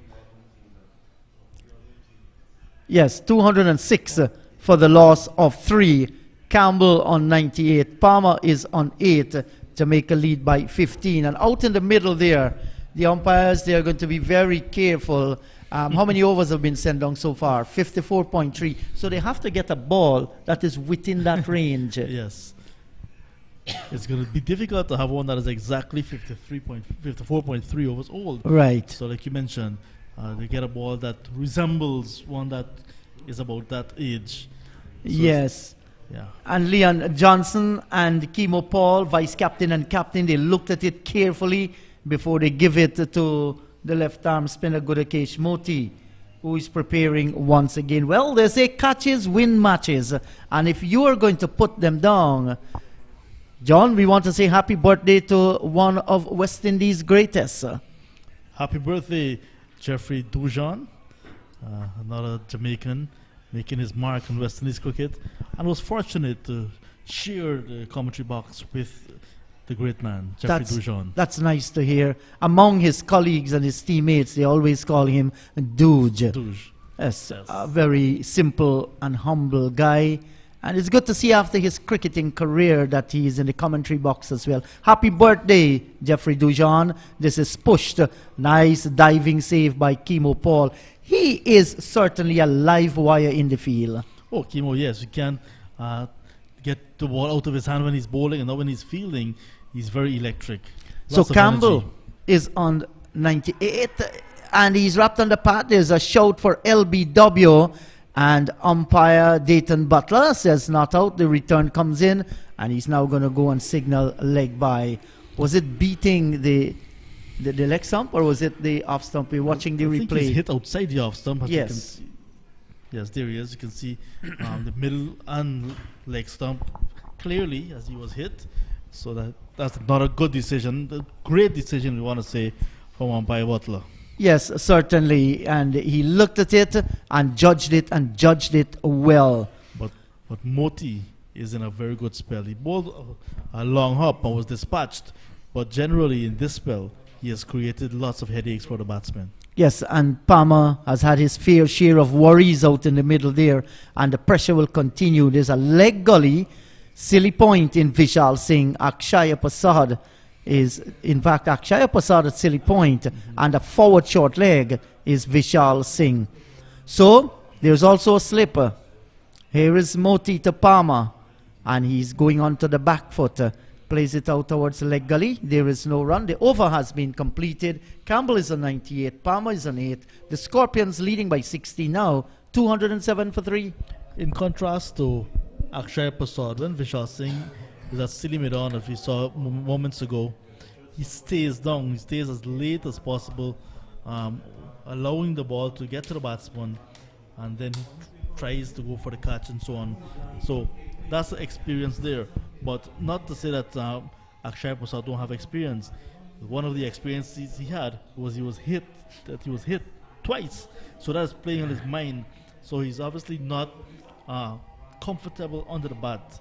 And that's why he floored that one earlier. Did not want to drop a catch, obviously, but just that it's flashing in his mind ever so often that he was hit twice already and almost broke his bones. So that's playing on his mind, unlike Vishal Singh, and he's showing the experience there as well. I agree with you, John. I'm just wondering to know if there's another fielder that Johnson might be tempted to put at forward short leg, knowing that this guy was hit and hit very, very hard on 2 occasions, was off the field for a long while. And putting him back in that position there, nervousness might very well be there. And he has taken some brilliant catches in that position. One, remember the match against Barbados Pride. But today is a different game, and just might want to relieve him from that position. I don't know if anybody's inclined to go there. But we see as well John Campbell getting some attention because I think he's suffering cramps in his forearm. Very often he's been asking for assistance. Yes, over the years we have seen as well Tage the right hander Paul being used under the bat, and it seems as if it's a natural progression kind of situation where the newest player in the team will go under the bat. So John Campbell is in strike. The Jamaica Scorpion skipper is on 98, and he's pulling this one around. There's an appeal. He's gone. The catch has been taken. Or is it leg before? Well, leg before, and he has to walk back to the pavilion. He was looking for almighty swing through deep backward square, and the ball cannon into the pads, and the umpire said that's it. Yes, as you can see on the replay, there is Pamal in line. It was a ball that kept very low, perhaps hitting in line with the off stump. And umpire, because the ball kept low, there was a Campbell looking to play through the onside, looking to lap it around, missed it. It hit the pad, and he was sent on his way. So Carl Tuckett as well, umpire Carl Tuckett, getting into the game and signaling John Campbell that you have to go. Out leg before for 98. Good knock. Did all the hard work to get to 98. Now he's going to be a disappointed man. He was not pleased with the decision, obviously, but it's nobody else's fault that you've played across the line, missed it, and it hit your pad. Well played, but disappointed. Yeah, disappointing shot from him as well. He should have been playing straight, and sometimes this is what pressure do to you. There was a silly point and a forward short leg for the left-hander, but he was on 98, seeing the ball very big indeed. From our replay that we saw, the ball would have gone on to hit the off stump, so a good decision by the umpire. And I think his disappointment had to do with the way that he played the shot. So John Campbell has gone back to the pavilion for 98, and Alwyn Williams, he has come out in the middle, played well for a half century in the first innings. So the last batsman going back in the pavilion, John Campbell, LBW to Virasamy Pamal for 98, 207 for the loss of 4. So Pamal has gotten his man, and the pitch is crumbling. And the spinners are really enjoying themselves now. Like I said, Moti at the other end, bowling, and looks very good because he's bowling into rhythm now. He's found his groove, and he as well is looking very good. I want to say good afternoon to Rayon Griffith, the West Indies assistant coach. Onto the back foot goes Williams. There is no run, plays it back up the track. Yeah, he's following the match, and he's really impressed with what's happening generally. And he has a few comments to share with us. But he's preparing the West Indies side for those 3 one-day internationals against Netherlands, which begin on the 31st. Oh, and that one was so close. Did he get the bat onto it, or was it the pad? It was outside the line of the off stump. A quicker delivery by Virasamy Pamal. Yes, so outside the off stump, and it kept low again. So you can see on the monitor, kept low, beat the keeper as well. The keeper was trying to get it in between his pad, and it went through. So a quicker one indeed. And the ball keeping very low now. And this time, Alwyn Williams get bat onto ball, plays it on the offside of the pitch. Pamal himself feels, and there is no run. So Williams, you can see him there just coming down, taking something off the pitch. And a little bit nervous looking up and seeing a man is in his face at silly point. Off the back foot, this is hit away, true forward square, out towards the mid-wicket boundary for 4. That was a fine shot, got deep in the crease, and the left-hander opens his account in a nice way. He has gone on to 4. And he's off the mark, Alwyn Williams. In the first innings, he had 51 with some 8-4s, so he's opened his account with another boundary, and he's a boundary hitter. I looked at him, and when he was bowling, he's bowling very well, getting some lateral movement, getting the ball to skate through as well. I'd love to see this player, Alwyn Williams, play limited overs cricket as well. So here is a defensive shot played out into the offside field. There is no run. So that's the end of the over. So the lead now, 20, and 211 is the overall score. So what we can say as well is that Jamaica Scorpions, they're actually 20 for 4 because the lead is just 20. 4 wickets are down. Yes, and Sean has just given me some statistics here to say that Campbell's 98 came off 155 balls, 214 minutes of batting, 11 fours and 1 6 in that innings. Thank you very much, Sean. And a good innings, but we all would have loved to see him score that 100. In the end, fell to the pressure. Should not have played that shot. And you were telling me about Griffith, John? Yes, so like I said, he's with the Netherlands, in the Netherlands, where West Indies will play 3 1 internationals beginning on May 31. Then the second will be in June 2 and then June 4. I spoke to him, he said it's chilly in the Netherlands, but he said it's beautiful, of course, but it's chilly. Oh, and somebody has taken a blow down at the leg gully area there as the left-hander Palmer went into the crease. That's Kimo Paul there. He's a tough boy, Kimo. And he blocked it. That was going for 4. Had some meat on it. And it's good to see that Kimo Paul is up. Yeah, down but not out, Chemo. Chemo is a fighter. Exactly, he is. And that one kept very, very low indeed. And an alert Chemo Paul dived away towards his right and saved the run. But Moti here is having a good spell. And now they're going to have a mid-pitch discussion. Yeah, Williams recognizing something, called his partner down, Palmer, and telling him after this over, maybe another 3 overs to tee. So let's try to just be safe, preserve our wickets. It's a little in it at this point in time, just 20 runs lead. They're not going for quick runs as if they want to give Guyana a dicey target a bit later on. But just want to preserve their wickets and get personal milestones, like I'm saying. Yes, and Palmer has struggled since he has come out in the middle, got a chance, being dropped by skipper Leon Johnson at first slip, and he has been bothered by both Premal and Gudakesh Moti. And he's getting on the back foot, keeping low as well. That was fired into the stumps by Gudakesh Moti. No doubt trying to make use of those foot marks that is just outside the left-hander's off stump. Moti, here's a drive by Palmer. Down towards Chemo Paul, that extra cover. Moti 2 for 63 from 17. 211 for 4. Palmer is on 8. Williams is on 4. Moti's pumped up. And he's disappointed that he did not get a wicket in this over as well. You can see he's working hard and trying for the wickets. Chances being created. And I think they're now utilizing the rough outside of the batter's off stump. See Moti pitching it just outside the off stump to the left-hander and getting some assistance. So Moti and Premal utilizing the rough that was created by the bowlers as they follow through and getting some purchase now. Yes, they are. Premal 2 for 63. He's about to start his 18th over. And for the left-handed Williams, that's a good delivery on the back foot again. Williams has to be very, very careful when he gets on the back foot. As Premal got a delivery to beat him outside the line of the off stump. That was well bowled. Again, Premal utilizing his track, bowling stump to stump because it's keeping a bit low as well. And that's a quicker delivery. It's almost like a fast bowler getting some good bounce and punches off the pitch. That had some lift here by Veerasamy Premal. Well, if the fast bowlers are not going to utilize the track, might as well. Premal onto the back foot. There goes Williams once again. And all he can do is to defend. And Leon Johnson here is exerting the pressure in no small measure whatsoever.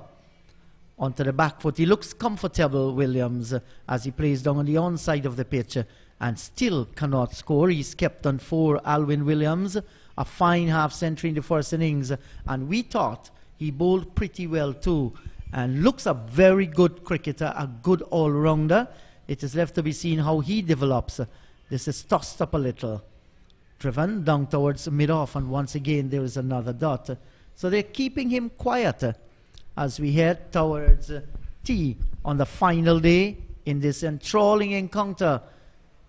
There is a drive, and that's Passard once again taking some blow. Looks at the hand as he takes his helmet and he walks away. And it wasn't a full-blooded drive. It was just a push shot. But the hard ball cannon into the hands once again. The over is completed. 211 for 4. Another testing over from Veerasamy Premal and the experienced left-arm spinner. Keeping these batsmen quiet, working away.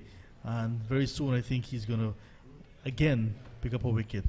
But there's nice weather in Georgetown, like I mentioned. So the cricketers are out. And I'm thinking, I haven't received any message just yet, but I'm thinking that the Regal team may have some cricket over the weekend because the weather is good.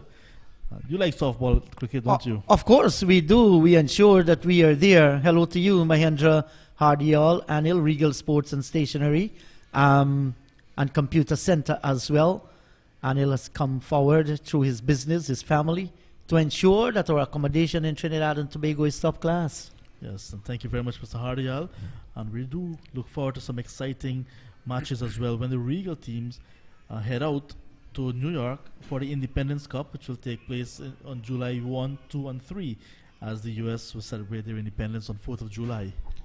Outside the line of the off stump, this is it, back up the pitch. Sinclair has been brought back into the attack, replacing Gudekish Moti, the right-arm off-spinner. Hello also to Johan and Yudi of Cap Global. Thanks so much, guys. Outside the line of the off-stump, driven towards extra cover. Shabir Baksh, Big B's Restaurant. My friend Archie Mohan out of Canada. Badesh Thakur from the United States of America. Ricky Dearnarain from 4R. Thanks. Here's a good delivery and drawing the left-hander into the defensive shot. So they have dispensed with the silly point, silly mid-off. They just now have a forward short leg for the left-hander. Sinclair, too, will be looking to get among the wickets. None for 62 on the expensive side. Roughed up by Leroy Lugg, who smashed some massive sixes off his bowling. So Sinclair will want to correct that now. Onto the back foot goes the left-handed Palmer, and he's defending. That's a faster delivery, lined with the stumps, and there is no run. So just a solitary slip, backward point. There is cover and an extra cover. Sinclair to Palmer. He's stretching forward, long forward too, killing whatever little spin they'll say. You stretch forward and you smother the spin. Yes, and this is a much better comeback over, you want to say, from Sinclair. Not trying to push it through, but just holding it up a little bit, getting some flight, taking pace off. Sinclair once again, this is driven, and Sinclair fields to his own bowling. There is no run, and the over has been completed. At the end of the over, 8 to Palmer, 4 to Williams. Jamaica 211 for 4. Sinclair is called Carlo back at home and around the cricketing circle. So I expected lots of bowling from Carlo in the second innings. He had 12 overs before this one. Did not look the part. Taken out of the attack. Now brought back. Look, a much better bowler. You just need to realize that it's a 4-day game. You have to work on the minds of the batters as well. And we know he made his international debut playing T20s for the West Indies. And he was playing 50 overs for the West Indies emerging players when he was actually last spotted. So 4-day, need to work out the batsmen and be a bit more patient, Sinclair. Yes, and here's a defensive shot by the left-handed Williams. Drops it away down towards short mid-wicket. There is no run. And you've mentioned the calling names of some of the players outside the line of the off-stump. Quicker delivery here from Veerasammy Permaul. He too known among his mates as Gunners. Yeah, that is correct. Yeah. And Sean Devers has given a new name to Vishal Singh, just not only Cheesy. He calls him Squeezy Cheesy. Yes, Cheesy. And you know, your call name is Sir Jeet because you're a school teacher and they've just shortened your first name. Instead of Inderjeet, they said Sir Jeet. Yes, certainly. Played away into the onside field and there is no run. And that's how the entire community calls you, John. When you're a teacher, there's certain good things that happens to you. Yes. Oh, that kept very, very low indeed. And you watch Williams there actually straining to get down, fired into the stumps by Veerasammy Permaul. So he knows he's having a good battle here. And this is tossed up, driven away down towards extra cover. And there is no run. Might very well be might very well have another over before the tea session. Here is Veerasammy Permaul, 2 for 45. He's about to complete his 19th over. Draws the left-hander into the defensive shot.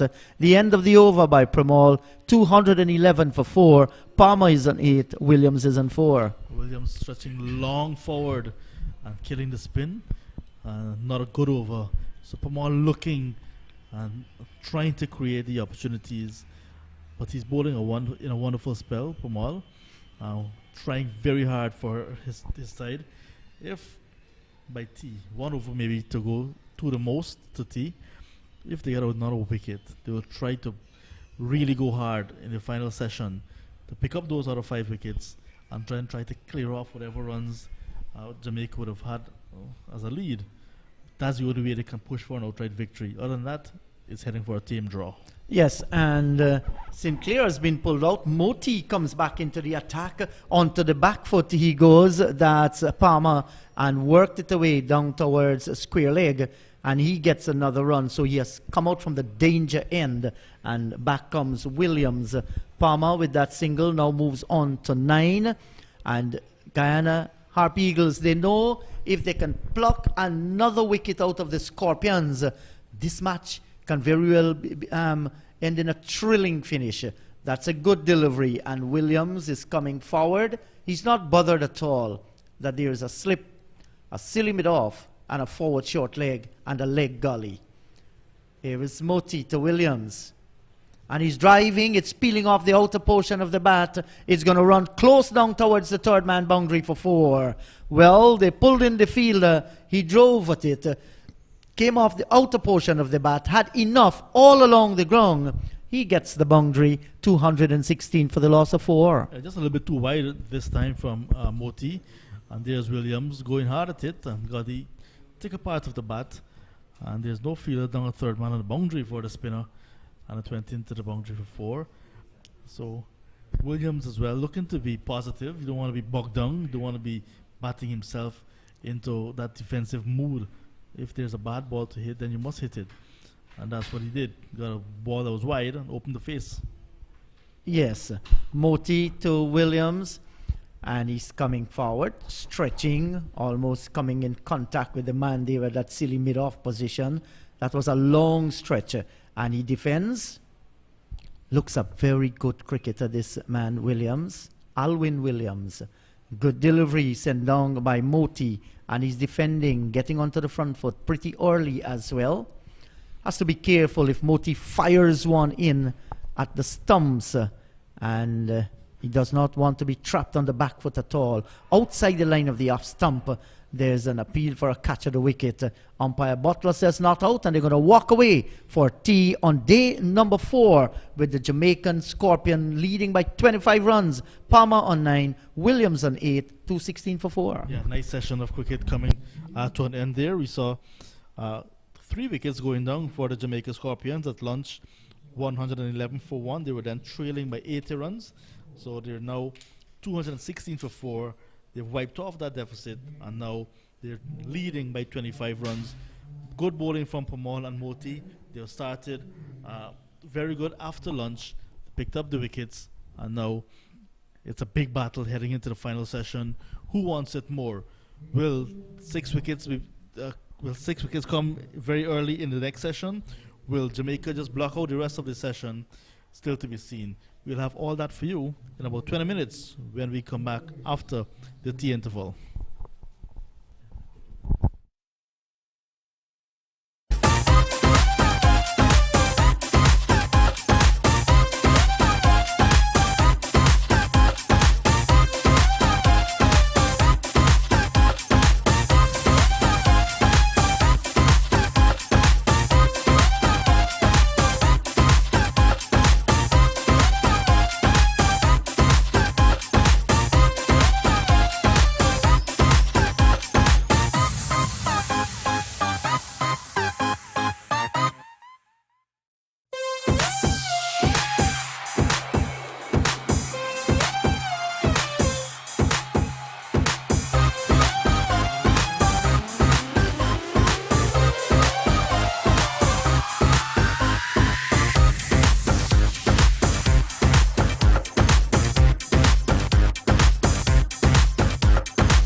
Yes, well, welcome back to a sunlit ground here in Trinidad. And here we see the Guyana team making a last-ditch effort for full points here. If they get about 3 quick wickets, the game is still open. If not, the game will petter out into a tame draw. At tea, Guyana were the Scorpions were 216 for 4, leading by just 25 runs with 6 wickets in hand. Palm is on 19. Alwyn Williams, that is on 8. And a good situation for the Scorpions to be in. But if Guyana can break through, and they would be right back in the game. Good afternoon to you, Indrajit. Good afternoon, Sean. Hello to all listeners. Well, the Guyana Harpy Eagles had a chance to make that 216 for 6. They dropped 2 catches, which should have been taken. Pamal bowls with a whole set of people, whole heap of people around the bat, as the Jamaicans would say. There's a forward short leg, there's a silly mid-off, there's a leg gully, and there's Leon Johnson, the captain, at slip, clapping his hands, urging his fielders on. Just 2 men protecting the singles on the offside. The cover and the short extra cover. Here is a ball that's pitched up by Pamal and played quietly into the onside by Palmer. A lot will depend on Palmer on this partnership, because there's still good batting to come. There's Thomas, who got a maiden 100, the wicketkeeper, in the first innings.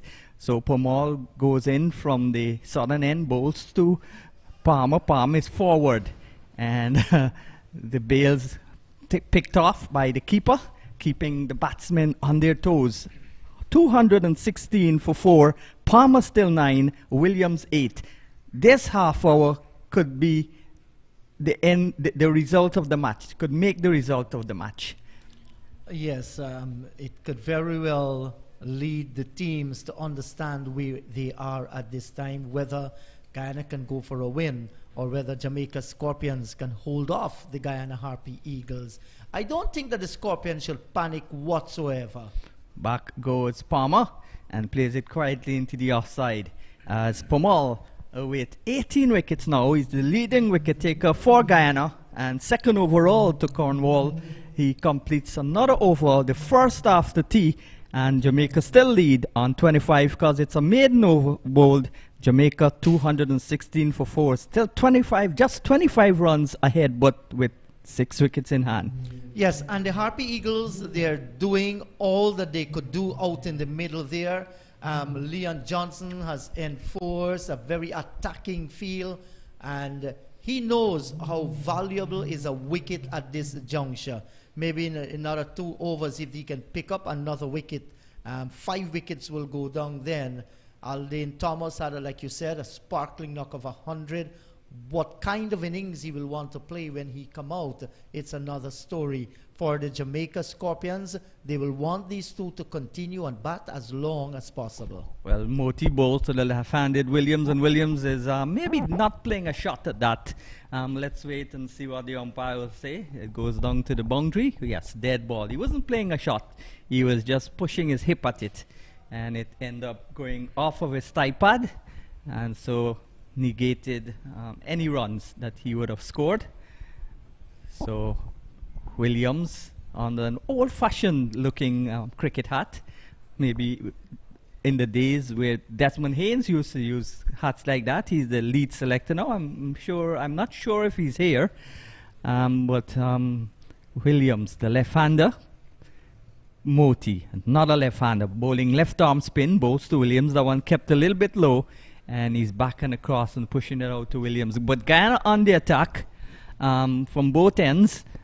Williams tapping away the crease on the broad brim white hat or cream hat. Slip, gully, forward short leg, silly mid off. Man at short cover, forward comes Williams, pushes it into the onside. So now the Jamaicans have given up on trying to win. They're looking to bat as long as possible. Yeah, because they know for a long time now they are not going to try to force a win here at all. They batted naturally.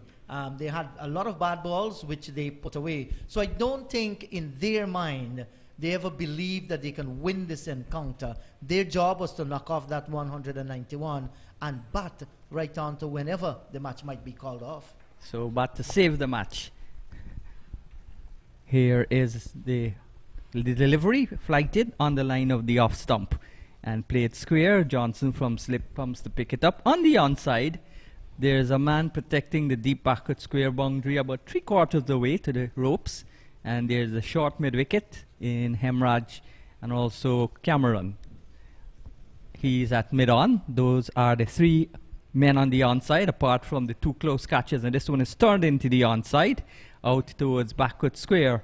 The short forward square comes across his right, picks the ball up, and Williams will keep the strike because he's gone now to 8. Palmer is, well, he's 9. Palmer is 9 also, 217 for 4. Yes, and 2 overs have been sent down so far after the resumption after tea. And these 2, they look quite competent out in the middle there. But the Harpy Eagles, they will continue to attack. And it's a good ploy as well, because you never know what could happen.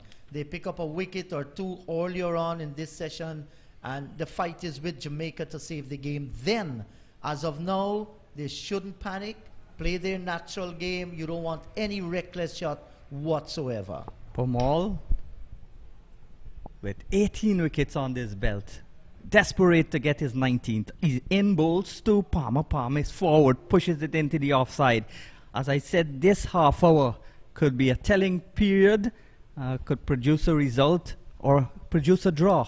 Here is Palmer, settles, and Williams hits that one. That's a good shot. Pick the gap and hit it out towards the mid-wicket boundary for 4. So he is also going to score from the bad balls. He's gone to 13 into double figures. Palmer is on 9. He's at the non-strikers end, 224 for 4. So they will pick the bad balls off. It's not just defense, defense, defense. No, not at all. And everything was good about that shot. Despite the fielders are in, he had a chance to go over the top, but that ball went all along the ground down towards the mid-wicket boundary for 4. That was a fine shot by Williams. Nice mountainous terrain, nice residential area. Beyond the boundary, forward comes Williams again, pushes it into the offside, and the bowler picks it up and goes back towards his mark. Slightly angled run. Pomal, left arm spin, bowling with his sleeves buttoned on to the wrist, passing umpire Tuckett, and bowls a nice delivery on the line of the middle and leg stump. Played it with the inward turn out towards the short mid-wicket. Chandrapal in the way, and there's no run. Breeze blowing. The flags, Guyana flag, the Jamaica Scorpions flag and the Trinidad and Tobago flag stretched out. Here is a ball that's on the line of the off stump. A loud appeal, more in hope than conviction, as Palmer played, Williams played with his bat long forward outside the line of the off stump. Yes, and that's the way to go. You're going to stretch it, ensure you get to the pitch of the delivery. And despite he was taken on the pad, there was nowhere he's going to be given out leg before. Well, Guyana will appeal and appeal more than the Red Cross because they want a wicket. They're going to appeal more so for the batsman to think he's beaten, might put pressure on the umpire. Anything they will do. They got to get at least 2 wickets if they have any hopes of getting a full points in this game. And our cameraman Shaquille is taking us for this view. There you see the Trinidad and Tobago flag, the Jamaica Scorpion franchise flag, and the golden arrowhead, the Guyana national flag. And looking beautiful. Yes, and we are seeing beyond the boundary in the yard a maxi, some cars, and if you would pan out, they would see the tower, which is for the cell phones or the internet, and the towers on our right is for the radio towers. Here is a ball that's pitched up on the line of the middle stump, and again vociferous appeal there from Pomal. They all go up in once. Yes, Sean, and if it's not the Red Cross, it's definitely the appeal courts. Yeah, Here is Pomal on his way, bowls, and that's outside the line of the off stump. This one looks more convincing, but no, says Butler. And he's the one who makes the final decision. And the total kept on 221 for 4.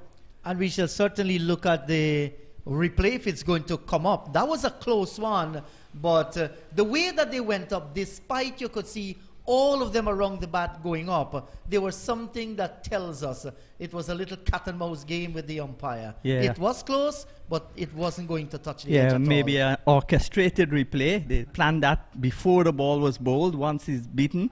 And this ball is turned into the onside, just away between those two fielders on the onside, close in, the leg slip and the forward short leg down towards backward square. And they got a single. So testing time by the spin twins from Albion, Moti and Pomal, Williams and Palmer, batting together, 31 runs in the lead, the Scorpions, 2 for 70. This is a 20th over. Pomal and Williams and Moti has bowled really well.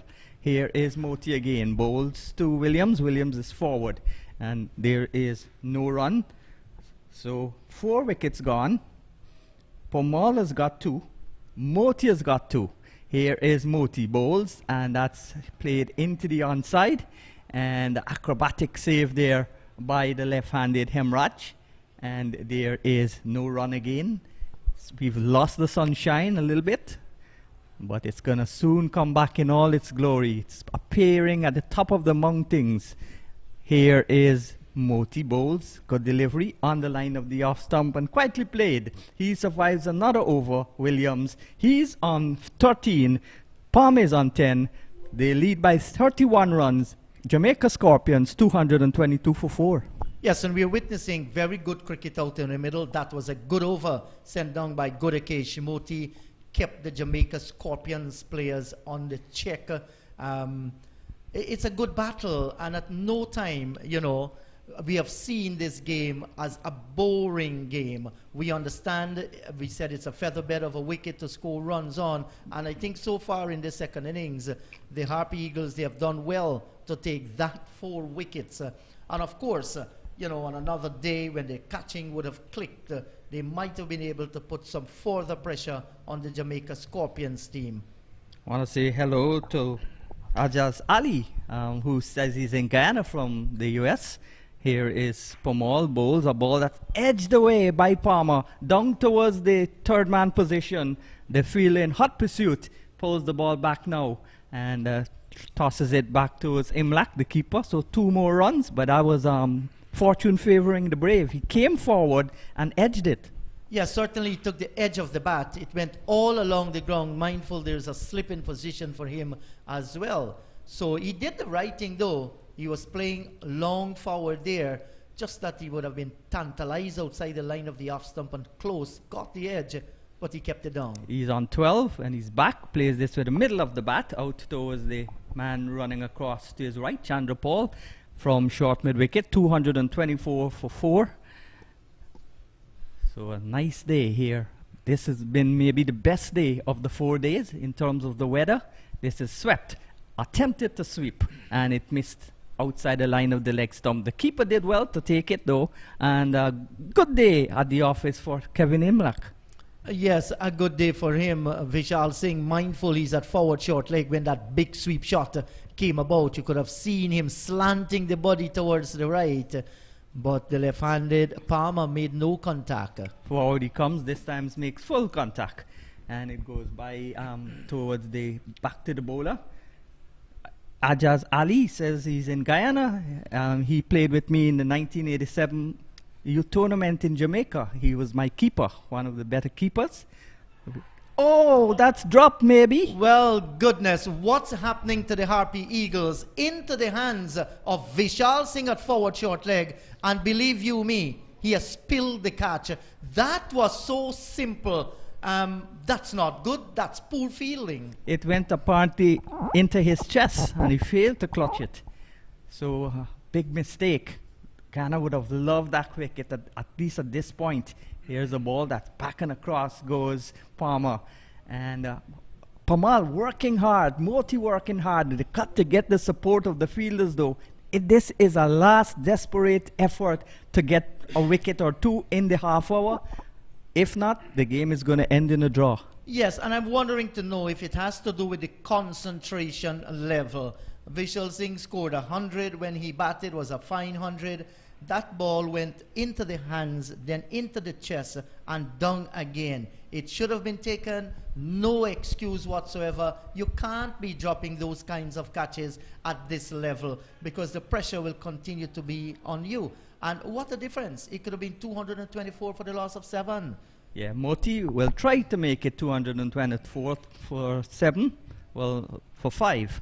If he, that's a ball that's hit into the onside and a single. So they're giving away easy runs now. It's just starting to look like just before tea, when the runs were coming easily and the fielders were not on their toes. Yes, certainly. So they have to keep concentrating, be very aware what is happening to you. You can have all the silly point and the forward short leg and the slipper, but if you're dropping catches, it makes no sense at all. I remember Sean Frederick Spofford was one of the fastest bowlers around for Australia, and they said he was an excellent catcher, and he attributed his catching. They used to chase, the other children used to chase the sparrows going through the hedgerows, and they had to catch them. Forward he comes, nicely stopped at sea limit off by Passad. There's no run. And Larry Constantine of Trinidad and Tobago, he attributed his great catching. He said as a family, they used to throw the utensils at each other while washing them off, and you couldn't afford to drop one in those days. Yes, certainly. I read that somewhere in the Beyond the Boundary, Yes. CLR James. It's in Pioneers to Packer as well by Morris Goodwin. Yeah. So these are all little things that count at the end of the day. Moti in bowls, nice use of his feet. When he gets there, he can't score. Hits the bottom of the bat and rolls back towards Moti. Moti in the middle of a very good spell as he passes umpire Butler. The fielders go down. The wicket keeper, the slip, the gully, the leg slip, and the forward short leg and silly mid off going down. And this is a beaten in the flight somewhat. He was looking to hit that a lot straighter. In the end, it took the inner half of the bat and it went down safely out towards the backward square position. They get a single, so Williams will keep the strike as the ball is hit. Well, at the end of the over, it's 226 for the loss of 4. Palmer is on 13. Williams is on 14. And that was an inadvertent shot played by the left-hander. He was looking to drive through the offside field. He took the inner portion of the bat. Luckily for him, it didn't went in the air. It went all along the ground. That was beautifully bowled by Gudakesh Moti, right up there, and outfoxed Williams. Yes, it was Williams who hit that ball. No, it was Palmer. Yeah, because Palmer got a single there and he has kept the strike. Yeah, that was the last ball of the over. Yes. So it was Palmer. He is on 13. Williams on 14. And Jamaica 226 to 4. 35 runs ahead of Guyana. Pamal bowls and no run. So just about 20 minutes after tea, here is a ball that's flighted a little slower and pushed into the onside, picked up by Chandapal at the short mid-wicket position. We saw earlier today Campbell batting beautifully before he was leg before to a ball that kept a bit low. He tried to play around the ball and was leg before for 98, 155 balls, 214 minutes, 11 fours and 1 6. He fell at 207 for 4. He was the last wicket to go. And since then, these two have come together. Forward comes Palmer. And there is no run. So the first to go was Lugg, who was bowled by Pamal for 67, 5 fours, 6 sixes, 72 balls, 100 minutes. It was 105 for 2. Good 100 partnership between him and Campbell. This is a ball that skids on, played on the back foot. Dangerous thing to do. Kept it out in the end though. And then Blackwood, the Centurion from the first innings, was caught at mid-on off the bowling of Moti for 28, 169 for 2. And then quickly after that, it was 175 for 3. This is a ball that's a loud appeal. Again, more hope than conviction, putting pressure on the umpire. But the umpire, Tuckett, has none of it. And he says, keeps his hand down as he overcomes turn. And 13 to Palmer, 14 to Williams, 226 for 4. And the last batsman to go, Williams, LBW, off the bowling of Moti. 6 runs after the second wicket fell, he went at 175 for 3 before Campbell got out. So Campbell, just missing by 2 runs, what would have been his second century, would have joined Braffett and Tejnarine Chandrapal. Yes, was a good innings by him. It's a pity that he did not go on to score that 100. But the last delivery there by Premal was an excellent delivery. Watching it on the replay, it took the top of the pad and went towards the first slip. So it was a good decision by umpire Carl Tuckett once again. Well, these both umpires continue to enjoy a very, very good match here. So umpire Tuckett from Nevis, umpire Butler from St. Vincent, both international fast bowlers. And this is a ball from Moti that's being driven down the ground by Williams and straight towards Cameron at mid-off. Sun streaming back here in all its glory. Moti from the northern end of the ground bowls, and forward comes Williams looking for a sharp single. Will get it too, because the fielder at the silly mid-off, that's Basad, had to run back. And in the end, easy single for Williams. Gives the strike back towards Palmer. He's gone to 15. Palmer is now in strike. He's on 13 from 68 balls. Responsible innings from Palmer so far. 227 for 4. They lead by 36. This is clipped away into the onside. And Hemraj in the way at mid-wicket. And there is no run. So the 2 Albion bowlers trying their best to eke out a wicket here. Here is Pomal, the more junior of the pair, pushes back towards the bowler, Palmer, and he gets no run. So good tight stuff by both Pomal and Moti, but they need to get a breakthrough early in the last session. Yes, and they must take their catches if they want that breakthrough whenever that comes along. The opportunities were presented to them, but they just didn't grasp the catches. They were floored, and now they have to suffer in trying again to pick up another wicket. But both Premal and Moti, they're on a roll, and they're bowling pretty well. Too many catches dropped today, especially. We see our Lugg, first of all, being dropped. Push forward to Sinclair. And Johnson had slipped dropping him, and that started the erratic feeling. There were overthrows, and this was not a good display of fielding, not one of the better days of fielding by the Guyana team in a crunch situation. The overs completed 227 for 4. We see the scenery again.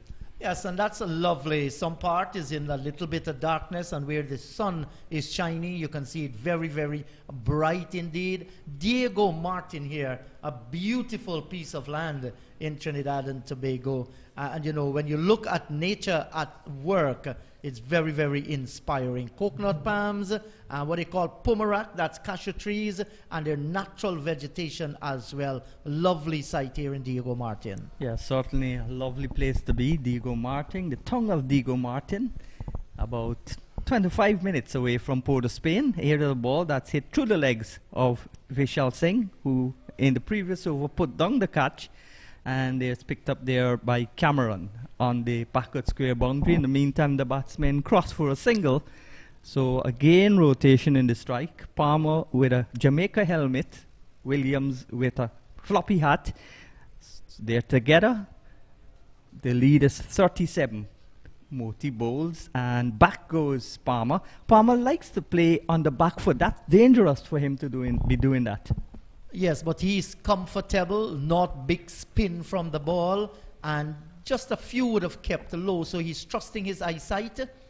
Pomal in both the Palmer sweeps. That's a audacious shot out over the backward square boundary. All of a sudden, a bad ball come and they're still ready to put it away. Well, that's how you should bat, and that is how they're doing it out in the middle there. It's not block and block. Once a bad ball is bowled, good batsmen will put them away, and that is what Palmer did. Palmer races now to 17. Well, not races because he's faced 74 balls for that 17, but he goes up to 17 with that boundary, and the lead now extended to 41. The total 232 for 4. Pomal 2 for 53. He's 2 for 56. He's in his 24th over. Long spell from the left arm spinner. Bowls and pushed away into the offside, and there's no run. Jamaica won the toss and made 393 for being all out, with Blackwood and Thomas scoring hundreds. Blackwood 114. Thomas his maiden 100 and even century. Here is Pomal, bowls. That's on the line of the off stump again. There's no run. And Alwyn Williams, who's actually at the wicket now, chipped in with a very good 51. Pomal 3 for 96. Moti 2 for 39. And Sinclair 2 for 74. Cameron also had 2 wickets, but expensive, 103. That's a loud appeal again. And not out, says umpire Tuckett. He's unmoved. And at the end of the over, the total now is kept on 232 for 4. Palmer on 17, Williams on 16. The Jamaicans lead by 41. Yes, not a bad shout. It was a tight situation, but it was clearly going outside the line of the off stump there. And the Guyana Harpy Eagles, they have no problem in appealing their case to the umpires. They're the ones that have to make the decision. But what we are seeing here from the Jamaica Scorpions is solid resistance. And this is good, because even at this stage, if they're careless and they lose a few wickets, and Guyana can bowl them out, chasing down that run shouldn't be a problem. That's the reason why these two are playing very cautious and I think intelligent cricket as well. When Guyana batted, they made 584. They declared for 7. They declared overnight with Chandrapal, a masterful 184, his second century of the tournament. Singh 100 not out, and Imlak got 79, Hemraj 75, and Johnson 57. Gordon had 4 for 122 for the Jamaicans, and they were set 191 to avoid the follow-on. Well, that's averted already. They're 41 runs ahead of that 191, and they've lost 4 wickets. So they've lost Campbell, as I said, bowled Pomal 98. They've lost Lugg,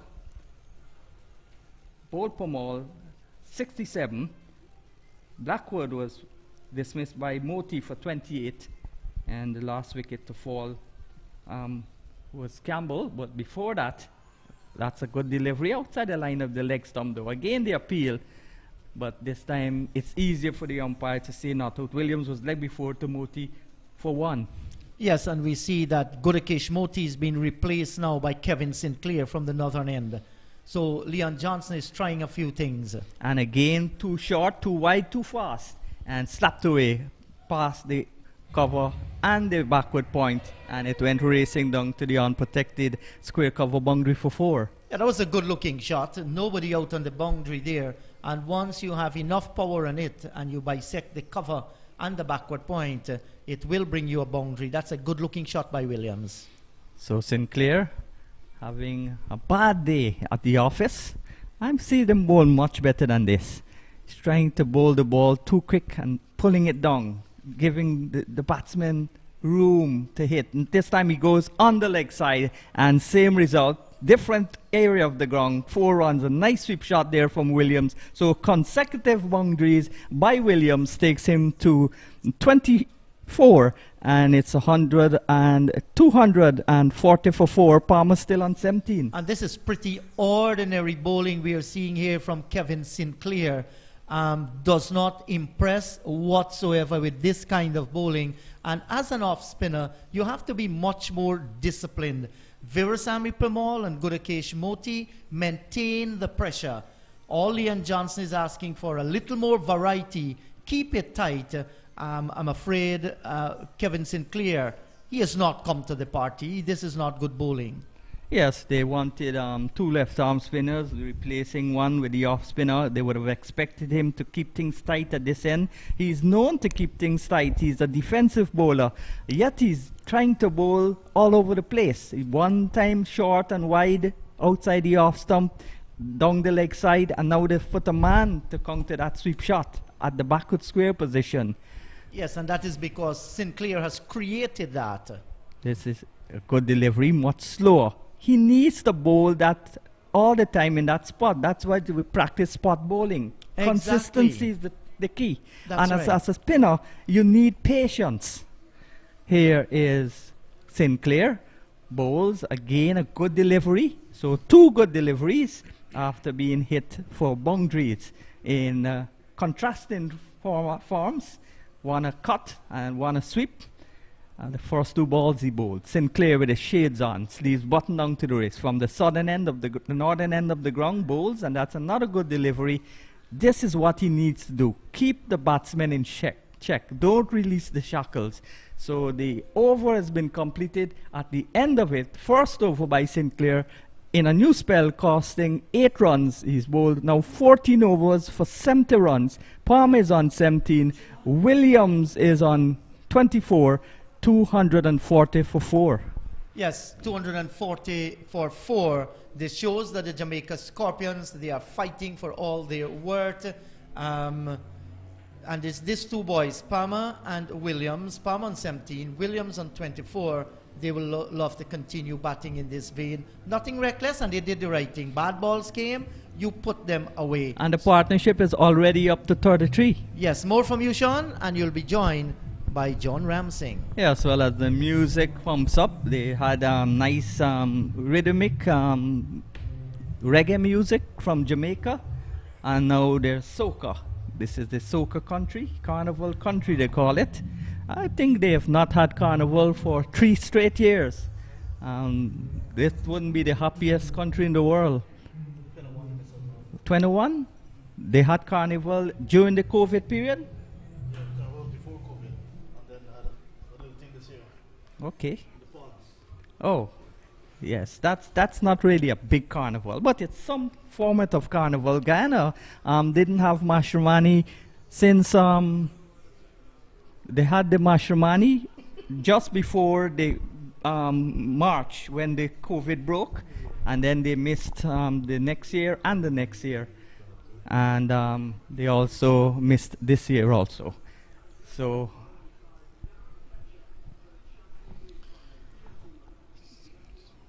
Good afternoon again, Sean. Yeah. 240 for 4.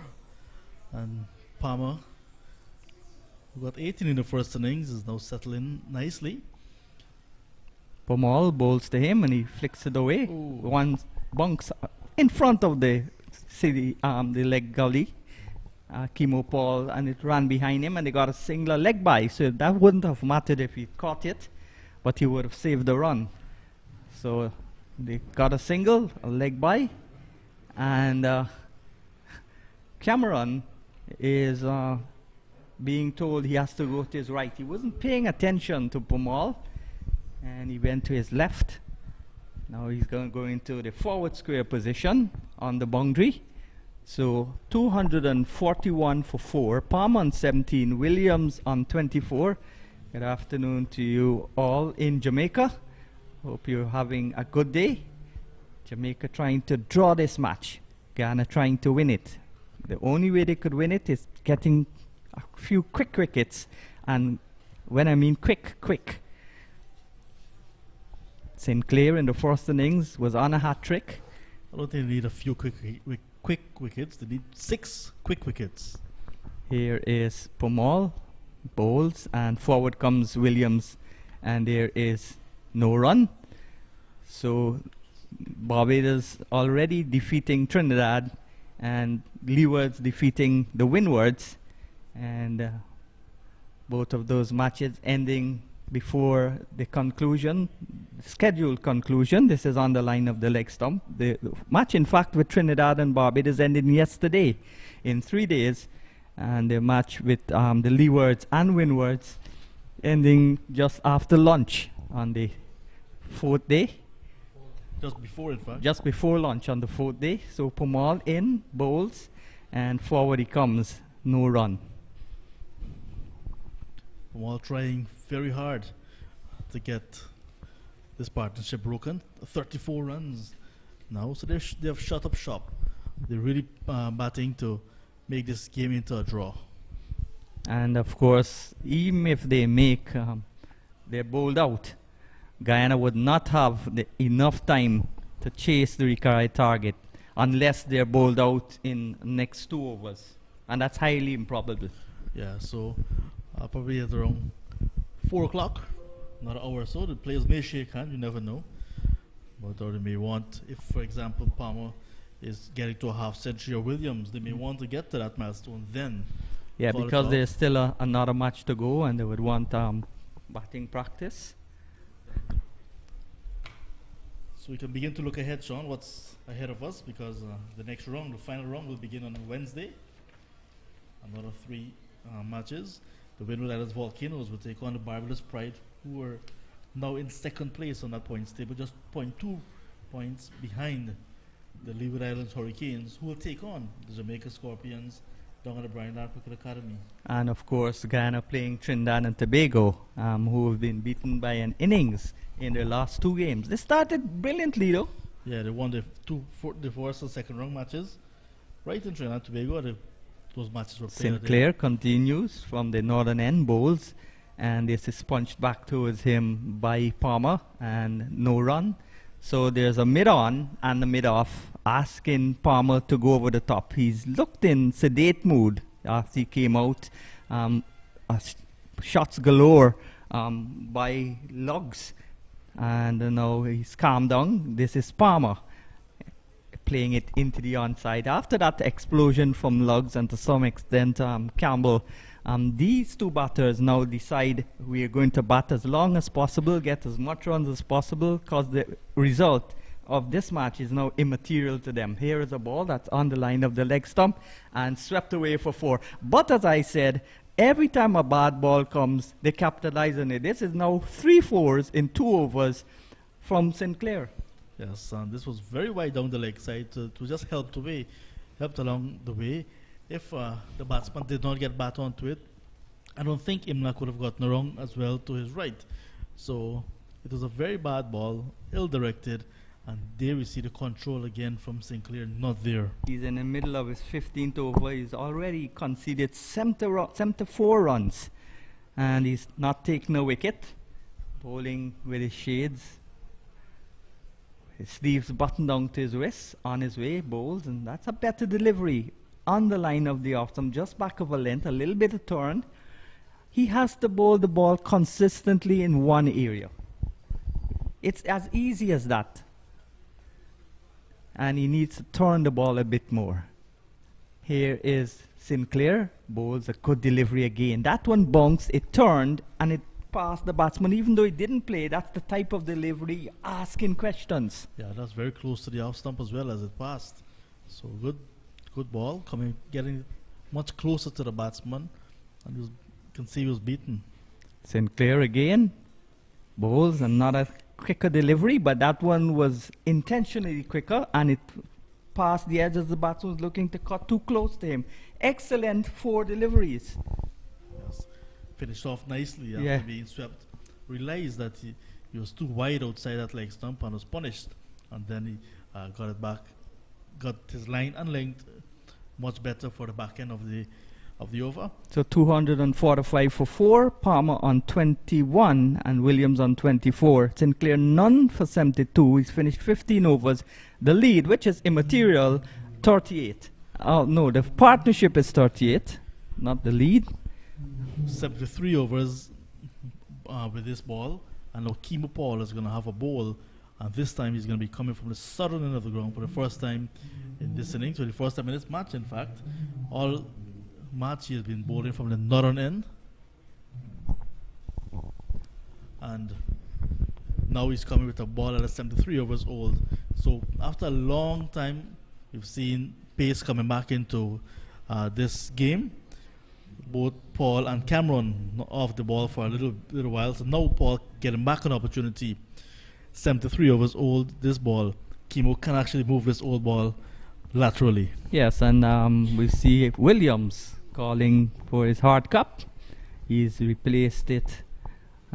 He's replaced his floppy white hat or cream hat with this helmet. So he wants something else. Yes, he's waiting on the umpire. The umpire is actually waiting on him. So the substitute fielder maybe brought out a helmet without a grill, or he wants an arm guard. He wants something, but as we speak, here is the umpire, Butler, and Tuckett moving forward towards him. What's the problem? So he's asked the dressing room to get something for him, and it's not coming fast enough. So the umpires are asking him to hurry, get on with the game, because it's been a while that he is almost back to the pavilion and trying to get something from the dressing room. And now we see the substitute fielder taking something on the field. That's is the extra part of the helmet, the one that goes at the back. Okay. So it's no sense bringing out the helmet in these modern times when the helmets are equipped with the back protector, concussion well in effect. It makes no sense bringing out a helmet without a grill or a back protector. Yeah, it's like a cell phone without any data or minutes. Or without a battery. Without a battery. So we're finally restarting the game. Kimo Paul, a man from Essequibo, finally getting a chance to resume his spell. First time, as you said, from the southern end of the ground, the road end. And on a Saturday, it's not as congested as the weekdays, when especially around 4:35 people get off from work. It's hectic traffic going into Port of Spain. Here is Kimo Paul on his way, bowls a ball that too wide, but not wide enough to be called a wide. That one dropped in front of Imlach, showing the lack of pace on this pitch. Yeah, just a gentle loosener from Kimo Paul, and if he can really create some opportunities now, this will be the last push, you would say, by the Guyana Harpy Eagles. But if he's not successful soon enough, and we'll continue to see this game panning out into a tame draw. So Paul starts and then stops. Goes back to the top of his mark. Comes in again, going past umpire Tuckett, bowls from round the wicket, and that one maybe beat the edge, or maybe give the benefit of doubt to the batsman of pulling the bat inside. No, he was beaten. It was a ball that came back into him after pitching, and he was stretching forward, looking to play the defensive shot, and the ball went past the outside edge and into the gloves of the keeper. Still having problems with his helmet. Might say that was why he was beaten, because his helmet wasn't fitting him the proper way it should have. So sustained greenery here in Diego Martin. A nice little tongue. This is a first class facility.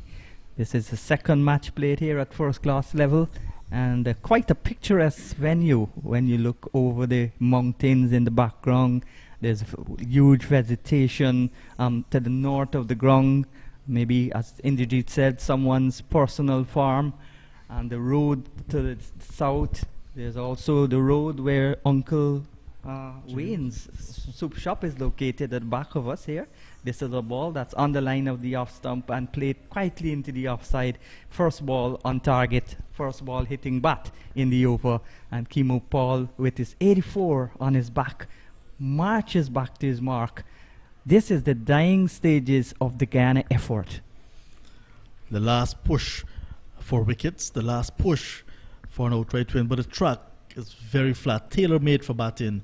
So Kimo will have to bend his back and really come steaming in and have this ball moving laterally to really get among the wickets. Paul, who started for Essequibo and then came down and joined DCC. That was his first club. And now he's gone to Everest. Yeah, so most of the players gravitating towards Everest. And GCC and Everest are the two more progressive clubs now. It's hard to maintain clubs in Georgetown. The funding is hard to get. And one thing that Everest and GCC has, which continues to aid in the funding of the club, there's a good shot, clipped away, but nicely stopped by the fielder there at the shortish mid-wicket. That's Sinclair. The bar, they've got a good bar, they do lunch, and that's one of the ways to sustain a club. You bring the members all the time into the club, events or no events, they're there. So good afternoon to all of you at Everest and at GCC. So Everest, the squash court has been refurbished and it's open at the moment. Here's a ball that's turned away out towards backward square. It's Cameron in pursuit to his left and Sinclair running the ball down from the short backward square. Cameron gets there first and sends the return, and they come back for 2. So 2 runs to Williams, and Palmer is now on 21, Williams on 24. The partnership now 39 and 246 for 4. And it means now that they have a lead of, okay, the score rolled over to 47, so 247. So we have to add 9 to that. So the lead is 56 at this point in time. Partnership of 40, but the lead is 56.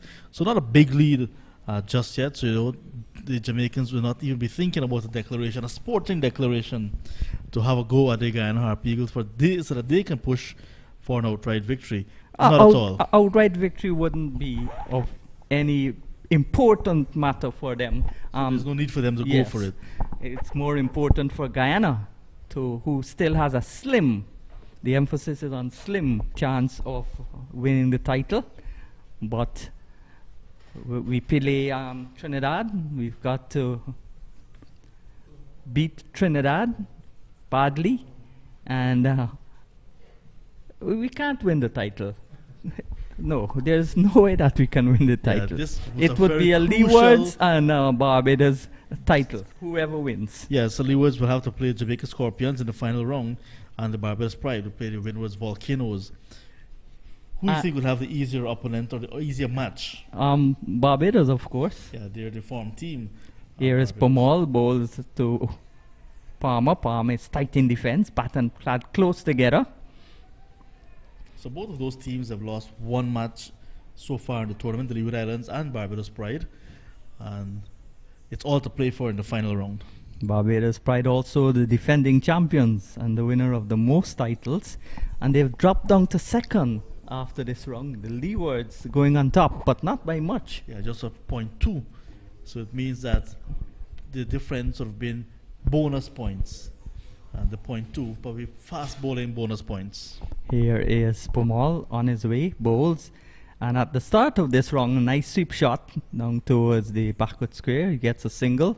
And he goes now to 22. Williams will come back into strike. He's 26. And at the end of this round, Guyana had the least fast bowling points, 4.4, of all the teams, including Trinidad, the Windwards, everybody. Here is Pomal. Not quite surprised because most of the games would have been Kimo Paul, Niall Smith, Clinton Pestano started earlier. And now we see in Cameron, this game, just 2 seamers. So not a lot of fast bowling points at all. And when you see the bulk of the wickets by Pomal. And supported by Moti. Yeah. Moti started this round with, I think, 11. Pomal with 13. He's gone to 18 now. The second most behind Cornwall, who's got, I think, 21. This is a loud appeal. He's gone. Caught behind. And Palmer doesn't seem pleased with the decision of umpire Bucktow, but he has to go. And he's gone. Can this open up a door, a slight door for Guyana to come back? The lead is 57. got 5 wickets in hand now because it's 248 for 5. Palmer's gone for 22. Pomala struck his 3rd wicket. Can this open a door for Guyana? There you see Palmer playing for a spin, and that was a ball. That was a straight ball from Palmer. Oh, Williams, in fact. So yeah, Williams heading back to the pavilion. So yes, Williams playing for spin and got a straight ball, and eventually the faintest of edges, and it went by into Imlac's glove. So that's the end of Williams. He's been there for quite a while, 26 to him, and now Pomar picking up his wicket. It could be opening the floodgates. Yes, but still Thomas to come. So he made 26 from 68 balls. 60 balls, 26 from 60 balls. Palmer is still there, he's on 22. And the lead now, 57. 5 wickets gone, which means half of their team in the pavilion, 240. We've got to look at time now. How much time Guyana will need. If they bowl them out, they will be most likely 100 and little bit they have to chase, because there's 57 runs already. And we don't expect, but that will happen because cricket is a game of glorious uncertainties for the remaining batsmen to just make 40-something runs. So, but stranger things have happened. Remember in 2014 at the National Stadium when Barbados set Guyana 69 runs to win in a whole day. And Guyana were bowled out for 67 with Dwayne Smith, the fast bowler, the medium fast bowler. That's a good delivery, kept low.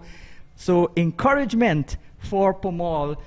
Not only that he beat the batsman, that ball kept low. So encouragement in terms of the surface.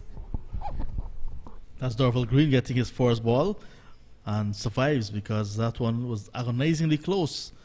After pitching, it kept very low, and he had to come down on it very hard. So 57 the lead, 5 wickets down, 5 in the bag.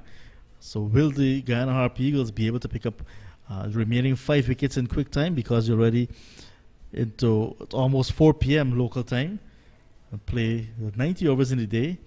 It's a final day, just so the umpire will signal the final hour beginning. So 75 overs in the day gone already, because Jamaica Scorpions batting all day. Well, what Paul would love now is to take 2 wickets in this over. They've lined up the helmets, 4 of them. And if the ball hits those helmets, it's 5 runs. 5 runs per helmet? No, 5 runs in all. That's the penalty. Even if it hits all 5, bounces on one another, still 5 runs. Yes. So Kimo Paul from the southern end, and he's not going to be bowling to the new batter, who is Dorval Green. He's bowled to Palmer. Palmer's been there for a long time, so the senior batsman will want to take most of the strike. And I'm surprised that Thomas did not come ahead of Green. Pomal watches as Kimo Paul runs in, bowls. That's on the line of the leg stump, turned out towards Sinclair at midwick backward square. And there's no, maybe because Thomas is a more pugnacious batsman, he wasn't sent, because they're not looking to win, they're looking to draw the match. So many things we can look at. Maybe trying to give Dorval Green some batting time, because he just got 13 in the first innings. Green at the non-strikers end, Palmer in strike. And this one peels off the thick outside edge and will run a long way down towards the boundary. It's Hemraj chasing it, and that's 4. So a fortuitous boundary, but a boundary nevertheless. And it takes the total now to 252. The 250 coming up with that boundary, but Palmer going 26 from 89 balls. Yeah, that's a good ball from Kimo Paul. Ball that came in after pitching to the left-hander, but he got the bat down and the outside edge was found. And it went all along the ground, agonizingly close to being catched, but it did not. So in the last lap of this 4-day encounter, the penultimate round of this CWI Regional 4-day first class competition, and he's getting a ball that comes back into him, loud appeal, and not out, says the umpire. How did you see that? Oh, I see that's very close. Let's see. Yes, very, very close indeed. Unless he got an edged it. Maybe. Well, we are not in a position to see if he got an edged it. So we have another look at it. Might very well be the only thing saving him. Might be that inside edge or so. Yeah, so There's Kimo Paul, just cannot believe it, and the rest of the Guyana Harp Eagles as well. And the two batsmen having a discussion, maybe saying, the non-striker saying to him, "You're lucky to be there, my friend." yes. Right, your luck now. But this is good bowling from Kimo Paul, targeting the stumps. Kimo Paul with 2 slips now in place. Bowls from the southern end. That's a good delivery again. Bat and pad close together. Plays it square into the offside. Do you think Johnson should put more pressure on the batting side, like bringing a man closer? Well, he's just doing that. Yes, Yeah. he should actually. And we see that Palmer Enforcing the slip is cordon. not necessarily comfortable now that he got that close shave. So he's a little bit shaken up, Palmer. So now, And then a new batsman is at the other end. So pressure must be applied. so 2 slips, more a 4th slip and a 3rd slip, and then the gully. And then there's a backward point, a cover, and a mid-off on the offside. Paul comes in, bowls, and that's a good delivery again, played out towards Chandra Paul at cover. And there's no run as the shadows from the pavilion lengthens across the ground. Still bright sunshine. We see also the lights, the shadow of the lights lengthening across the ground towards the eastern part of the ground. Here is Paul, moves in, passes the umpire Butler and bowls. And this is a dropped. Oh, he's caught him on the second attempt. Good penetrative bowling by Kimo Paul. The edge was found, the catch was taken on the second attempt, and Guyana gets another wicket. 6 wickets down, 252 for the loss of 6. Palmer gone, who's the set batsman, he's on 26. He's gone for 26. The lead still 61. This is a game. His eyes lit up after seeing a wide half volley. And there the edge was found.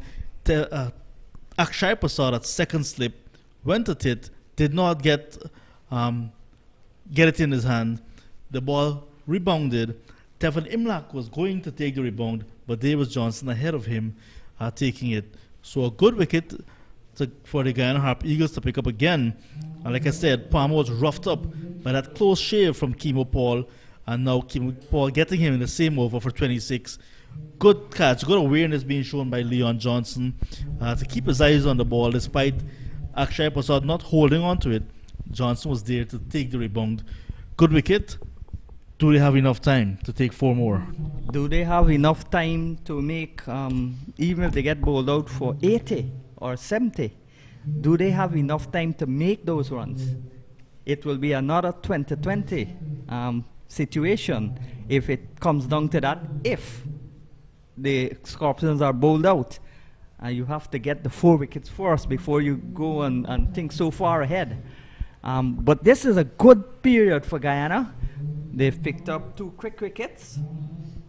And so now they have to hold their catches. They have to feel, well, this is a do or die situation.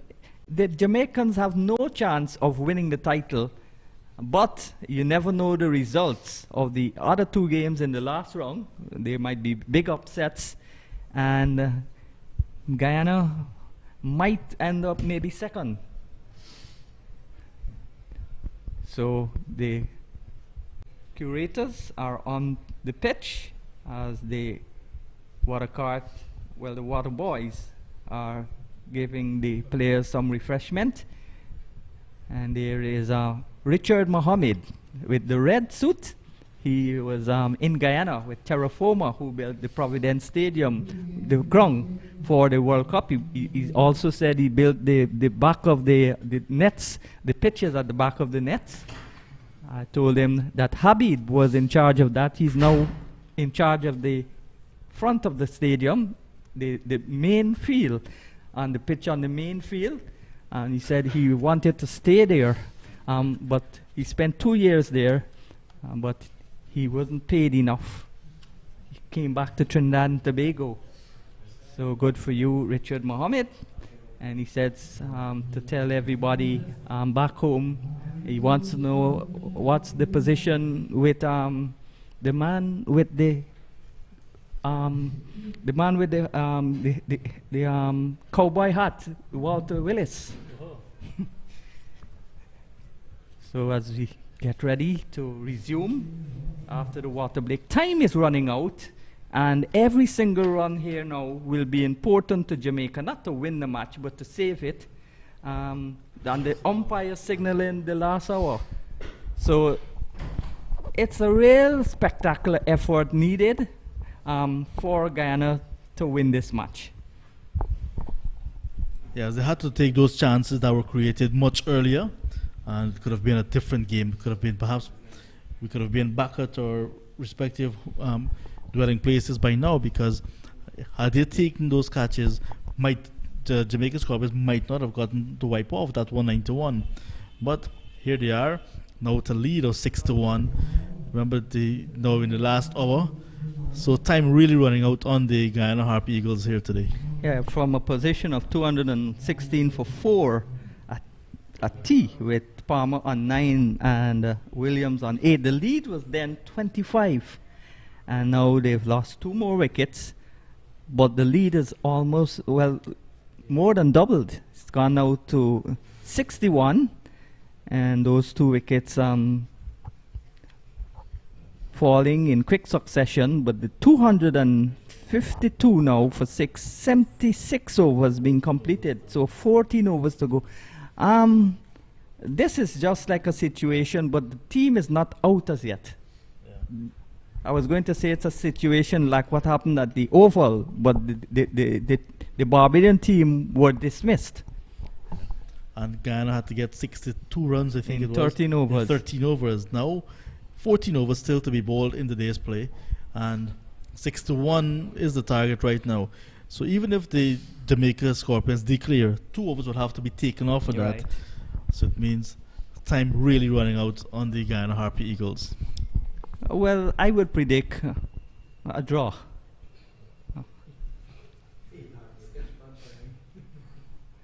So there's still hope, but faint hope. Here is Pamal looking to revive that hope for Guyana with a wicket here. Here he is, bowls, and that ball shoots along the ground, and they get a single, they get a bye most likely. Yes, it's a bye that passed, beat the batsman, beat the keeper, beat everybody, because it's skid along the ground. 1 more to the total. 62 now, the lead. 256, 253 for 6. Yes, very close shave. We can have a little bit of excitement as we head towards the climax of this game, the end of this game. Yes, even if Guyana has to play a 10-10 or a 5-5. And one thing you must remember, it's a small outfield, so you can get some boundaries. Yes, and when you look at the required run rate, if Jamaica make about 65, 70 and get bowled out, then it would not be as humongous as you think. Because if you take 20 runs in every over, which is possible, then you just need 4 overs, 3-point-something overs. But that's all conjecture. What's reality is that Guyana has to get the 4 remaining wickets, because there's no way that Jamaica would declare. Here is Pamal, still in bright sunshine, passes the umpire Butler and bowls his left arm spin, and that's played away maybe off the pad. out towards the silly mid-off position, who parried it away towards cover, and the over is completed. So 77 overs gone, 253 for the loss of 6. Green yet to score, he's faced 2 balls. Thomas yet to score, he's faced 4 balls. Jamaica lead by 62 runs. Pomal doing well again, 3 for 57. He's bowled 27 overs. So he's got already 20 wickets. Yeah. So 20 wickets to Pomal, and Rakeem Cornwall has 21 in the tournament. His game finishing earlier, he got 11 in this round 4 match as the Leeward Islands Hurricanes beat the Windward Islands Volcanoes. And let's say good afternoon to David Mohammed. David, you remember David from the Guyana, from the golf course, and he also played some cricket. So hello David, good afternoon, and thank you for your sentiments. Well, also want to say good afternoon to Ajaz Ali, my wicket keeper in the 1987 under 19 tournament in Jamaica. He says he's in Guyana. He's leaving on Tuesday. Here's a ball that's sweetly played outside the line of the off. Nice drive, but it beat one fielder. It couldn't beat the other. Going across his left was Moti. And certainly these batsmen playing their shots. They're not just looking to draw the match. Once the ball is there to be hit, they will play their shot. That was a lovely drive. Yes, and then, like I said, they must cash in on personal milestones. I pulled the stats of the other wicketkeeper, Vishal Nagamuti, the birthday boy. So he had a very good career, but just did not get a lot of runs, because when he was batting, pretty much all the runs were scored. 100, he got 115 yeah. against the Leewards in Tortola, I think. That's a good delivery. Beautiful a little bit of ball. movement away from the batsman and comprehensively beaten. Yes, another peach of a delivery from Kimo Paul. Kimo Paul is really trying his best. He's giving his all. Yes, this is a late dash, you may want to say, but is it a bit too late for Kimo as well to get into the attack? Because he did pick up the important wicket of Paul Palmer. Kimo Paul got the wicket of Paul Palmer, but a bit too late. So time really running out on the Guyana Harpy Eagles. Kimo Paul from the southern end of the ground moves in, bowls again. That's played out into the offside, and poor fielding, and this time from Sinclair. Dimitri Cameron. Yes, so Dimitri Cameron with 0-0 on his back. How could I miss that? That's the only person I know that has nothing on his back. So, well, he has a shirt. Indigit says. So that's a boundary. Green is off the mark. That's a nice shot, though, from Green after he played an expansive cover drive and didn't get a single, and again punched that right through the legs of Dimitri Cameron. Why is Dimitri Cameron feeling in these pressure situations? He should be at fine leg. That's a lovely shot, and that's no fault of Dimitri Cameron that he couldn't get that. Not a man move, pierced the gap to perfection. 2 consecutive boundaries takes Green up to 8, and the total going up now to 261. We'll tell you the lead just now, but it's all over bar the shouting, I believe. Yes, I do agree. Yeah, so that was a beautifully played shot from Darvel Green, this time with more control and authority. Yeah. And now you see, well, before the ball was bowled, Cameron was placed down at fine leg. Oh, so he's gone to fine leg. Gone to fine leg. Maybe Leon Johnson has an earpiece listening to me. So Kimo Paul goes in, bowls to Green. That's down the leg side, and let's see what Cameron will do this time. He goes away, rushing to his right, and doesn't get there. So the ball is following him.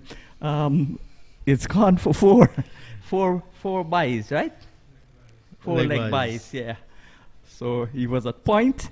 2 balls were hit in his direction. Now he's gone to fine leg, the opposite direction. Kimo Paul bowls the ball on the leg stump, and this has him working for all his work in vain. I think he gave up the chase a bit too early, though, Dimitri Cameron. You saw earlier today when the ball was down to fine leg and the ball was rolling slowly, and he just trotted after it. Correct. Here's a ball that's bringing Green onto the back foot, and there is no run. So the over is completed, and this is just now for academic interest. Maybe half an hour from now, we'd see the players shaking hands as we see the mountains there again. Yes, Lovely background. We can enjoy the view because after this game, we'll have a few days off and then we continue at the Queen's Park Oval. And there's a mountain just behind the Queen's Park Oval. Yes, actually, this is the mountain because on the other side of when you go to Port of Spain, you see this exact hill, that mountain. But the other side of it. Yeah. Right. And there's a nice savanna. So And just- the Port of Spain is flatter than most of Trinidad, especially the interior of Trinidad. And of course, they got the built-up land where the Hyatt is. I was told that the city gate, the bus terminal, is also on built-up land. Here's a ball that's slapped away, 4 runs. Dismissive shot, Pumal short and spanked away, given the treatment it deserved. And Green and Thomas gets off the mark with that boundary. It's 265 now, 269 for 6. And it's all, the wind has been blown out of Guyana team. The claws of the Harpy Eagles have been cut. Yes, so the nails on those claws. So 14 fours and 2 sixes when Alden Thomas batted in the first innings. And now he's off the mark with a convincing boundary. So he's quite an attacking batsman. And even in the dying stages of this game, he's going to put away the bad balls. Well, that's what he has to do. He got 100 in the first innings. It's only 100. And might try to get at least a 50. If he's on 40, would you call off the match?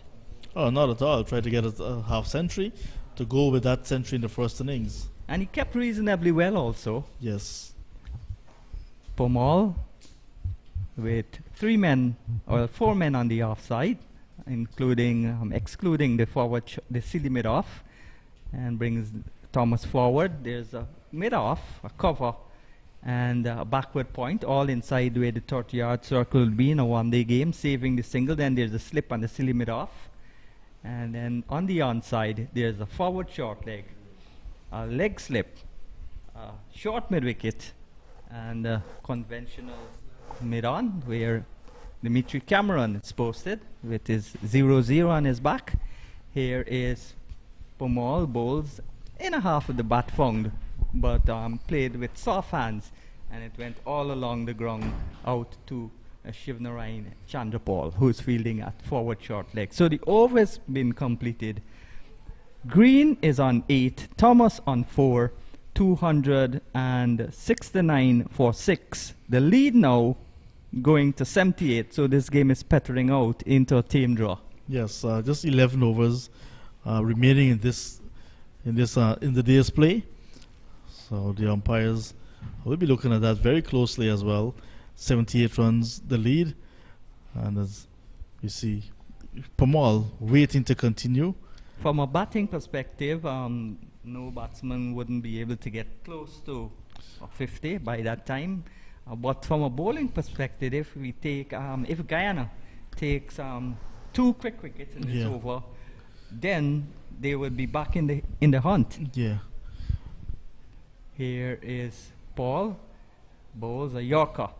But then again, they have to make the 78, or maybe the 80, because it's only 2 wickets. It's going to be 8 wickets down. So, however you look at it, it's a draw. It's a draw. To keep with 1 wicket in the second innings. I was just trying to find light in a dark cave of hopelessness. Here is Chemo, bowls, and that's a lovely shot, stroked away. Didn't put much power into it, more timing and placement. And they go back for an easy 2. And of course now the body language of the Guyanese players suggesting that they've finally given up. Yeah. Yeah, you're seeing it a little bit more evident now. And I think except for Kimo Paul, who's still running in hard and still trying. Like I said, despite the result may not be there, you can still have personal best and still try to play for the next game. You want to impress the captain. Kimo's the vice captain, and he still wants to ensure that he's getting a good workout ahead of that next round match. So Green on 10, he's in double figures. He's in strike, and he gets a good delivery. Plays batsman-like shots. He's gotten, I think, 5 half centuries at first class level. Derville Green, picked primarily as a fast bowler. He's the spearhead of the Jamaican fast bowler now, but he can bat. This season has really been a surprising one for me, because you've seen 15 centuries scored, 2 batsmen got 2, 1 fell just short of getting 2, and 2 tail-enders or 2 lower-order batsmen. I wouldn't put Thomas in that category, but he scored his maiden first-class 102. I'm talking about the bowler from Leeward and the bowler from Guyana. Got centuries. As Indrajit said, the batting is improving, but I think that's right. The batting is improving, but the conditions for batting, especially in the Trinidad leg, has been far better. And of course, we look at the bowlers. They're not as penetrative as they could be. So that's a combination. This one goes past the edge. Of course, Kimo Paul wants to be penetrative, wants to bowl with fire and pace, wants to give it down to the last lap. That was a very good ball, beating the outside edge of Green as he was stretching forward. So you mentioned batsmen putting a premium on their wickets generally. What about the tracks that are prepared? This is a feather bed. Difficult for the bowlers. That's what I said. The tracks in Trinidad have been much better for batting. Much better for batting. So that has helped as well, but it does not help the bowlers. Right. That's why even on the first day of this, the batting has improved, but there's so much of centuries. Because of those 2 factors, a loose shot there from Green, looking to drive expansively, missed it. And if you didn't see the ball and you took out a picture, that would have been exquisite drive for 4. So there's the umpires shaking hand with the players. It's just that that's the end of the game, and this game ending in a tame draw, like we said. Jamaica Scorpions in their second innings, 271 for 6 after 80 overs. So 10 overs were remaining in the day's play, and if there was going to be a change of innings, you had to take away 2 for that. But that's not going to happen. As you see the players shaking hands, the umpires there as well. And that's a summary of this match. Jamaica Scorpions won the toss on day number 1 and batted, got 393 thanks to centuries from Blackwood and Thomas from all 3 wickets, and supported nicely by Moti with 2. In the Guyana Harpy Eagles' first innings, they replied with 584 in their lone innings, where 7 declared. Centuries as well from Tejan and Chandapal. Another century for him, 184. Vishal Singh, 100 not out. And Nicholson Gordon, 4 for 122. Jamin Blackwood, 1 wicket. In the second innings now, Jamaica had to wipe off 191. They did so, and they got to 271 for 6 with a lead of 80 runs when the umpires and the players shook hand. Campbell, the captain, he made 98. His opening partner, Leroy Lugg, his maiden half century at first class level, 67. From all, Moti, Kimo Paul, all in the wickets column. And hard luck, you must say, for the Guyana Harpy Eagles. They needed to win this match convincingly and with points to get their to get a hand on the championship. It was not to be, and the game ending in a draw on the final day. It was full of excitement from the start, and here we are now at the end of the day's play, at the end of the 4th day, a tame draw. So that's our coverage as well. We trust that you have enjoyed what we have presented. We certainly did enjoy giving you all the action. On behalf of Indrajit Prasad, Sean Devers, we have Michael, Visham, and Shaquille, a competent cameraman and support team. My name is John Ramsing, inviting you to join us when the 5th and final round begins next Wednesday, live from Trinidad and Tobago. Until next time, it's goodbye.